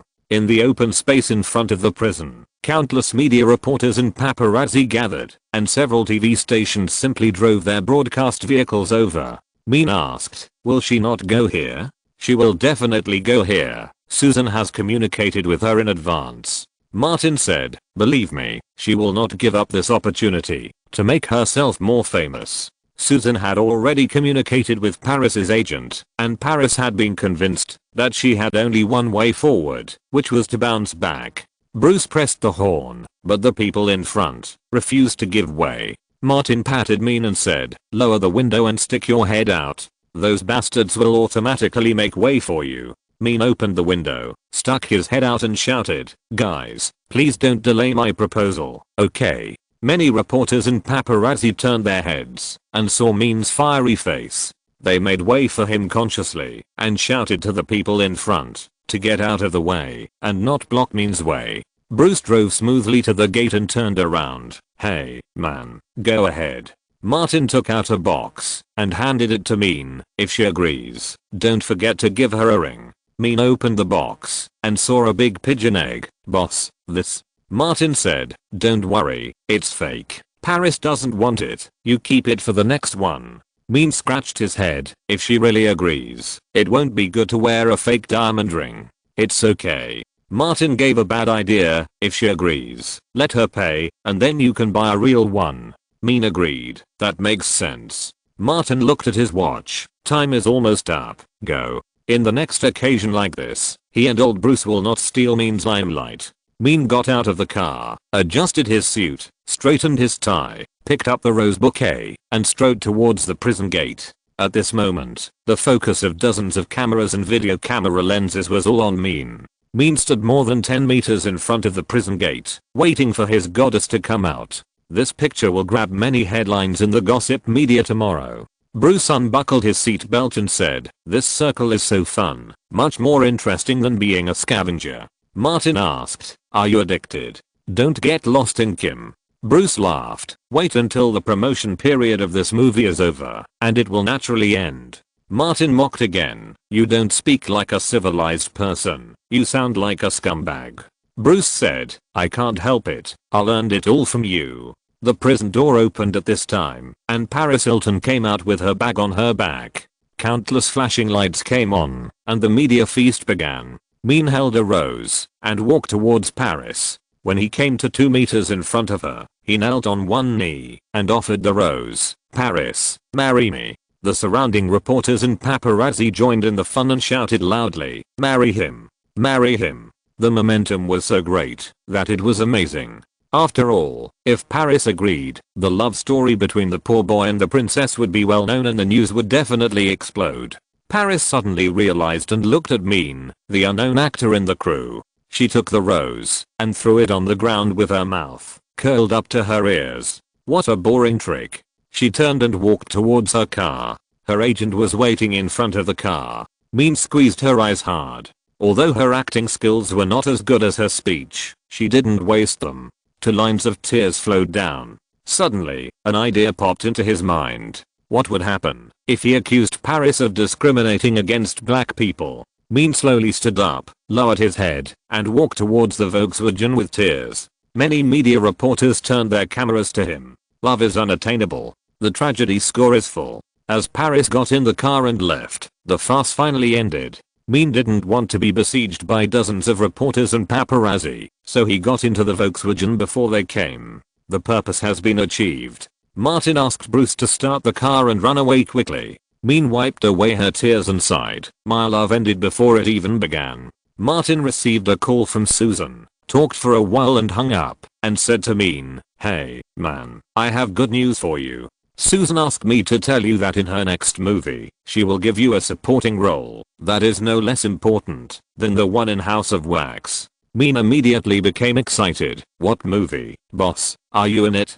Martin shook his head. "The male lead is Susan's fiancé Robert Downey Jr. I can't compete with him, so I won't participate." "There is no need to try to operate in this case. The chance of success is infinitely close to zero." Mean immediately threw the failed proposal behind his mind and said to Martin, "Boss, my luck has improved since I met you." Martin thought for a while and said, "My luck is not bad either, and you have brought me good luck." Indeed, although the ratings and reputation of House of Wax have been declining, the box office trend of the film has not fallen sharply due to the continuous publicity. As Halloween, a traditional horror movie season, approaches, Hollywood horror movies begin to be released in large numbers. The box office champion of Waxworks only lasted for 1 week before it was given to Columbia Pictures' American version of The Grudge. However, $9.58 million was enough to ensure that Waxworks would be ranked second in the box office charts the next weekend.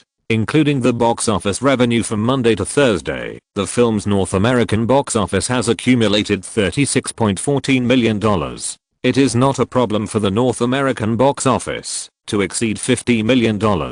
Global distribution capabilities are one of the signature skills of the 6 major Hollywood companies. Warner Brothers will push the film into multiple overseas markets such as the UK, Mexico and Germany this weekend, and Waxworks' overseas box office revenue will soon exceed $15 million. The producer Silver Pictures and the distributor Warner Brothers jointly held a celebration party for the film.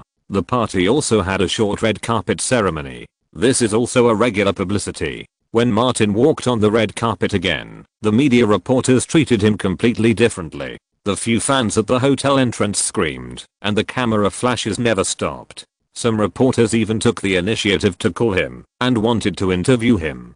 Martin only accepted interviews from his partners, and he talked freely in front of the camera of Warner TV. The box office success of the film is the credit of the entire crew, and every staff member has worked hard for it. He works in a high-profile manner and lives a low-key life. Personally, I'm very lucky. Silver Pictures gave me the opportunity to act. Warner Brothers allowed the film to appear in front of the audience, and Susan and Zomi helped me a lot on the set. As he was talking, director Zomi Hill came over. He opened his arms and hugged Martin tightly, and it was obvious that they had a very good relationship. Zomi was not stingy with his praise in the interview. I'm very lucky to be able to work with such an outstanding actor like Martin in my first film as a personal director. He is a genius in acting. As long as I tell him what I want, he can realize it perfectly. I never have to worry about his performance. The two have a good relationship and are happy to praise each other commercially. Susan, who came later, also highly praised the work of Martin and Zomi. The success of the film benefits everyone, and it is natural that everyone is happy in front of the media. Here are the 3 updates. Please give me your monthly votes. Mr. Mean proposed to me. Please give me a monthly ticket. Chapter 150 for the heat. The main cast and crew members of the crew gathered together, and the champagne tower was piled up more than 1 person high. Susan Levine stepped on the elevator to the top, took the big bottle of champagne from Robert Downey Jr., and poured the wine down. The whole audience burst into warm applause. At this moment, the crew was extremely harmonious, and there was no noise at all, as if there had been no fights from preparation to shooting to release. Because the losers of the fight were not eligible to attend the celebration party, the waiter delivered champagne to everyone. Susan said loudly, "Cheers to success." Including Martin. Everyone raised their glasses and drank together. There were laughter and joy. Martin held the glass and found Susan. Susan introduced him to Joe Silver, the president of Silver Pictures, who was her immediate boss. This is one of the most famous producers in Hollywood, and his representative works are Die Hard in the Matrix trilogy. However, he is over 80 years old and retired from frontline work after the Matrix. Joe Silver was not interested in young people like Martin. In his career of more than 50 years, he had met too many different kinds of people. After responding to Martin's greetings, he left the celebration party. Robert Downey Jr. came over and put his arm around Martin's shoulders with a bossy air. "Man, your role was good. It was a bit like my style back then." Martin clinked glasses with him and told him the truth. "You've been nominated for an Oscar for Best Actor. I'm far behind."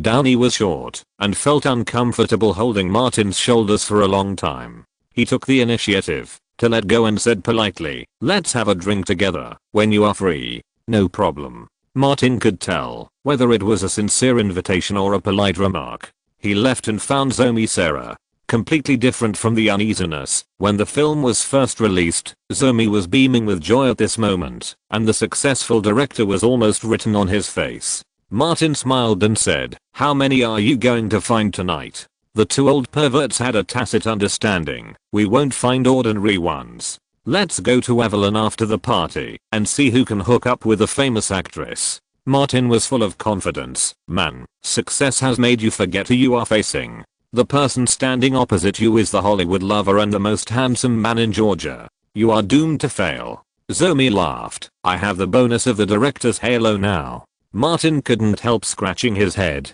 "Can you be more civilized and have better qualities? Picking up girls depends on means, not profession." Mean heard it not far away and came to join in the fun. "How about counting me in?" Martin sighed. "Zomi, we are doomed to fail. Mean's lethality to middle-aged and elderly women is at the level of a nuclear bomb." Zomi was in a good mood and deliberately asked Mean, "Don't you want to win back Paris' heart?" Mean was like a poet. "The lost love is destined to be irreversible." Several representatives of investors came over to have a drink with the 3 of them. According to them, the Wax Museum can recover its investment through box office alone, and the later videotapes, TV broadcasts and DVDs are pure profits. Horror movies are a popular genre in offline markets such as videotapes and DVDs.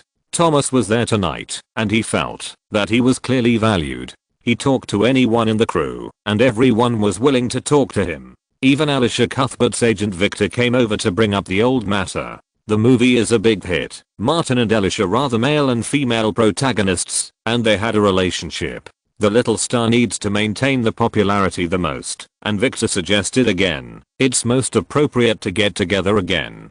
Thomas thought so too, but he still said, "You must promise not to force others to eat vegetarian food, and not to talk about vegetarianism, before I can talk to Martin." Victor said. Eliza plans to use vegetarianism and environmental protection as the direction of social activities. The two sides couldn't talk to each other, so Thomas quietly found Martin, came to the rest area, and briefly told him what had just happened.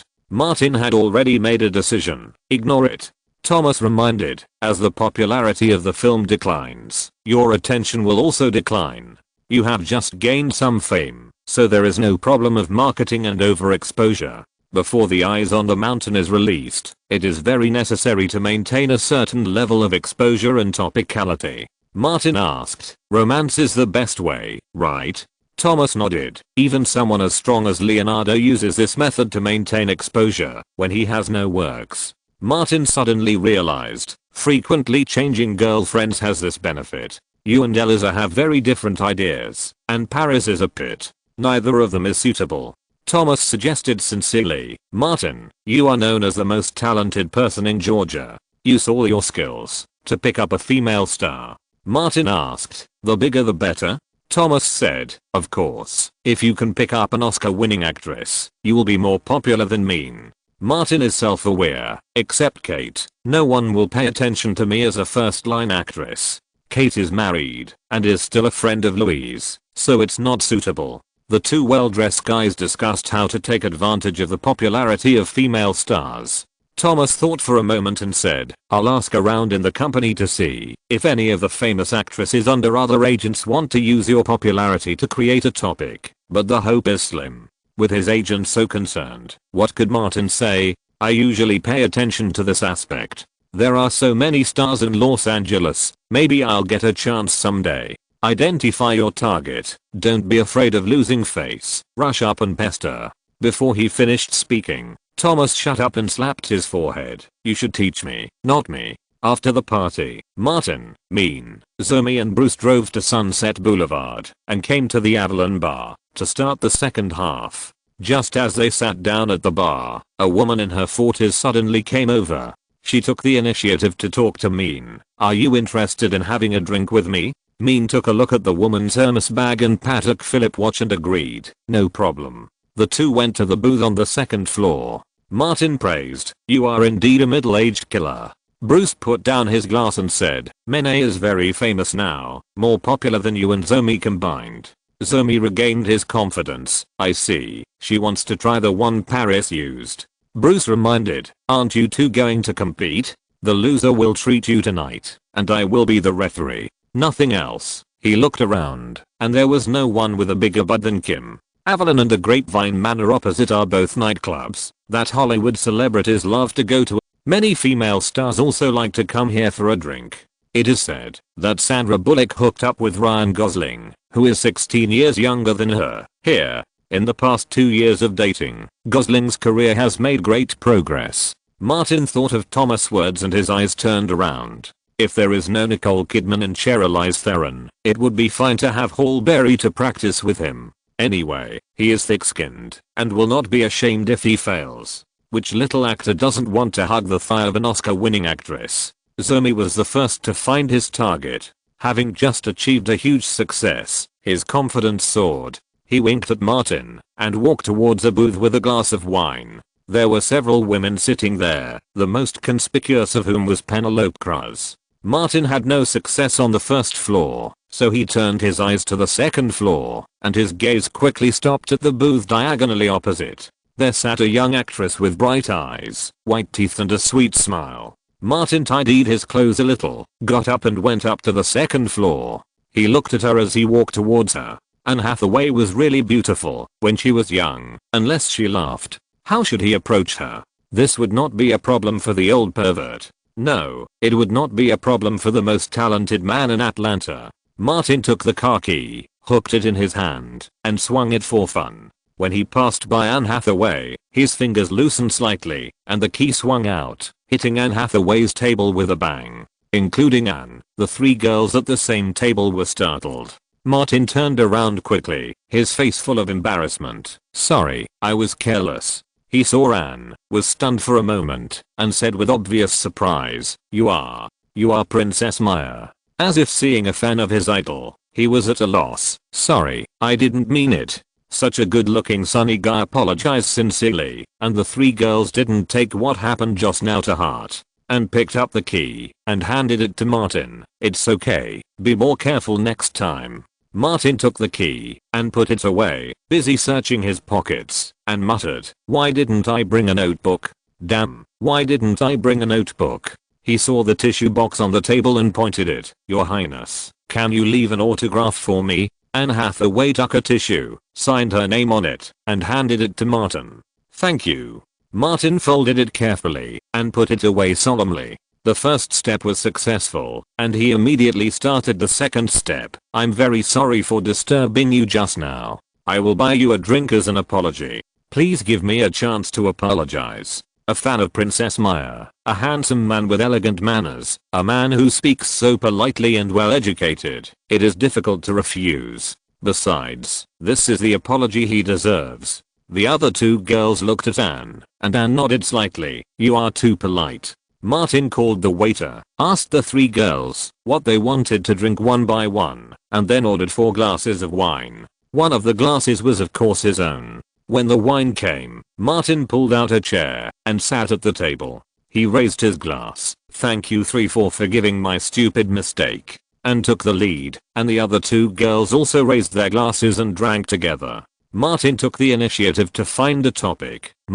Anne Hathaway shook her head gently. "Just call me Anne. I'm lucky to meet Anne tonight." Martin introduced himself. "My name is Martin Davis, and I'm also an actor." "Anne Hathaway." Anne smiled and nodded. The other two girls also introduced themselves. One was called Laura and the other was called Sandy. Anne was curious. "Are you an actor? I think you look familiar." Martin said at the right time, "I played in the recently released House of Wax." "Sandy is just a small actor. It turns out that you are also a star like Anne." End of this chapter.